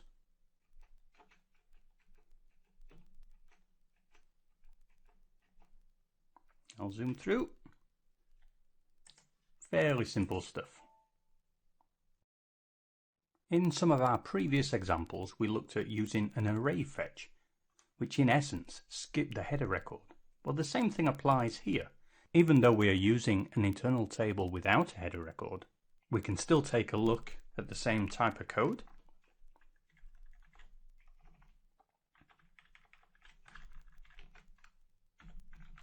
And see how it works with this type of table. So let's comment out this.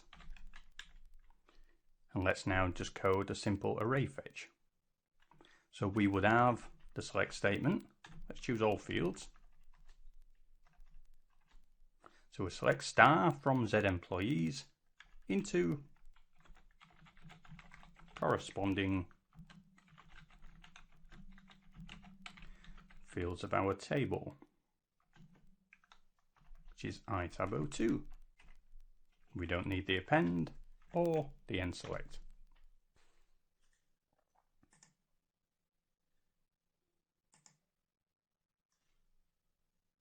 So as you can see, an array fetch works exactly the same as before, and we can test it out.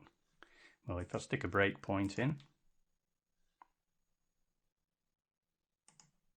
it's going to zoom straight through, but we can see that the internal table is empty at the moment. As soon as I press F5, the program is going to end, but on the F5 press, the internal table will be filled with data.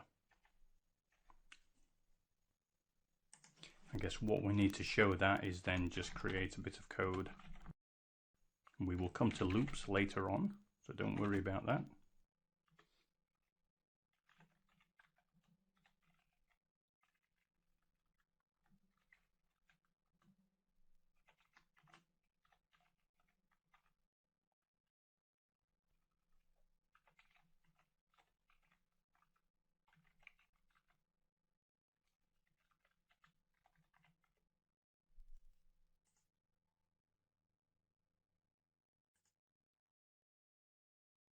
Okay, let's test it again.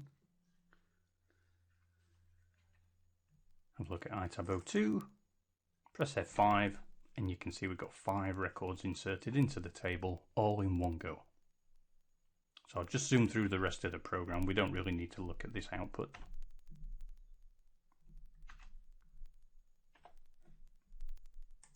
And get rid of the breakpoints.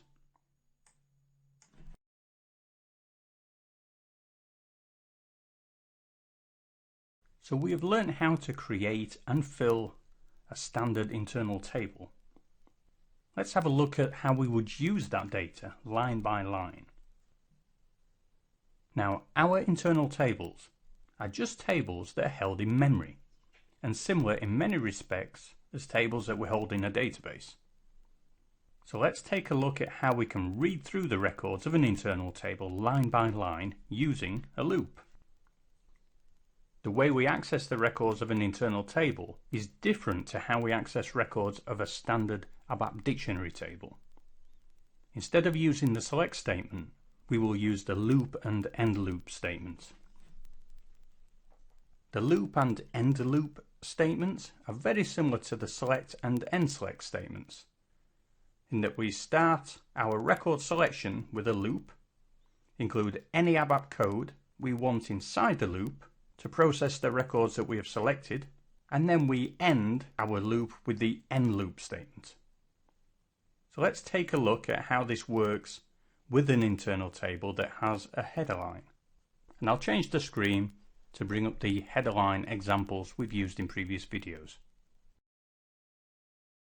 Okay, we have our original example where we are using a select statement, using the append statement to add the records to the internal table, and then we do have a write statement just to help with debugging, but I'm going to remove that. So let's have a look at how we would write this loop statement. And it's very simple. We will start with a loop and we say we're looping at our internal table, which is itab01. We then add code inside our loop to do whatever we want, maybe updating records in another table or writing out to the screen and so on, or maybe just performing calculations. And then once that's done, we have the end loop. So when we access records of an internal table using a header line, each record gets transferred one record at a time from the body of the internal table into the header line, so that we can then work with the header line to do what we want. As you can see, it's very simple and easy to understand. So now we have our loop. Let's fill some code in, just here, so that we do something with the data. So we're just going to write it out to the screen.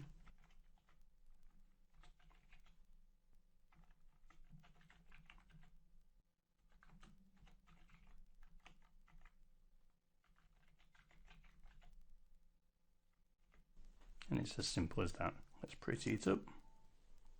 So as you can see, it is very similar to how we have used the select statement a little higher up. We select our records, we process the data, and then we finished the select. Let's have a quick look in a debug session to see how the header line gets filled and used within our loop. So we'll activate the code, stick a breakpoint on, and execute. So the select statement has already been processed. As you can see, we have, let's see, 5 records. And you can see the header line has still got the 5th record already populated. But when we process our loop statement, we start to loop through the table one record at a time, starting at the first record. And what will happen is this record will get copied to the header line, and then we access the header line with our write statement to write the individual fields out to the screen. Let's go one line at a time. So as you can see, the first record has been copied to the header line. And when we have statements to work with this type of table, they will always access the header record. Have a look at the screen. Amy Jones.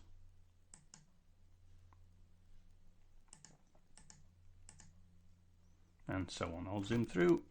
There's the output. Real simple stuff.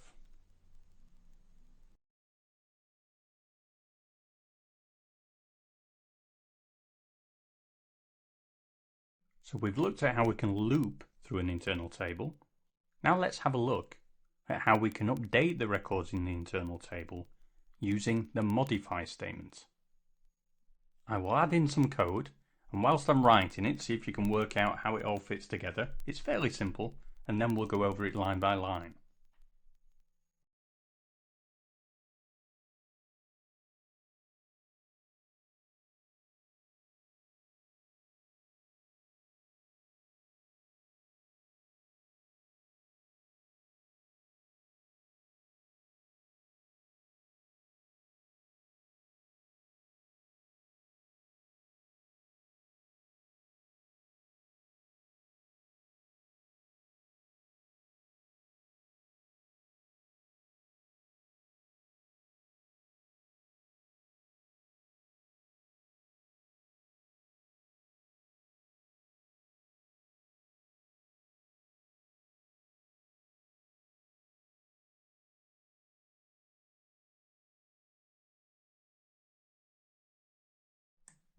Okay, it's a very simple change. You can see I've included an if statement and also a modify statement. The if statement allows us to determine if the employee's surname is equal to Jones. If it is, we're going to update that record with the surname of Smith. Then we have an end if statement. In fact, let me change this code. That shouldn't be there. It should be there. There we go. So if the if statement is true, we then have the modify statement, which will take the contents of the header line that we have just updated and update the record in the internal table that was originally read into the header record. Now the modify statement has some specific features when used inside a loop for an internal table. So in our case, the modify statement only changes the contents of the existing line in the internal table that we have read. It does not create a brand new record. If the modify statement is in a loop, it is always the current line that is changed. But please note, you should not do this if you are trying to modify key fields of an internal table that use a unique key. If the modify statement is used outside of a loop, we must specify the record index number that we want to modify because we have got no index number being monitored by the system automatically, like when we have our code inside a loop. Now a little note is the way we use the modify statements in our example here. We can only use it this way with index tables and tables with header lines. Let's continue on with this example where we have modified the table, and I want to introduce a new statement called describe table. The describe statement can be used to find out information about the contents of an internal table. This includes a number of records the table holds, the reserved memory space used, and the type of table, if it's a standard table, sorted table, or hash table. But in the years I've been using ABAP, I've only ever seen this statement used to find out how many records exist in an internal table. So let's concentrate on that one. Now the way we do this is very simple. We just type describe table, which is the actual statement, followed by our internal table, which in this case is itab01. Then we want to know the number of records. So what we do is use the addition of lines. Then we have to tell the system how we want to store this value. So let's use a new variable called line count. And up here, I'll make sure we have a data statement called line count with a type I. So this statement will return an integer value that represents the number of lines contained in our internal table, and the value will be stored in the variable we defined. So why would you want to know this? Well, we have covered the append statement in a previous module. So you should know that the append statement only adds lines to the end of a table. Now instead of using append, we could use the insert statement. Now the insert statement allows us to insert records into any position we choose inside an internal table by specifying the table index number.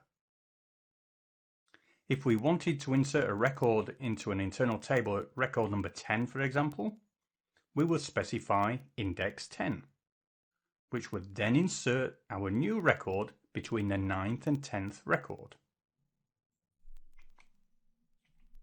And we would do this simply like this.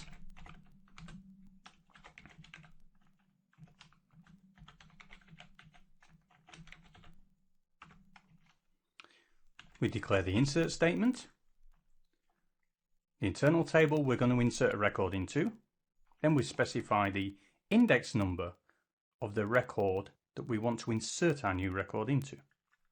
And this is where we can use our line count, which holds, in this case, the total number of records in our table. Therefore, the result of these two statements, the describe and the insert in this case, the system will insert a record before the last record in the internal table. So like I said, if there's 10 records, line count will hold a value of 10. The new record is inserted between the 9th and 10th record. And that's why our new record would be inserted one record before the end of the table.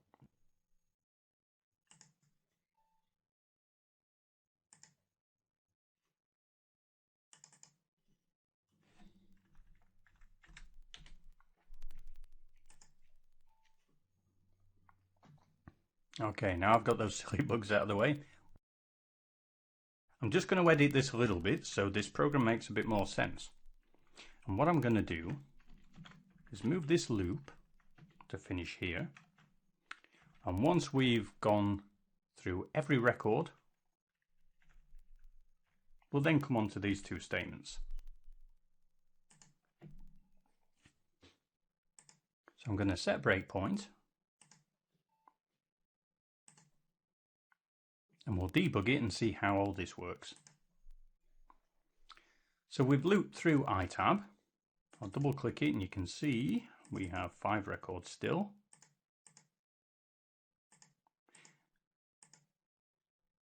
And if we have a look at the value of line count right now, it's 0. So we'll execute this row of code. And now it's telling us we have 5 records. Then we come to the insert statement.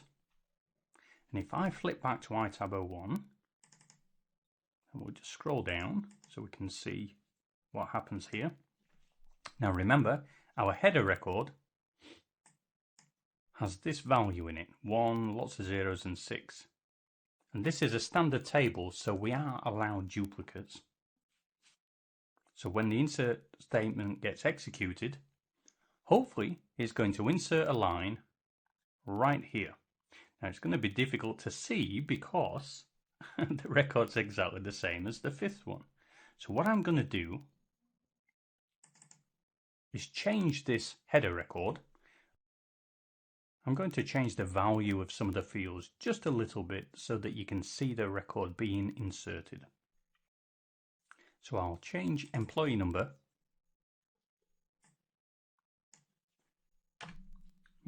To 7. Oops, I pressed the wrong one by the looks of things.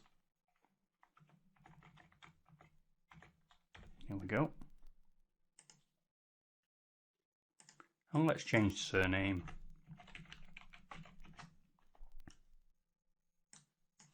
to Stevens. Okay, back to the fields. I'll have a look at the table.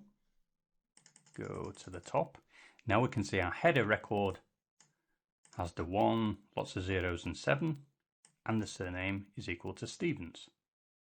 So now we will insert this header record into the table at position 5, which, if you remember, is the total number of records in our table. So we'll execute it. Oh, silly me, I didn't have anything after.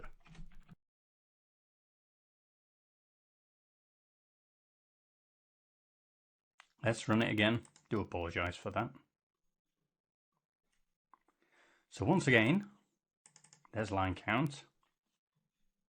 Go one line of code down. It now contains 5 records. We will have a look at iTab 01. We'll go in and amend the header record again, which is this one. So if I just come down here and say iTab 01, surname, iTab 01, employee, change that to blogs, and this one I'll change to 7. Oops, 7 there. So if we have a look at the internal table, there's our header record with the new data we've just added. Scroll down, and then when it executes the insert statement, we should have another record inserted here, and this record should be moved down 1 position. And there we go. That's the insert statement.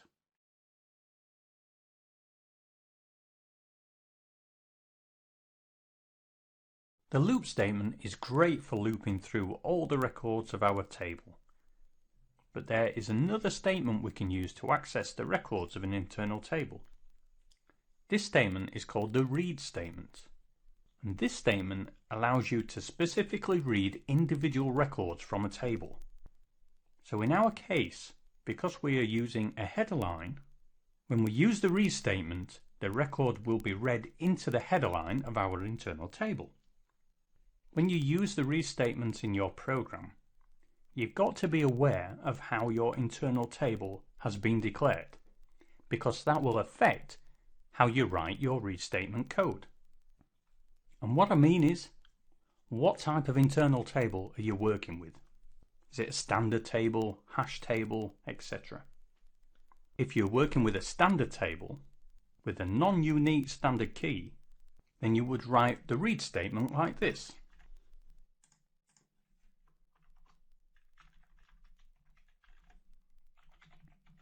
Read table, then we specify the table, which is iTab 01, and we can specify the index number. This means we're reading the 5th record of our internal table into our header record. The beauty of using the read statement is it is the fastest way to access the records of an internal table, and using the index specifically is the fastest form of this read statement itself. This type of access is about 3 times faster than using a hash algorithm, which, as I've mentioned previously, is our best performing internal table when dealing with lots of data. As well as being 3 times faster than a hash algorithm, it can be up to 14 times faster than using a normal table key. But the problem is we don't always know what the index number of the record is that we want to read, and that's why we nearly always end up using table keys. So let's add an internal table to our code and define some key fields as our table key. So the way we write a read statement using a table key is again read statement. I'll tell you what, I'll pretty it up. Oops. Okay, we have read table, then we specify our table name, but instead of using index and then the index number, what we do is type with key, and then we specify our key fields. So I'll just go onto a new line, and we'll indent it a little bit, and because our iTab 01 is made up of these fields up here, we will say our key field is employee. So we would say employee equals, and then we specify an employee number. Simple as that. You are not just limited to using a unique key. You can use other fields as well, but the problem there is that it is difficult to know exactly which record you will be reading. Because let's say if we use the surname field and we add 3 people called Smith, well, you wouldn't know which record has been read. Is it the first, second, or third? Well, with a non-unique key, the read statement reads sequentially through your table, so actually you'll get the first record that appears in your table that matches your key. But again, you won't have a clue if there are any more records that match without adding extra code to carry out some extra checking. You know, such as check to see if the record was found. If it was found, read the next record. And again, see if that record was found. You know, that type of thing is the only way you'd know if there are more records with the same key. Now this read statement we have just seen can also be used for sorted tables and hash tables. When you specify the key fields to use in your search, the system will run a binary search for sorted tables and use a hash algorithm for hash tables. If the fields you choose to use are not key fields, the system will carry out a sequential search for both the sorted and hash tables.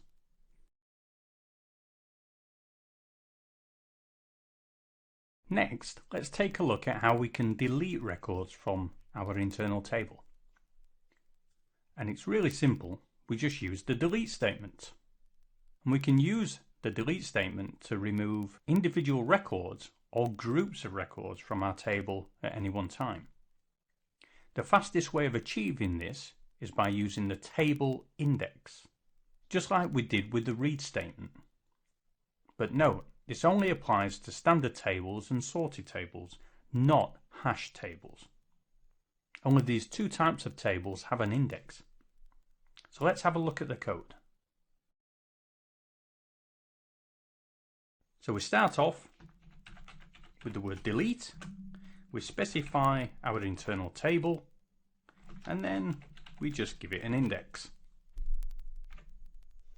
It's pretty simple. We make no use of the header line here. Instead, we just directly address the record index of the record we want to delete in the body of the internal table.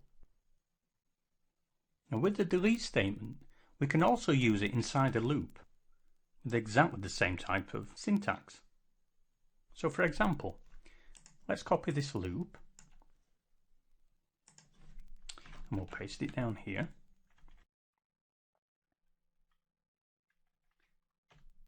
What we can do is if we have some logic to identify a specific record, in this case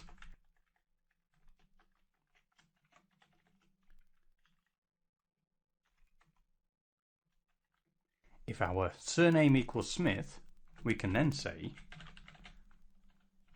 delete a record from itab 01. We're going to use the index, but instead of specifying the number, we can use a system variable called syindex. And when we are inside the loop, this variable gets updated automatically by the system.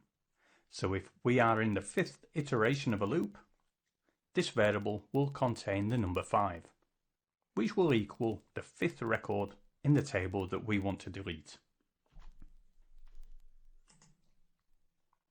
One thing to note is that you shouldn't use the delete statement without the index addition. If you are outside the loop, you will be given a runtime error, which in turn will cause your program to crash.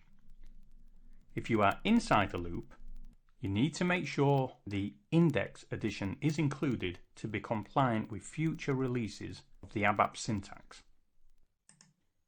I want to introduce the where addition to the delete statement, because there are times when you don't know the actual index of the record that you want to delete. When your table has a non-unique key, you need to use some other logic, as we've already discussed, to determine which record or records you want to delete. And this is where you can use the where addition. Now you use the where clause to construct a logical expression that contains the various conditions that will help you identify the record or records you need to delete as uniquely as you can. Now always try and be as specific as possible when trying to identify records you want to delete. Because the last thing you want is to delete data that you shouldn't have deleted. So let's have a look at the code. It's real simple, and what we're going to do is copy this statement here, and we'll bring it down, and we'll edit it.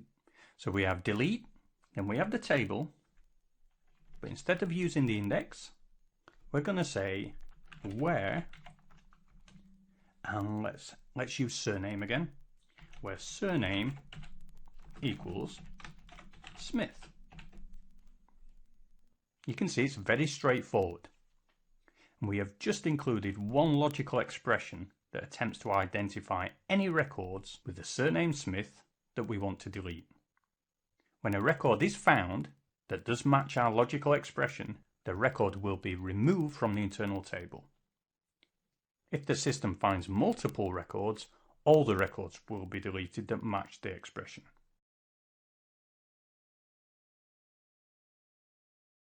Our next topic is all about sorting records in our internal table.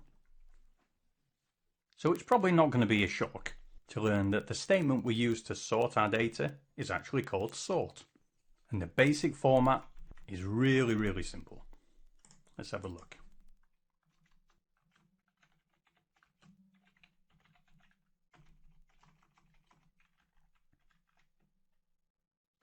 So all it consists of is sort and then the table name. As you can see, the syntax is super easy, and in this case, because we have got no additions to the statement, our internal table will be sorted in ascending order based on the defined table key. Now this works for sorted tables and hash tables. If we are using standard tables, then you are required to use the by addition, and that would look like this.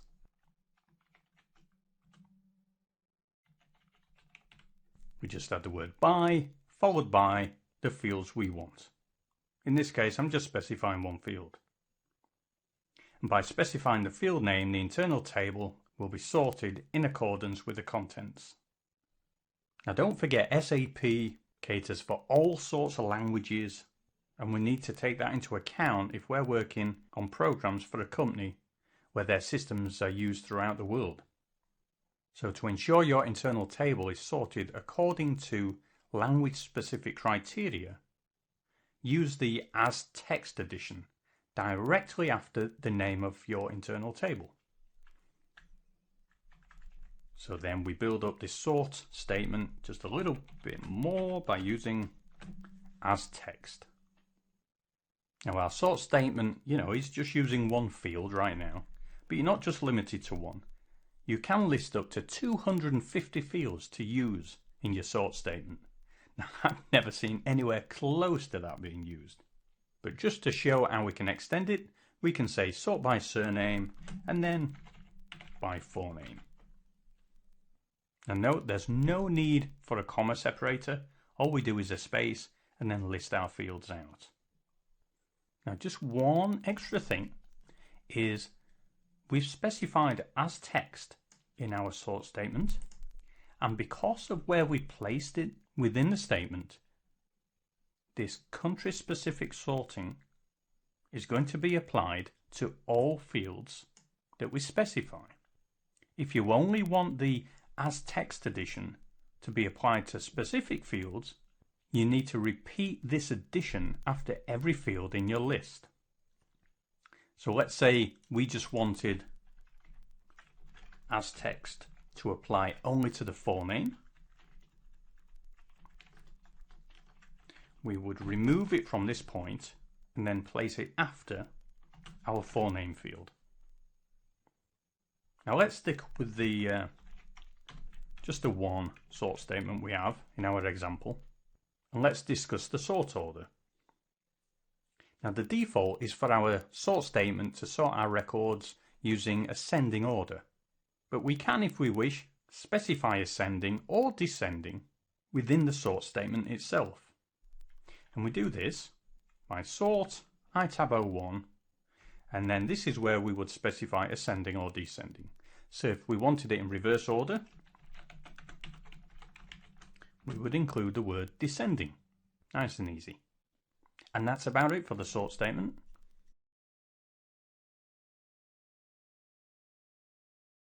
So now we have gone through how to fill, modify data, delete data from our internal tables that have a header record. Let's now swap over and look at internal tables that don't have a header record. The ones we want to use going forward, and they're the ones where we specify our own work area. Now we're not going to go through every example again, but what we will do is go through the differences. So first up, let's have a look at reading data. When we have a loop statement that loops through our internal table that uses a work area, the loop reads each record from our internal table into the work area instead of the header line. Now because we have the ability to specify the work area completely separate to our internal table, we must specify that work area we want to use within our loop to read the data into. So let me clean up this code and have a look at some examples of using the work area with loops and so on. So I've loaded up the code that we've used in a previous example when looking at work areas. And we already specified how to use a work area in an example, but we didn't go into great detail. So let's do that now.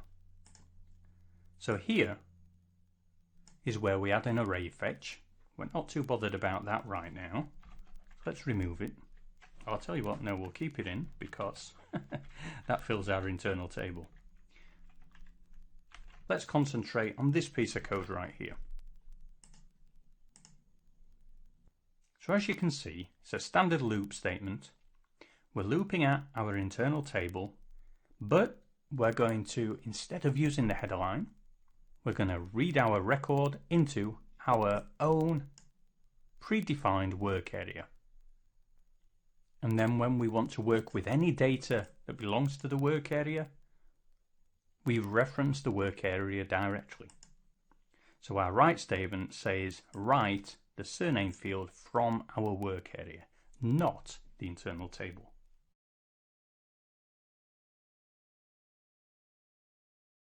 Now to modify records, the modify statement again has to reference the work area. So I'll bring in an example from using the header record and we'll modify it to use the work area. So we're using itab 02 in this case. So if the surname is Jones, oops, sorry, I need to specify the into.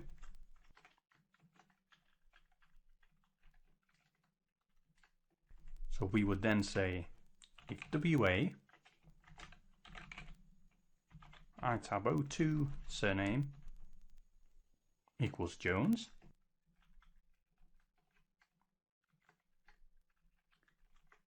then we would modify the work area record to say Smith, and then the actual modify statement itself would be modify itab 02, and then we would say from our work area.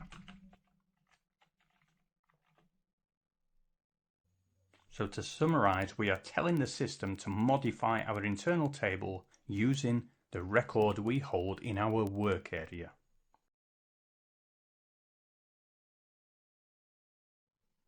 Now the insert statement follows similar lines.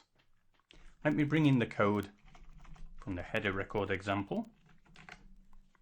Here we use the describe statement to find out how many records in the internal table and hold that value in line count, which I will declare again.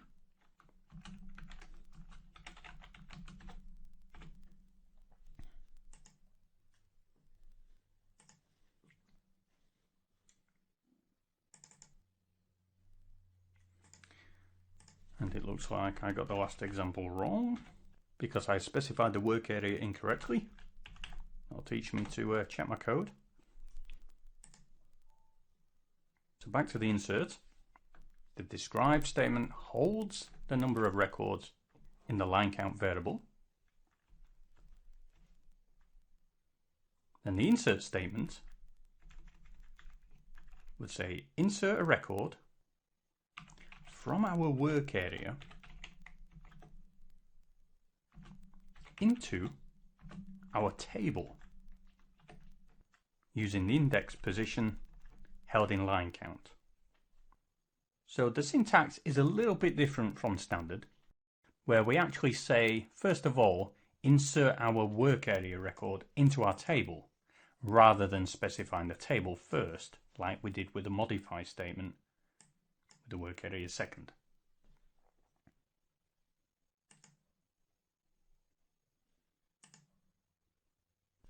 But nonetheless, it's still relatively simple.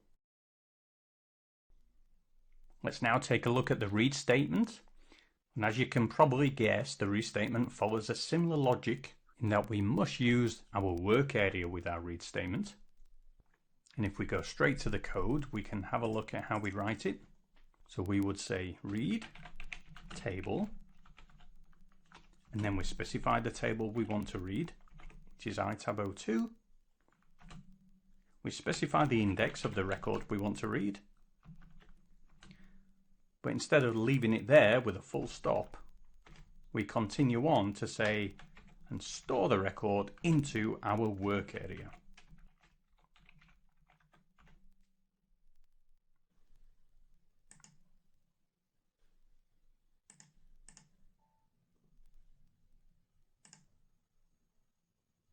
Now, just like in previous examples, quite often you do not know the index number of the record you want to read, so you would use the with key addition.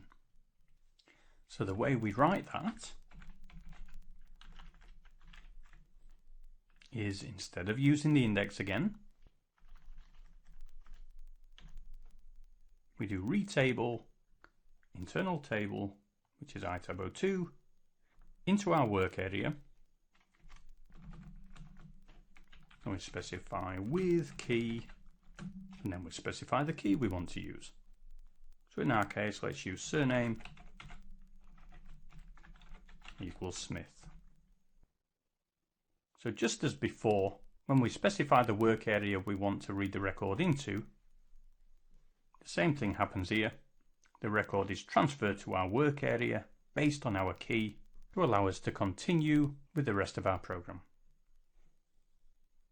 Now, I mentioned previously when we were discussing the read statement with internal tables that have header lines, you need to keep in mind that tables without unique keys can have multiple records that match the criteria you specify with your read statement.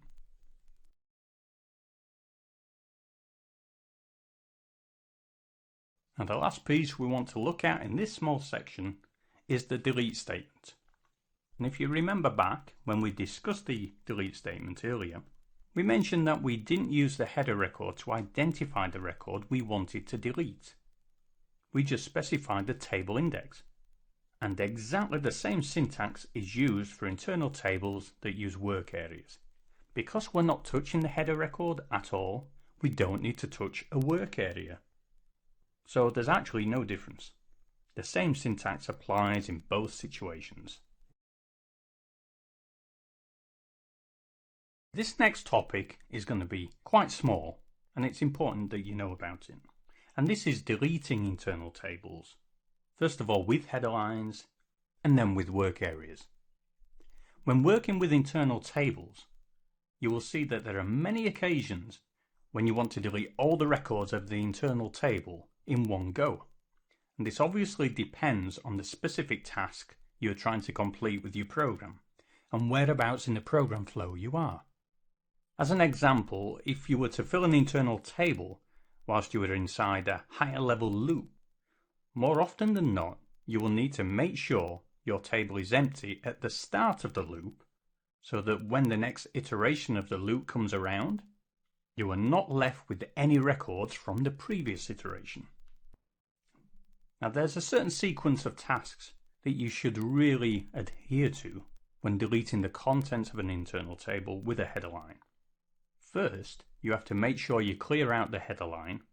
Then make sure you clear out the body of the internal table. So let's have a look at the code and see exactly how we would do this.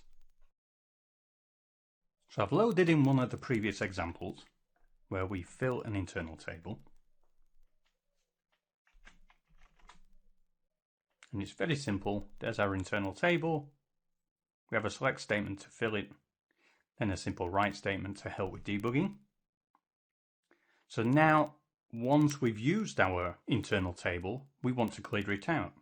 So first of all, clear out the header line, and we use the clear statement. Very simple. And all we do is say clear and then the table name. And this will clear out the header line only.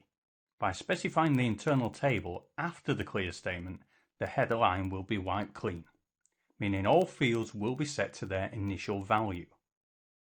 Then, to deal with the table body that contains all your records, we use the clear statement again, but this time we use 2 square brackets at the end of the table name. So all we do is this, followed by 2 square brackets. And this results in all the records from the body of the table being deleted. Now there is another way of clearing out the records of a table, and that's by using the refresh statement. And the syntax is super simple. All we do is say refresh and the table name. And by using this statement, you delete all the records in the table, but you still have to keep in mind your header record still contains values. It is untouched by the refresh statement. So just remember to use the clear statement that we defined first. Now before moving on, there's actually another statement. And this one is called the free statement. And as you might guess, this syntax is super simple again. All we do is type free and then the table name. Now, not only does this statement empty out the records from the internal table, but it also frees up the memory being used by your program. It doesn't mean your internal table no longer exists. It just means that it's been emptied out of memory. So if you need to access the internal table again, maybe to fill it with records, then you can do so. It's just that the program, when it does that, needs to reserve the memory space again. So the free statement does, the same job as the clear statement with the 2 square brackets and the refresh statement, but it has the added benefit of emptying out the memory used from your program. It clears it out, so it releases the memory to be used by some other process. And just like with the other 2 statements, the header line is unaffected, so don't forget to use the clear statement to clear your header line.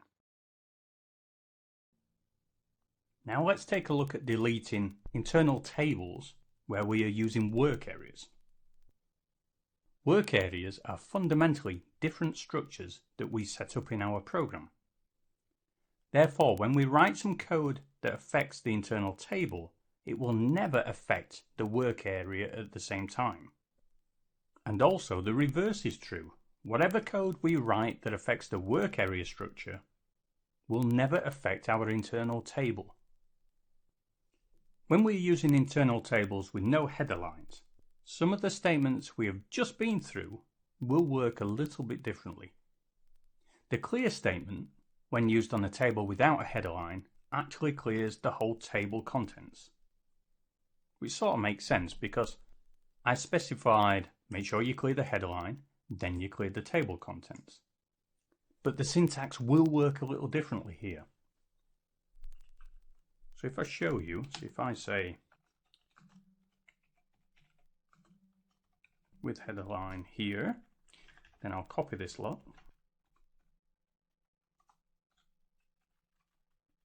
and show the differences with work area. So here, to clear out the header line, we would actually use this statement, clear, then the table name. We don't need the square brackets. But then we've got to keep in mind our work area is separate, so we have to clear that out as well. So all you need to do is use the clear statement again and then specify your work area. And let's say our example, our work area is set up as W8 ITAB 01. As we make our way down to the other statements, here the refresh statement, exactly the same stuff applies. We would have refresh ITAB 01 to clear out the table, which is exactly the same as with the header line. But you've got to remember, treat your work area differently because it's a different structure in its own right. Then the same applies for free.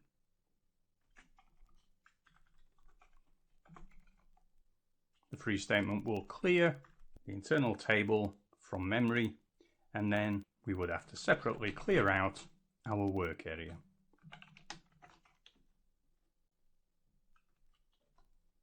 Now this just about wraps up what we will cover on internal tables. We have been through all the major key topics that you will need to work with internal tables, both creating them, filling them up, and then destroying them afterwards. So take some time, practice, and get used to these commands because you will use them again and again and again in the programs you create.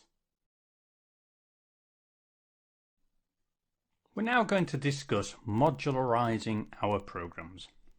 And if you don't know already, it's really good practice to try and keep your programs as simple to read and self-contained as possible.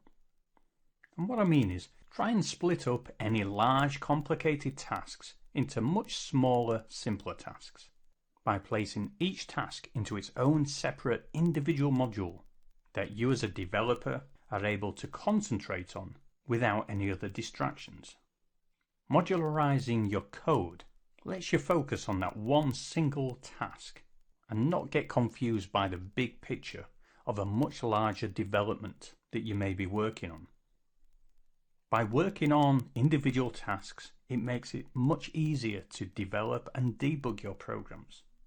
You develop individual modules of code that once tested and complete, you don't have to worry about again, leaving you free to concentrate on any other issues that may crop up in other areas of your coding project that you have to solve. Creating individual source code modules helps you avoid repeatedly writing the same set of statements again and again. And this in turn makes your programs easier to read and understand, both by you and by others. And a big benefit is when it comes to support.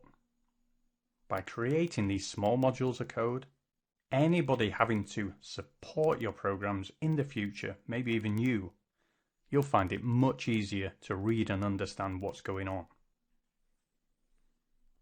And when you first begin to design your program, it's important you concentrate on the design.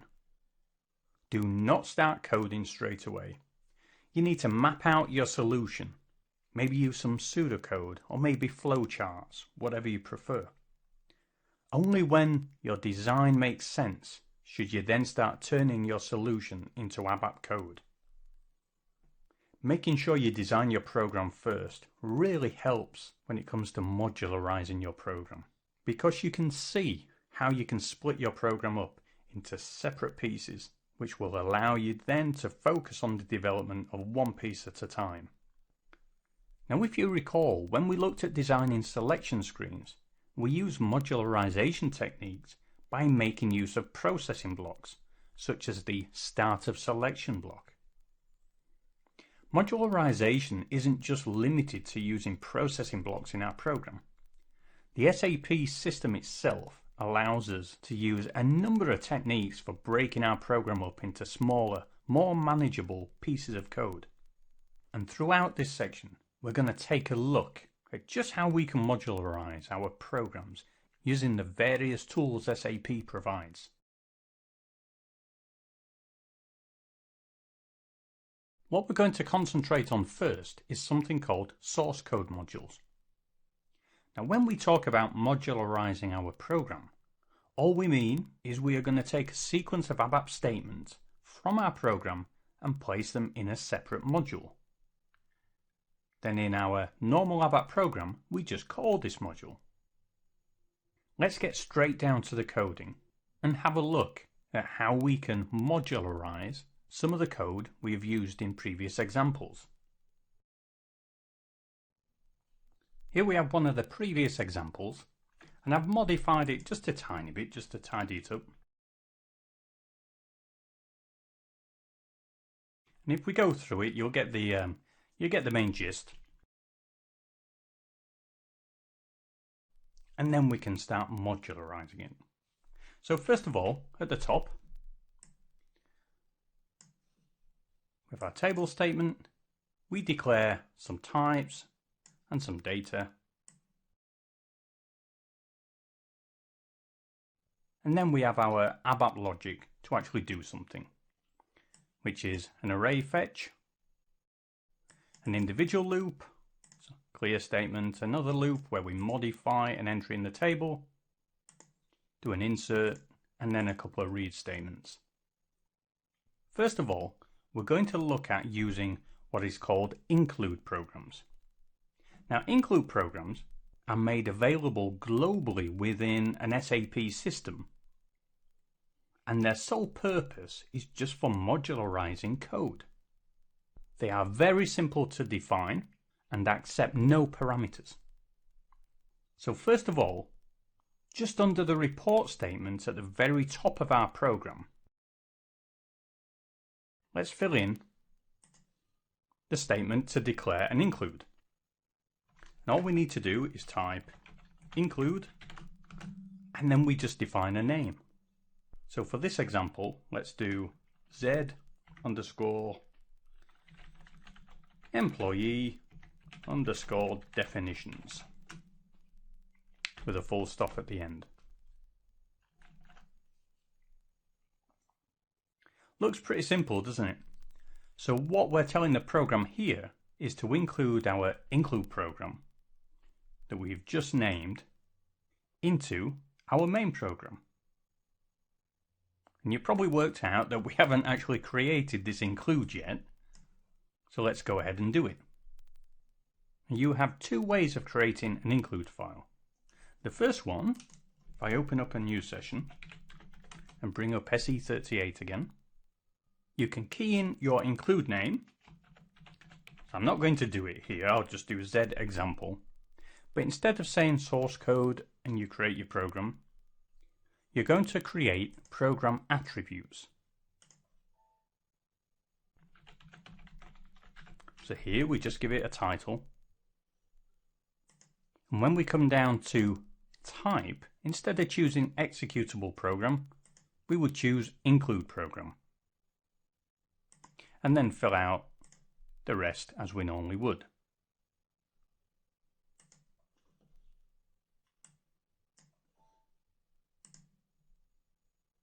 Now the second method is something I'm sure you're familiar with already. Oops, I'm jumping the gun. And that's by using forward navigation. If you remember, we used forward navigation a lot when we created fields in our database table, and we've used it within the ABAP editor to go check out field definitions and so on. Well, we can do the same thing to create additional files within the ABAP editor. So all you need to do is, once you've typed the include, just give it a double click, and we get the pop-up box saying your include does not exist, you want to create it, and we say yes. Assign it to the local development class, and that's it, we've created it, and it gives us a blank program where we can put our code. I'm sure you'll agree forward navigation is a lot more efficient. Now from here, just to go back and show you just that it's the same as creating it through the SE38, if we use the go to menu and have a look at the program attributes, we'll choose yes to save. You can see it's exactly the same screen. It shows the include program. It's a test, it's assigned to basis, and there's our development class. Now remember, this include file or program is a separate file on the SAP system and can be included in any other program. So you have to treat it as a separate program. And you'll see that it's got its own check, it needs activating and so on. So let's activate this right now. Even though it's got nothing in, it should activate. And we get the pop-up box asking us what do we want to activate. And it shows a report program, and it's highlighted our employee definition include already, so we just give it a green tick. And now it's active. Now if we step back, whenever we activate this program, our main one, it will automatically check to make sure our include program has already been activated. And if it has, this one should activate just fine. So include programs are really easy to create, and they help us in our development by taking away some of the noise from our main program and provide us with the ability to reuse our code throughout an SAP system. So this is great. We created our include, but you're probably thinking, well, we put no code in it. And you're quite right. So what we're going to do now, I'm going to take some of this code that we have here. Oops, wrong key. I'm going to take this. I'll comment it out. Go to our include. We'll choose yes to save our changes. Click change. And now all we need to do is paste our code into our include. I'll click save. Now on purpose, I'm not going to activate it here. We'll step back.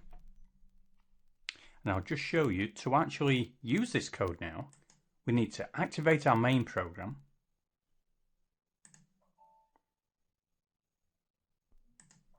And when we do it, we receive this message saying we have syntax errors, so we need to look at those. And it's telling us the line 01 underscore TYP is unknown. And this is because our include has not been activated. The system doesn't have an active version of that code that our main program can reference. So to activate your program, you can either go to your include and activate it, or when activating your main program, select your include as well. And that way you're assured everything will be active and all the data objects in this example get referenced appropriately. Now also, if we step back to this include and we'll make a change, we'll add an error in here. Let's just add letter N, for example. We'll step back. Now our main program is active at the moment, and that's only because it's using the active version of our include. If we were to do a code check again, you'll see that we've got this error message cropping up telling us our include program contains an error. Now this seems fairly obvious, but what I want to point out here is when we do syntax checks in our main program, it will also carry out that syntax check on the inactive version of your include. So they work in tandem. So let's go back in, we'll change this, get rid of this error. And then everything's back. So that's it. That's a very small example of an include program, but it shows you we've only put 4 to 5 lines of text in the include.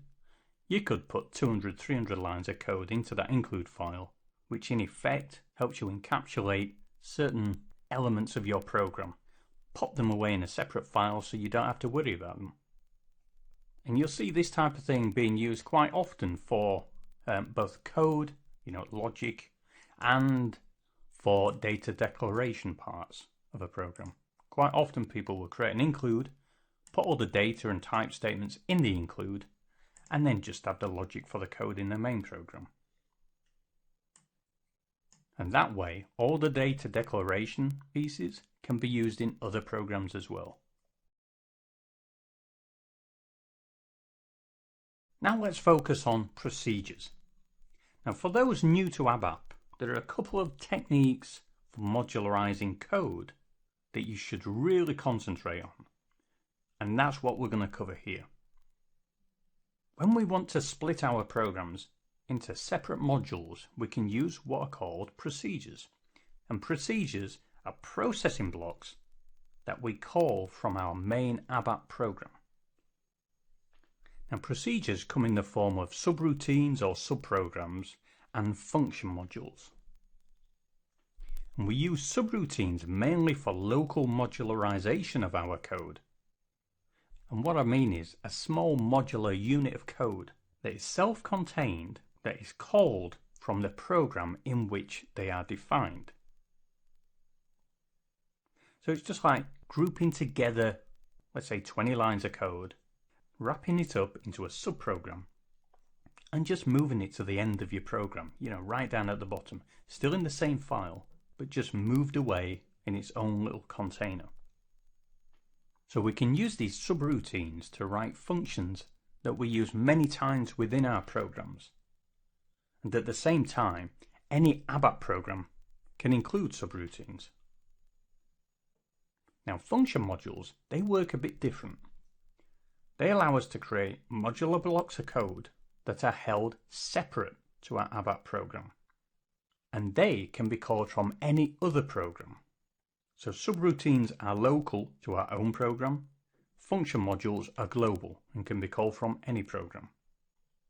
You will see both sets of modularization techniques used throughout an SAP system. But by far the most used, in my eyes at least, are function modules. And an SAP system is packed with function modules. They encapsulate all the processing logic used within the business system. And SAP have made sure they can be reused both by their own development teams and by SAP customers.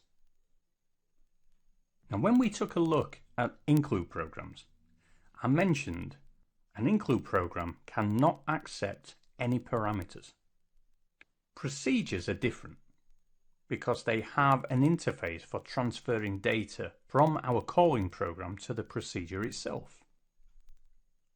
So because we can pass data into a procedure, it also means we can define data definitions within the procedure itself that are only available to that procedure. So enough talking, let's have a look at how we create subroutines and see some of this in action.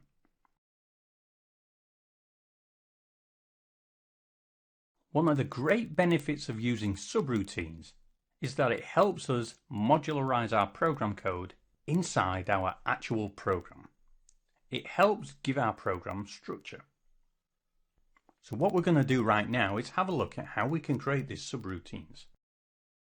Now, there are a few methods, but what I'm going to show you is by far the easiest, and that's using forward navigation. And what we're going to do is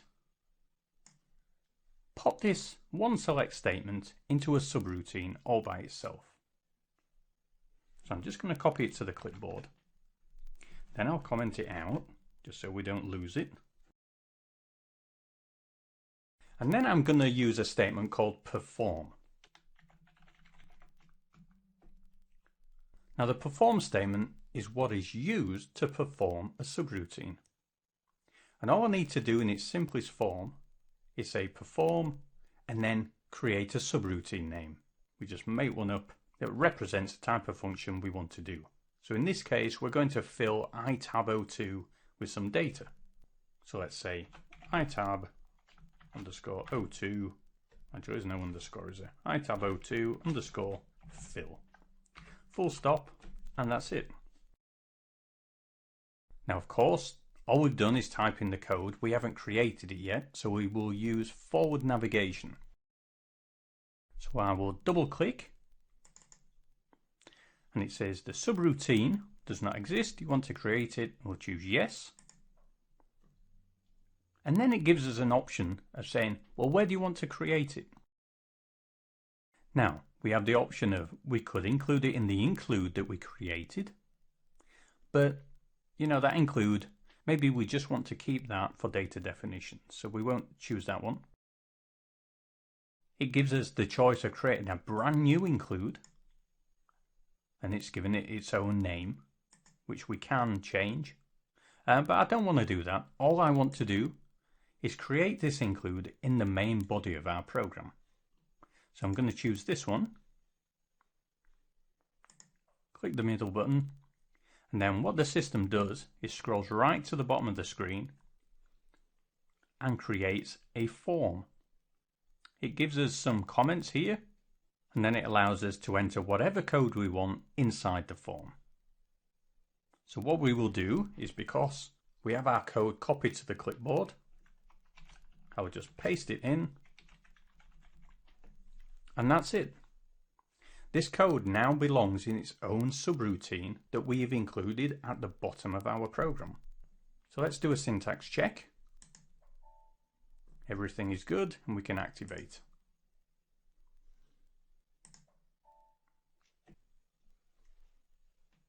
So now it's active and we know everything is good. Let's just review it one more time. We created a perform statement and we're saying perform this subroutine. Now use forward navigation to jump to it. And then the subroutine says select all the records from Z employee into the corresponding fields of table itab 02. So the system will perform any code we put inside the form end form structure. And then once the system encounters the end form statement, processing will be returned to the next statement under our original perform statement. So the next statement will be this loop statement. Processing will continue down to the bottom of the report where it will terminate. And please note, I'm considering this the bottom of the report. This is a subroutine. The system will not run through and perform this at the end. It knows this is a subroutine and doesn't class it as being part of the program at the very bottom. It's a separate subroutine in its own right.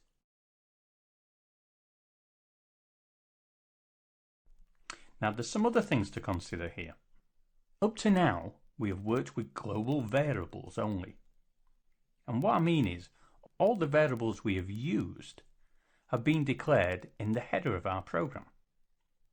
And in our case here, as well as being declared in the header, we've also declared them in the include. So going back down to our form, this will tell you that your form can access what are considered global variables. It can access all the variables. So in this case, we are changing the contents of a global variable or a global internal table, itab 02. Now what we haven't discussed is the use of variables defined exclusively within our subroutine, which we would class as a local variable. Local variables can only be accessed within the subroutine where they are declared. Once the system finishes processing code within our subroutine and control passes back to the main body of our program, all the local variables can no longer be referenced. Now, some of the benefits of using local variables are that the variables only have to be available in the subroutine, so there's no point making them available outside. So by declaring them inside the subroutine, we save a little bit on memory usage. And because we are trying to modularize our code, by declaring local variables and using local variables, we don't have to worry about the variables being declared in the main body of our program. You know, everything is self-contained. Now, I mentioned a little while ago that subroutines have an interface, and we can use local variables in our subroutine to be used in the interface, and we can give them any name we want. And at the same time, the calling program, so in our case the main body, that can use its own variables as well. It doesn't have to use the same name that we defined in the subroutine. So to declare a variable in our subroutine, there's no magic. You already know the code.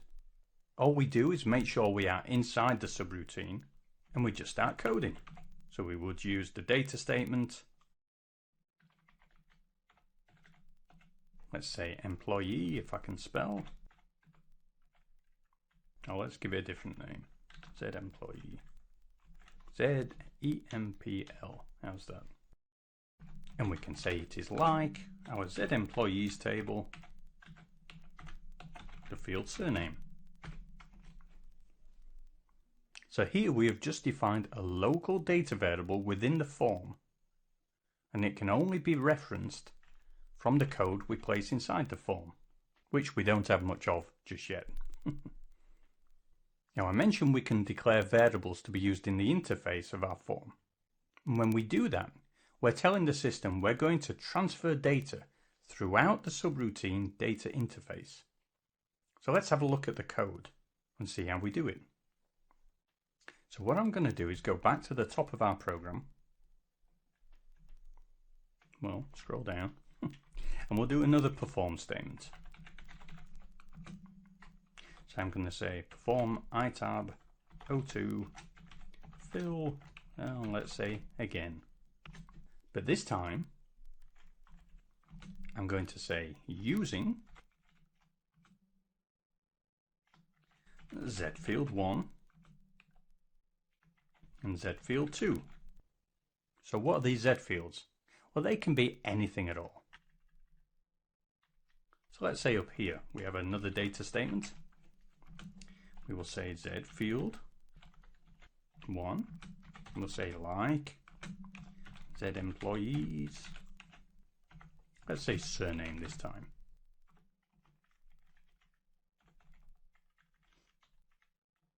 And Z field 2. We can say like full name.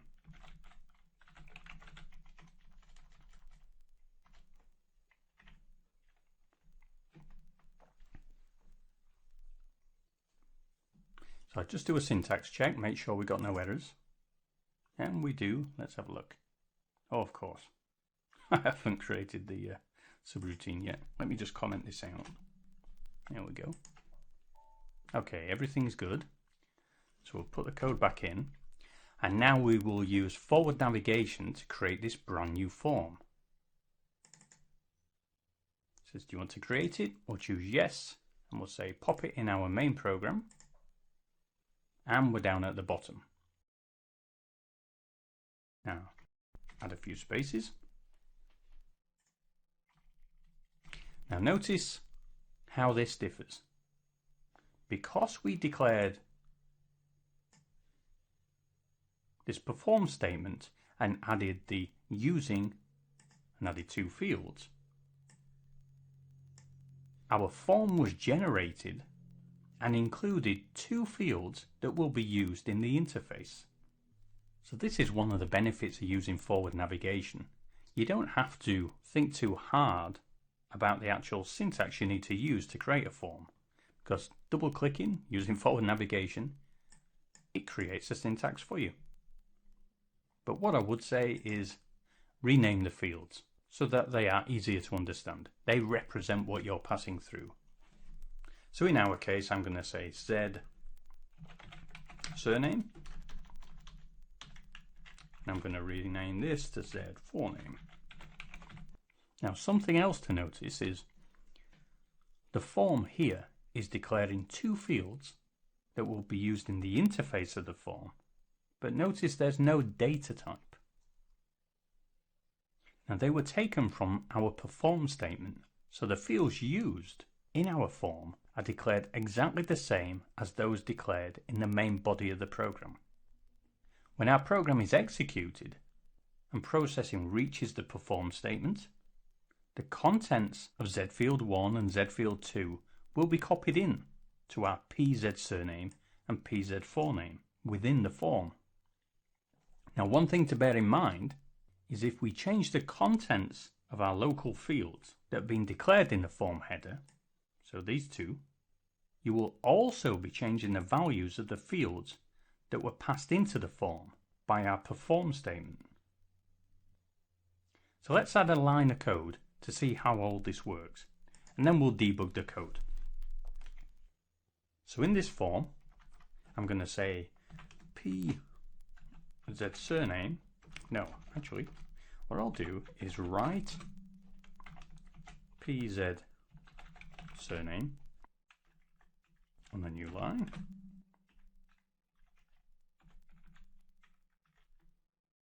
And I'll do the same for full name.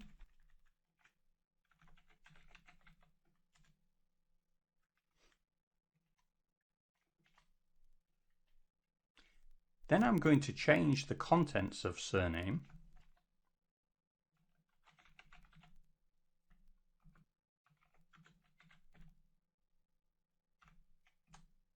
and that's it. Now higher up in our program, where we have the perform statement, I'm just going to make sure we're going to pass in some values. So I will say Z field 1 is equal to Andrews.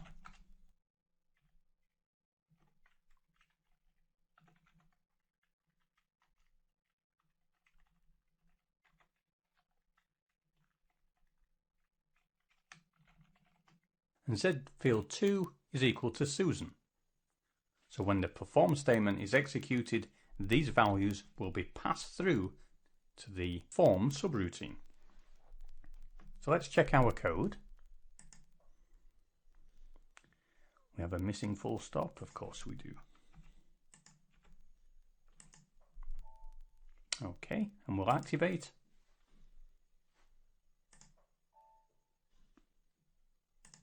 And then I will add a breakpoint to the first perform. And then let's test it out. So the first statement, it says perform iTab02 fill. So let's step into this. You can see it's jumped down to the form. Let's have a look at iTab02. It's initial at the moment. So it executes the statement, fills the table, we reach the end form, and now processing passes back to the top of our program. We fill Z field 1 and Z field 2, and then we perform our second subroutine, iTab02 fill again, and we're passing in these two fields. So let's move these up a little bit.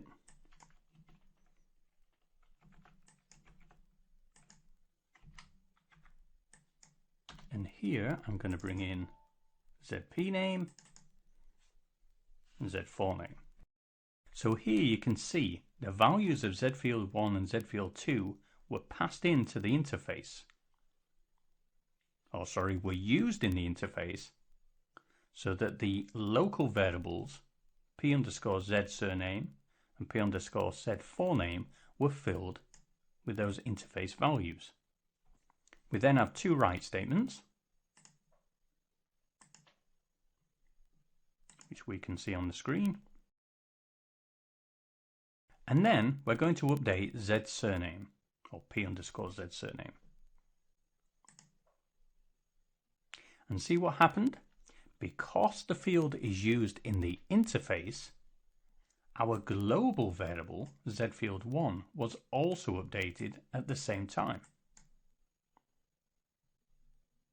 So this is a really important thing to keep in mind when you're using fields in the interface and you're using the using addition.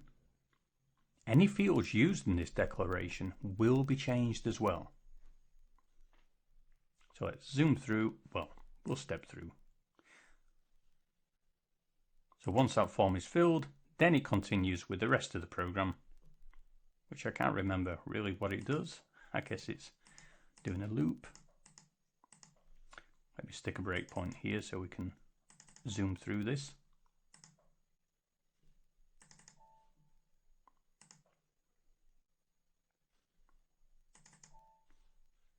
Zoom through that.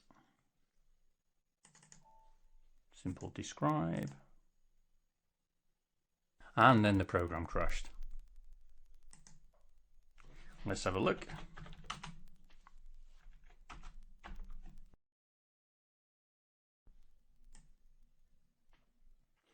And yeah, there we go. There's the problem. We have this clear statement, so the internal tables are actually empty at the time we try to insert a record. So here we should have some logic to say if line count, let's add that. If line count is greater than 0, perform our insert statement. And actually, let's include all this in this if statement.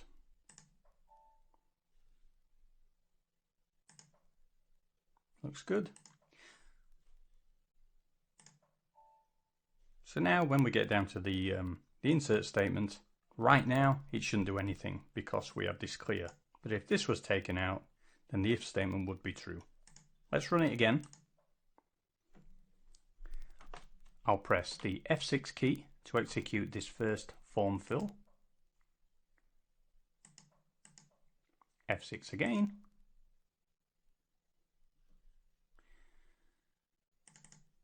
Stick a breakpoint there. So we go through that loop.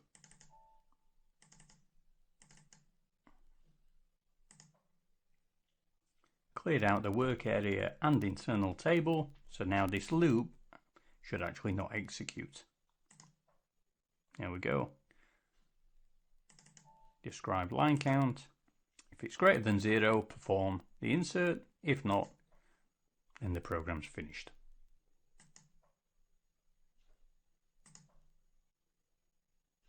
So a little detour into a debugging my error. But all examples are good examples. But that's it. That gives you a good flavor of how to use subroutines within your program. Now we're not done with subroutines just yet. We're going to look at some of the other additions and how we can pass more than just fields through the interface. Subroutines are not only limited to passing individual fields. You can also pass internal tables as well as a combination of individual fields and tables. Just remember, you've always got to get the sequence of fields correct when you're passing fields in internal tables from the main program to your form. Because it's the sequence of the fields when you create your perform statement that determine which field is passed to the interface variable of your form. So let's have a look how we can do this. So what I'm going to do is create a brand new form.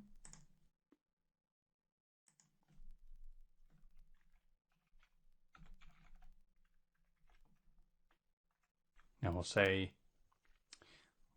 let's call this iTab 2 write. We're only going to write out the contents of iTab 2.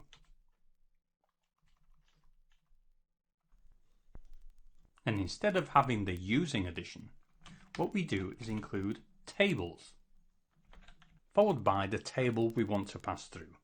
So in this case, it's going to be iTab 02. So we'll save our program. And then let's create our form by using forward navigation.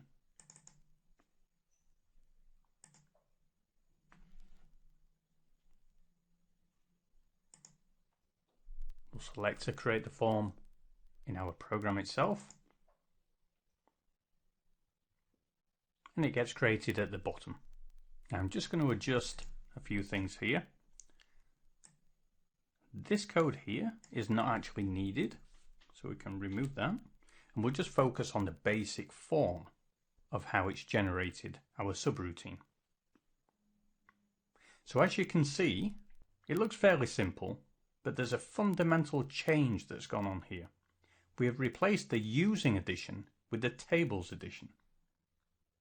So now, when the program is executed, the perform statement ensures the contents of our internal table are transferred to the subroutine and stored in the internal table p itab 02. Once processing reaches the end of the form, the contents of the local internal table are then passed back to our global internal table. And just note, this is for a table without a header line. If we are using the older techniques of passing tables with header lines, then this perform statement structure that we have just declared up here would only pass the header line of the internal table to the subroutine, and that's not what we want.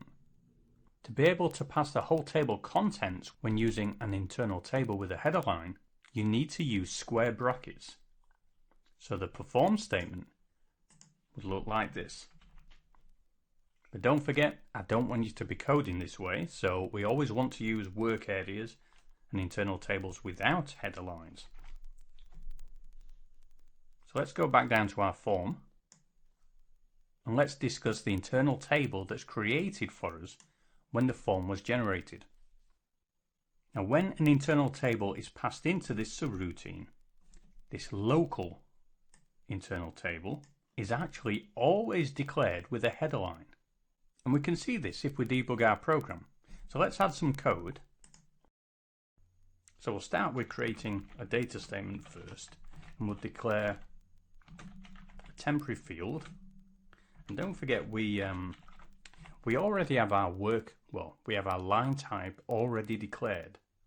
So I'm just creating a work area here, the same as the line type for our internal table, which I'm starting to type wrong, so I think it's this one.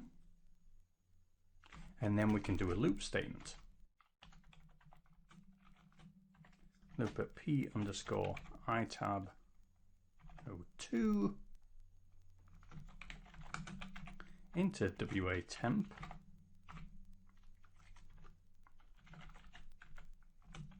and we can write WA temp surname to the screen and end the loop. Let's pretty it up and do a check. Everything looks good. So now let's stick a breakpoint in here.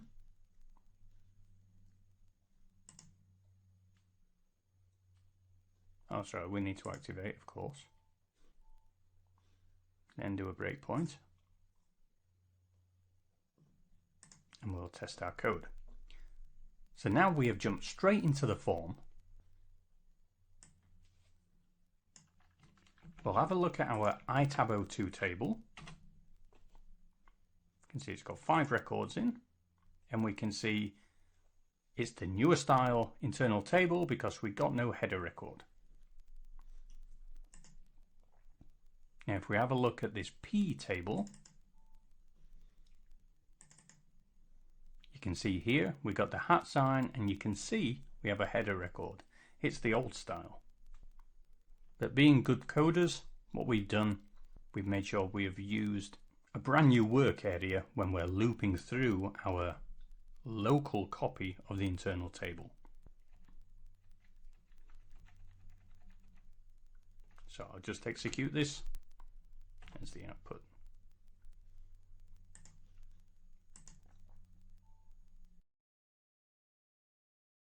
Now let's take a look at how we can use a combination of fields and tables to be passed into a subroutine at the same time. So let's go to the top of our program. We'll create another perform statement.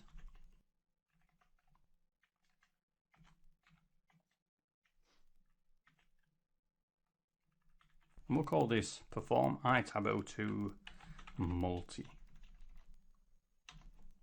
And here we can leave the table statement in with our internal table, but then we'll add in using, and we can use our Z field 1 and Z field 2. So you can see this is a combination of the first 2 perform statements, all combined into one, to allow us to use a mix of fields and tables. So let's generate this form.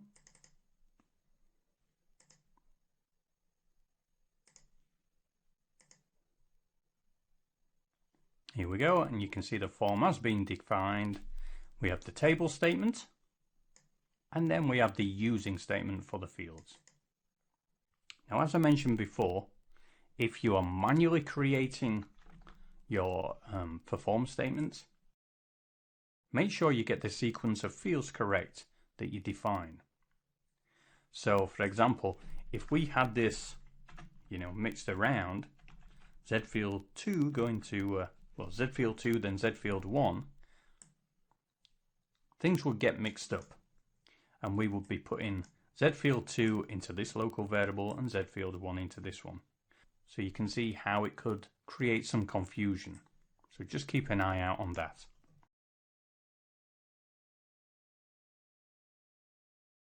Subroutines were initially designed for modularizing and structuring your programs, but they can be extended so that they can be called externally from other programs. If your goal is to make a function available throughout your SAP system, you should really use function modules, which we will come on to very soon. But let's take a look at how we can create external subroutines and how it all works. So just like with any local subroutine, when the system completes executing an external subroutine, control is passed back to your calling program. There are two ways in which you can call a subroutine of an external program. And I'll say right now, try to always use the first form I'm going to show you. There's a very big reason for this, and that's when you come on to learning about ABAP objects, if that's what you choose to do, you have to use this first form. Also, in this first form, we can actually use variables to identify the program that contains our subroutine instead of hard coding the form name throughout our code. So let's look at an example. I'll create some blank space here so I can start coding. Let's say we want to call a subroutine called sub1 of a program called zemployee_hire. You would write the code as follows. You start with a perform statement. Then we would specify our subroutine name. So in this case, it's sub_1. And then we will specify in program and then the program name, zemployee_hire. And then as before in some of the other perform statements, we can pass certain variables by using the using addition.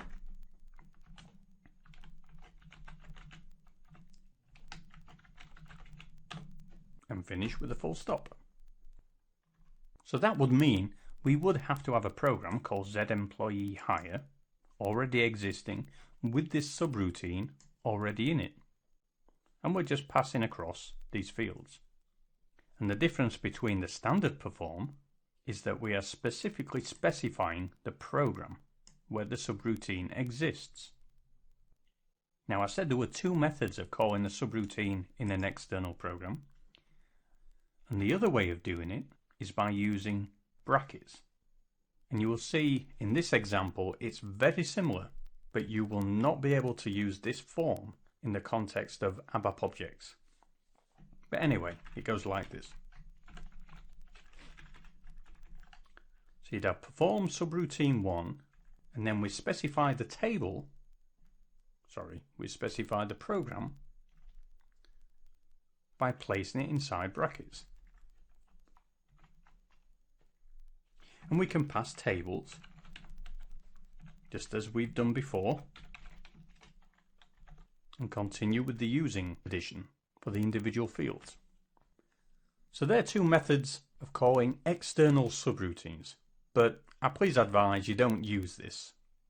I'm just showing you it for completeness and so that you will understand some ABAP code that you might see in SAP systems. I've got to say, I don't see this being used an awful lot at all. Nearly all the forms / subroutines that you will see are all contained within the main body of programs themselves. Very rarely do you see subroutines being called from other programs. And like I say, the best thing to do when you need to do this is to create function modules, which we are going to come on to next.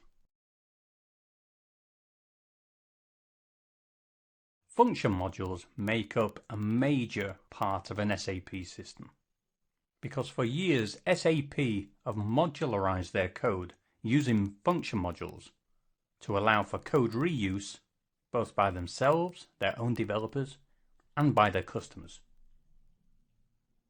And function modules are just specific procedures that are defined within function groups and can be called from any other ABAP program. The function group acts like a container for all the function modules that logically belong together. For example, take all the function modules for your HR payroll system, group them together into a function group. Maybe there's a bunch of function modules dealing with cost center reporting. Well, they can also be grouped together in function module groups. SAP systems literally have thousands upon thousands of function modules that are available for you to use in your programs. So there is no need to reinvent the wheel all the time.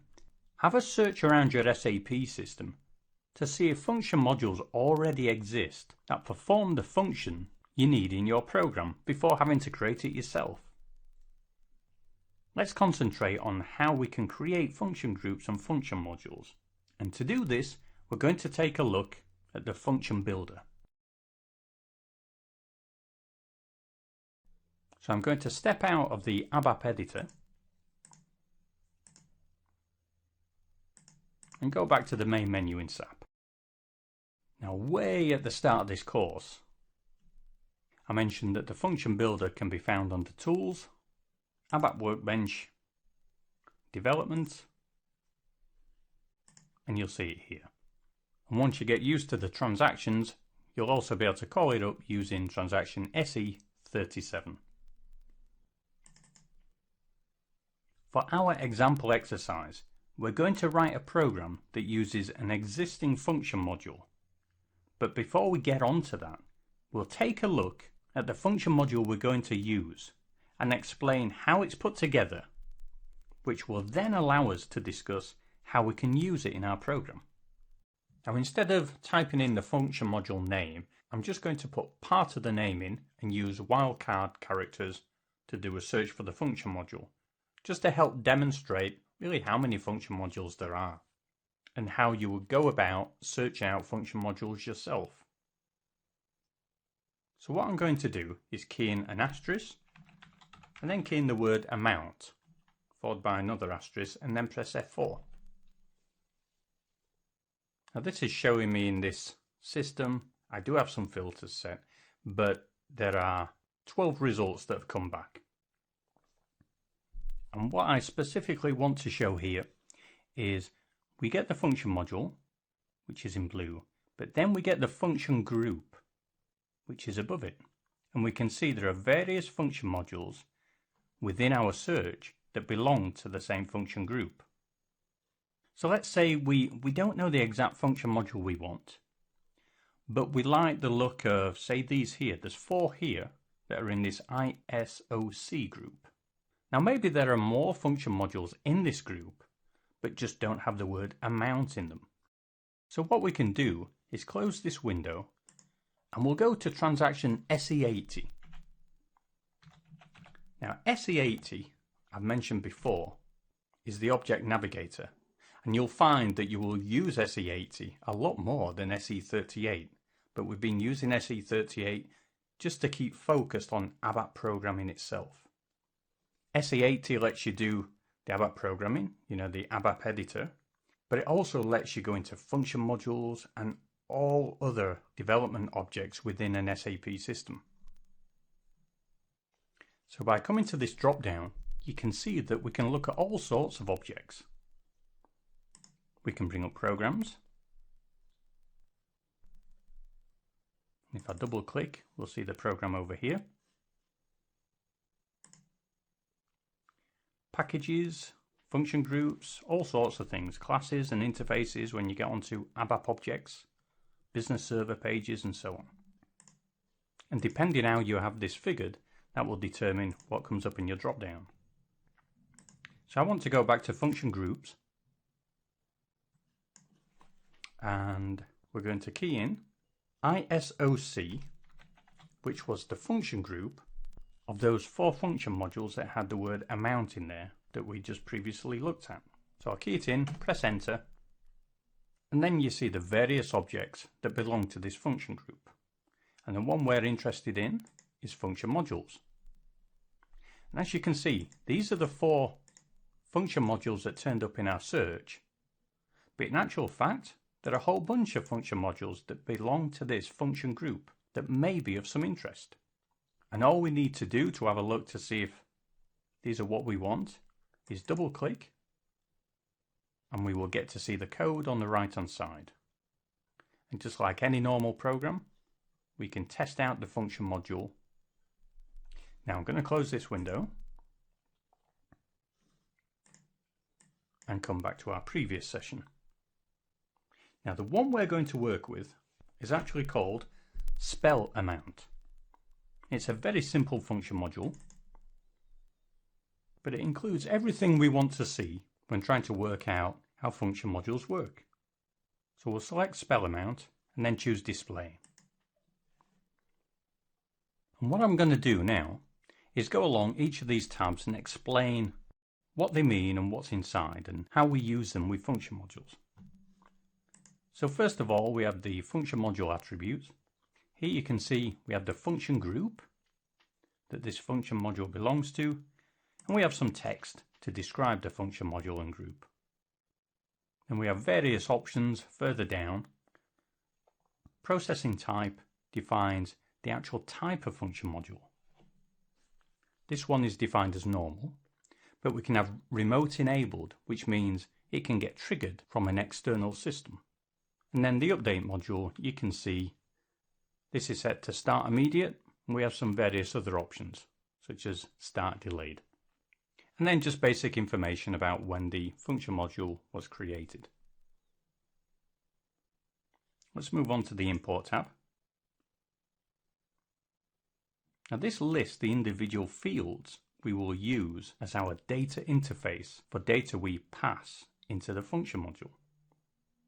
So if we look at this from a function module perspective, it's going to be importing information that it can use during the processing of its code.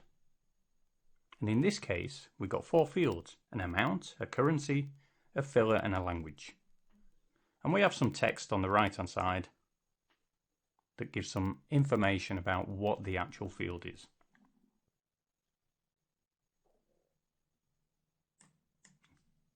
We have a couple of checkboxes. Make them wide enough. The first one is optional. That means with this function module, all of the fields that get imported, they're all optional fields. We don't have to fill them in when we call this function module from our program. More often than not, you will get some mandatory fields, but this one, every field is optional. And then we have pass by value, which means it's going to pass the actual value into the function module. Let's move on to the export tab. Now once the function module does its work, the fields defined in the export tab are what gets sent back to our calling program. So again, from a function module perspective, it exports this information out to whoever called it. Then we have a changing tab. As you might guess, this just lists fields that would be changed by the function module. That is, we can identify fields that we send into the function module. The function module may then change the values, and these fields are then returned back to our calling program. So where the fields on the import tab, the function module only receives in, the export, the function module only sends them back out to whoever called. The changing, it receives data in, changes it, and then sends it back out. So it's a combination of the two, really. Then we have tables. And just like when we looked at subroutines, we're not restricted to just passing in individual fields. We can pass in internal tables as well. And this is where internal tables would be set up. Now the Exceptions tab. Every function module has the ability to pass back exception information to indicate if the function module was executed successfully or not. And we're not just limited to finding out if it was successful, but we can also determine specific error messages. So we could have a whole list of exceptions here. And as you can see with this function module, we have not found, we have too large, and we could have a whole host of other messages that get passed back to our program to help us determine why the function module didn't execute as we wanted it to. These exceptions are not fixed. Every function module defines its own exceptions. It's just like passing messages back to the calling program just to indicate if it worked or not, and if it didn't, why didn't it work? So that the calling program can then use its own logic to determine what it should do next. Now the last tab is the source code itself. So this is where a programmer creates the ABAP that processes the data that was passed in. It sends data back out through the export. It can change variables and also update internal tables, and then report any exceptions. So just by looking at this code, you can see some comments here. It's showing you the fields it's importing, the fields that it will export, in this case just one, and any exceptions. The programmer in this case starts out with a describe field statement, then we've got an if statement, and we can just continue down to have a look at the code and try and determine what it does. Now the beauty about function modules that have already been created is we don't need to know what the code's doing, because hopefully we know what this function module should return to us. And in this case, this specific function module, what it does, it turns a numeric value into words. So let's say you had to send out printed checks. Well, maybe your program could call this, passing in a numeric value. This would return the value spelled out in words, and then you could output that on the checks.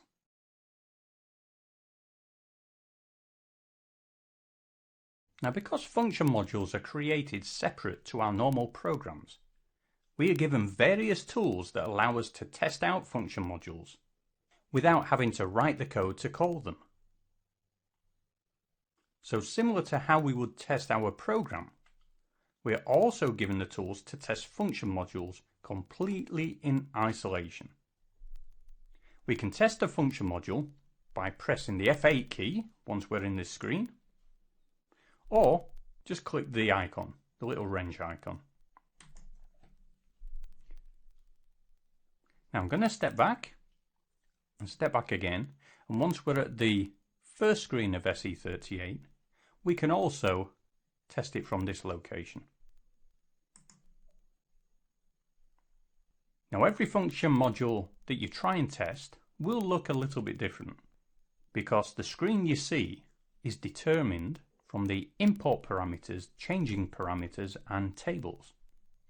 So depending on all those settings, your screen will look different depending on the different function module you want to test. So in this case, we know that all the fields are optional. So we could just test this without inputting any data. And let's do that and see what gets returned.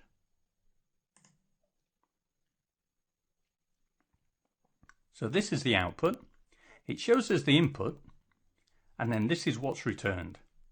Seems a bit gibberish, doesn't it? Well, it all makes sense actually, because we get this little button here. And this lets us focus on the results that are being returned by the function module. Now in this case, it's telling us the number's 0. Well, we didn't key anything in. Number of decimals is 0, we didn't specify the currency, but look, it has returned the word 0 to us. So actually the function module ran perfectly fine. So now let's key in an amount. And this time let's key in 123456. So that's 123,456. We will leave currency, filler and language blank and just execute. Here you can see this was the input, and it's returned to us 123,456. So that worked just as we wanted. Now we do have some other options, don't we? We have currency. Let's have a look what happens when we key that in. My currency is Great British Pounds, so I'll key in GBP and then execute.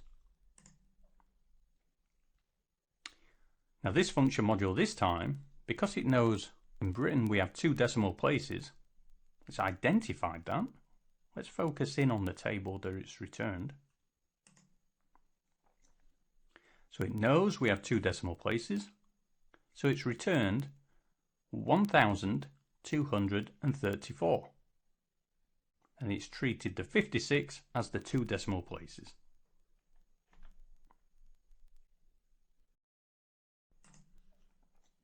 If we chose a currency that again had no decimal places, I think maybe the Hungarian forint, then we're back to the full text. It knows that the Hungarian forint has no decimal places, so we get 123,456. So a very small function module, but you can see it's got its uses, but it shows exactly how we can test a function module in isolation so that we don't have to worry about getting the coding right in our program before ensuring, yep, this is the function module we want to use. And it lets us test out the parameters that we need to fill in very quickly so that when we come to do our coding, we know what fields we're actually going to fill in our ABAP code.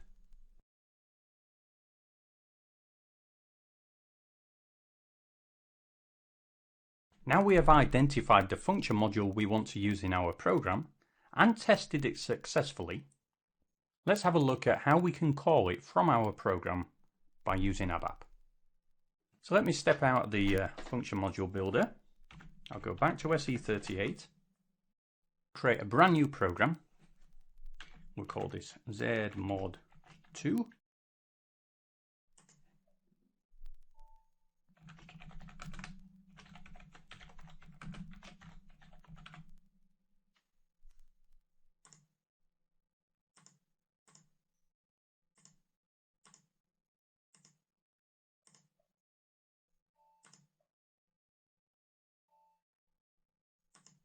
And then we can start coding.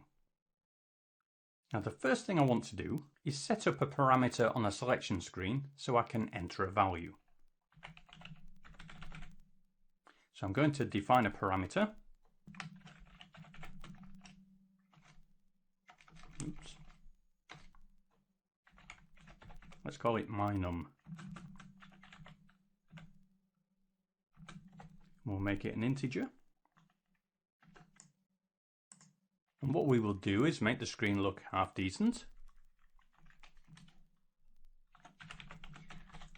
So let's do selection screen, begin of line.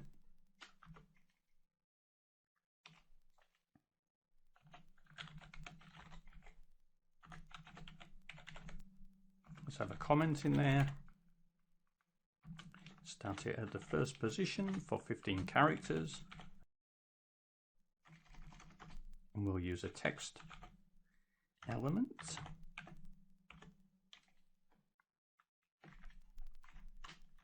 Then we have our parameter, and then we'll add in the end of line.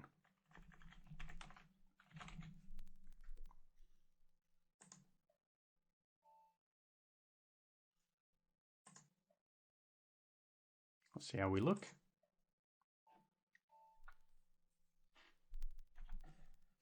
Looking good, so all we need to do now is define the text.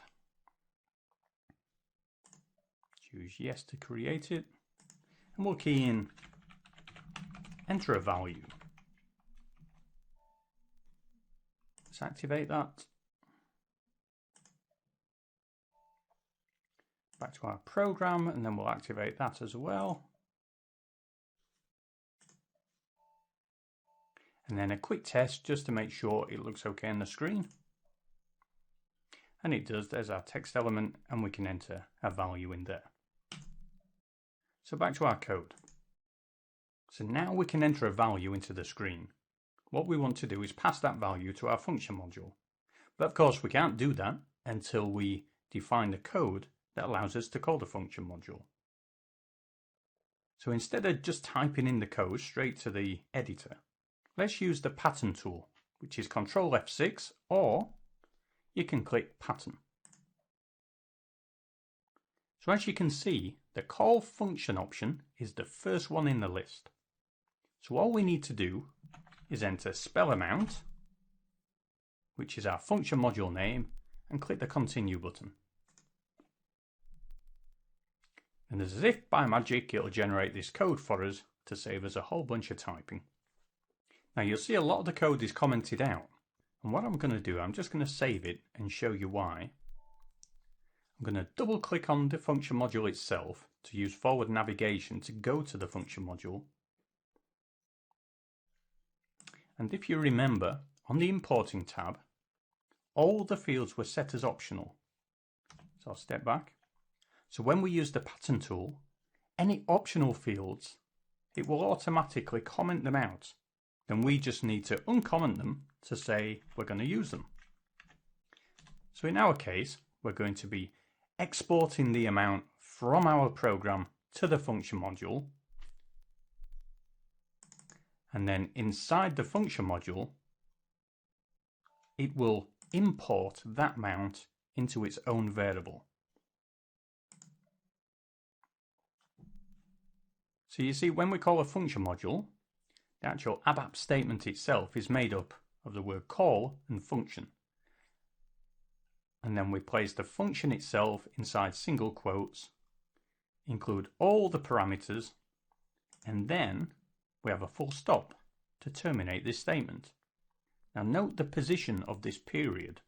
It appears on a line all by itself. And it's there because the system automatically commented out all these optional variables for us. So the system's not going to know what we actually want to fill in and what we don't fill in.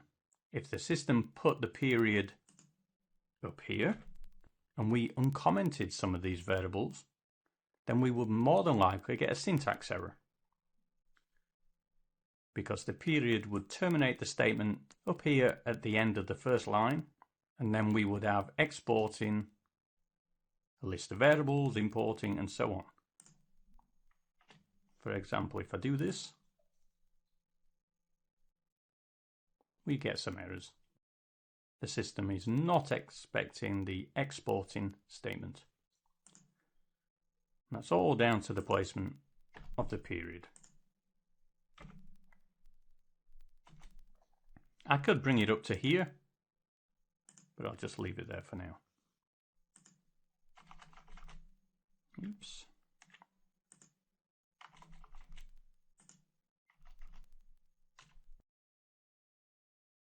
Now next, you'll notice the system included an if statement for us. Now the if statement is there so that we always follow best practice and check to make sure the function module was called successfully. Now you'll see that it says if sy sub rc not equals 0. And that's indicating that if it's not 0, there's a problem. And sy sub rc, that specific system variable that we have used previously, will get filled with the values from the exception. So if sy sub rc had a value of 1, we'll know the actual error message was not found. If it's 2, we know the number that we sent into the function module was too large. And if it's 3, it's some other error message that the function module didn't cater for. So always check to see if sy sub rc is equal to anything other than 0 every time you call a function module. So let's add some code. So if sy sub rc is not equal to 0, we don't want to try and output the text that the function module sends to us. So why don't we do something like this? Let's say result equals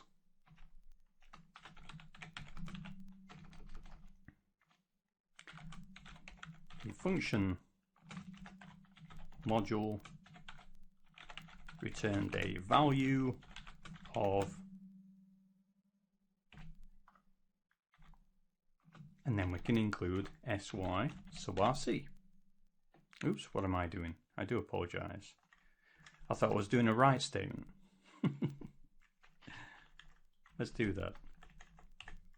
Let's do write.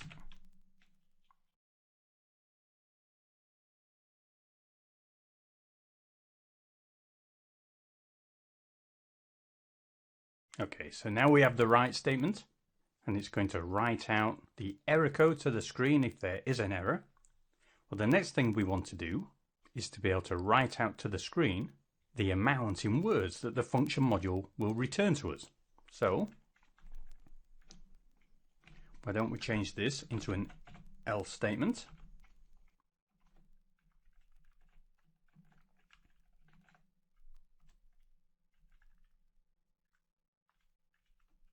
We can say the amount in words is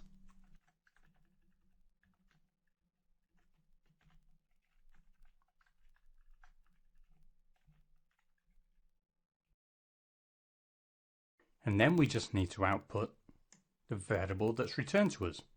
Now in this case, the variable that the function module returns is in words, and we see that we've got an equal sign. Well, we need to assign our own variable right here. So let's use one called result. Now, of course, we have to define result. So I'm just going to save the program, do some forward navigation to see how in words is actually defined in the function module.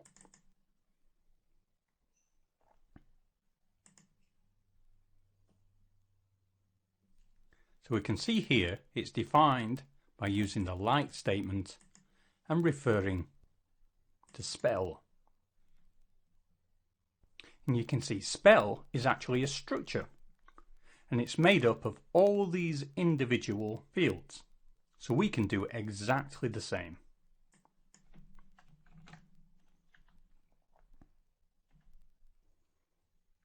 So back in our code,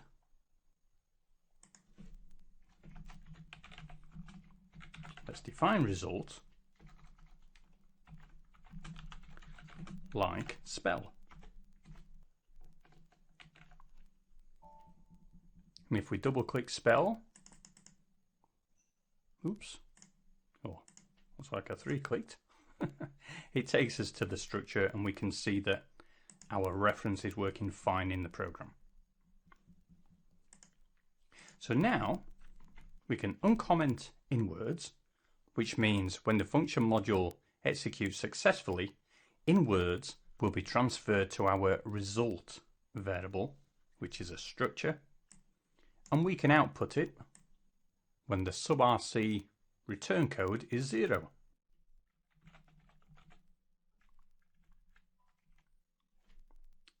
Now, we need to ensure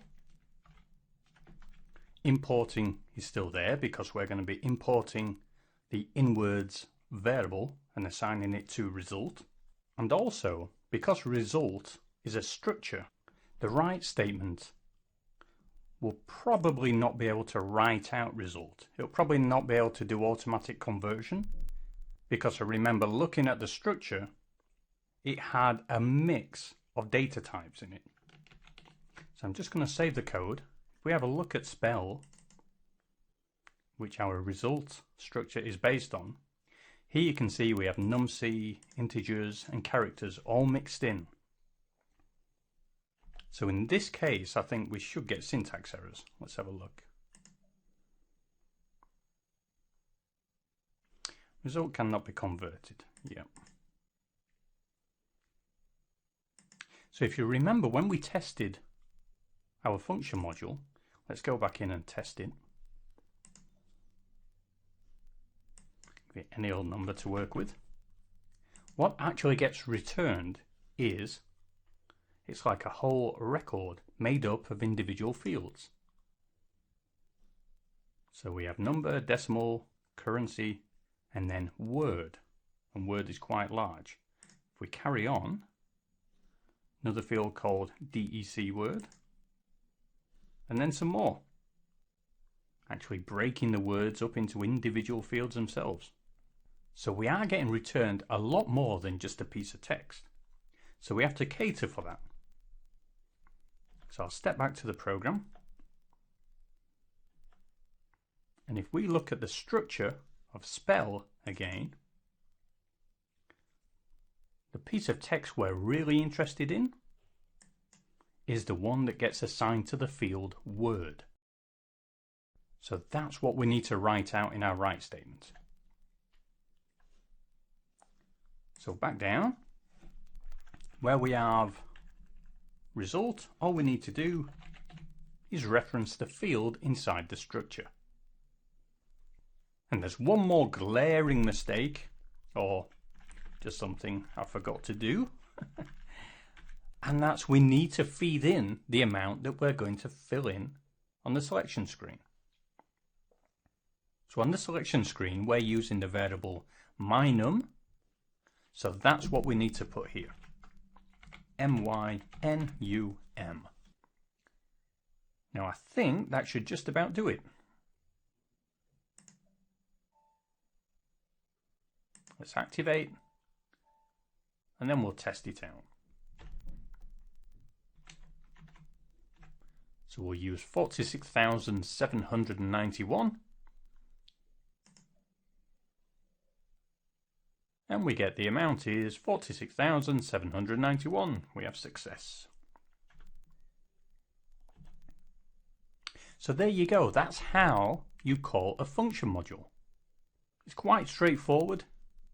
And what I would advise is always use the pattern function inside the ABAP editor, because it gives you all the variables to work with automatically. Now from here, you should be able to use any function module that is inside SAP. And just by having so many function modules available to you, you should be able to just more or less copy how existing function modules are set up and create your own.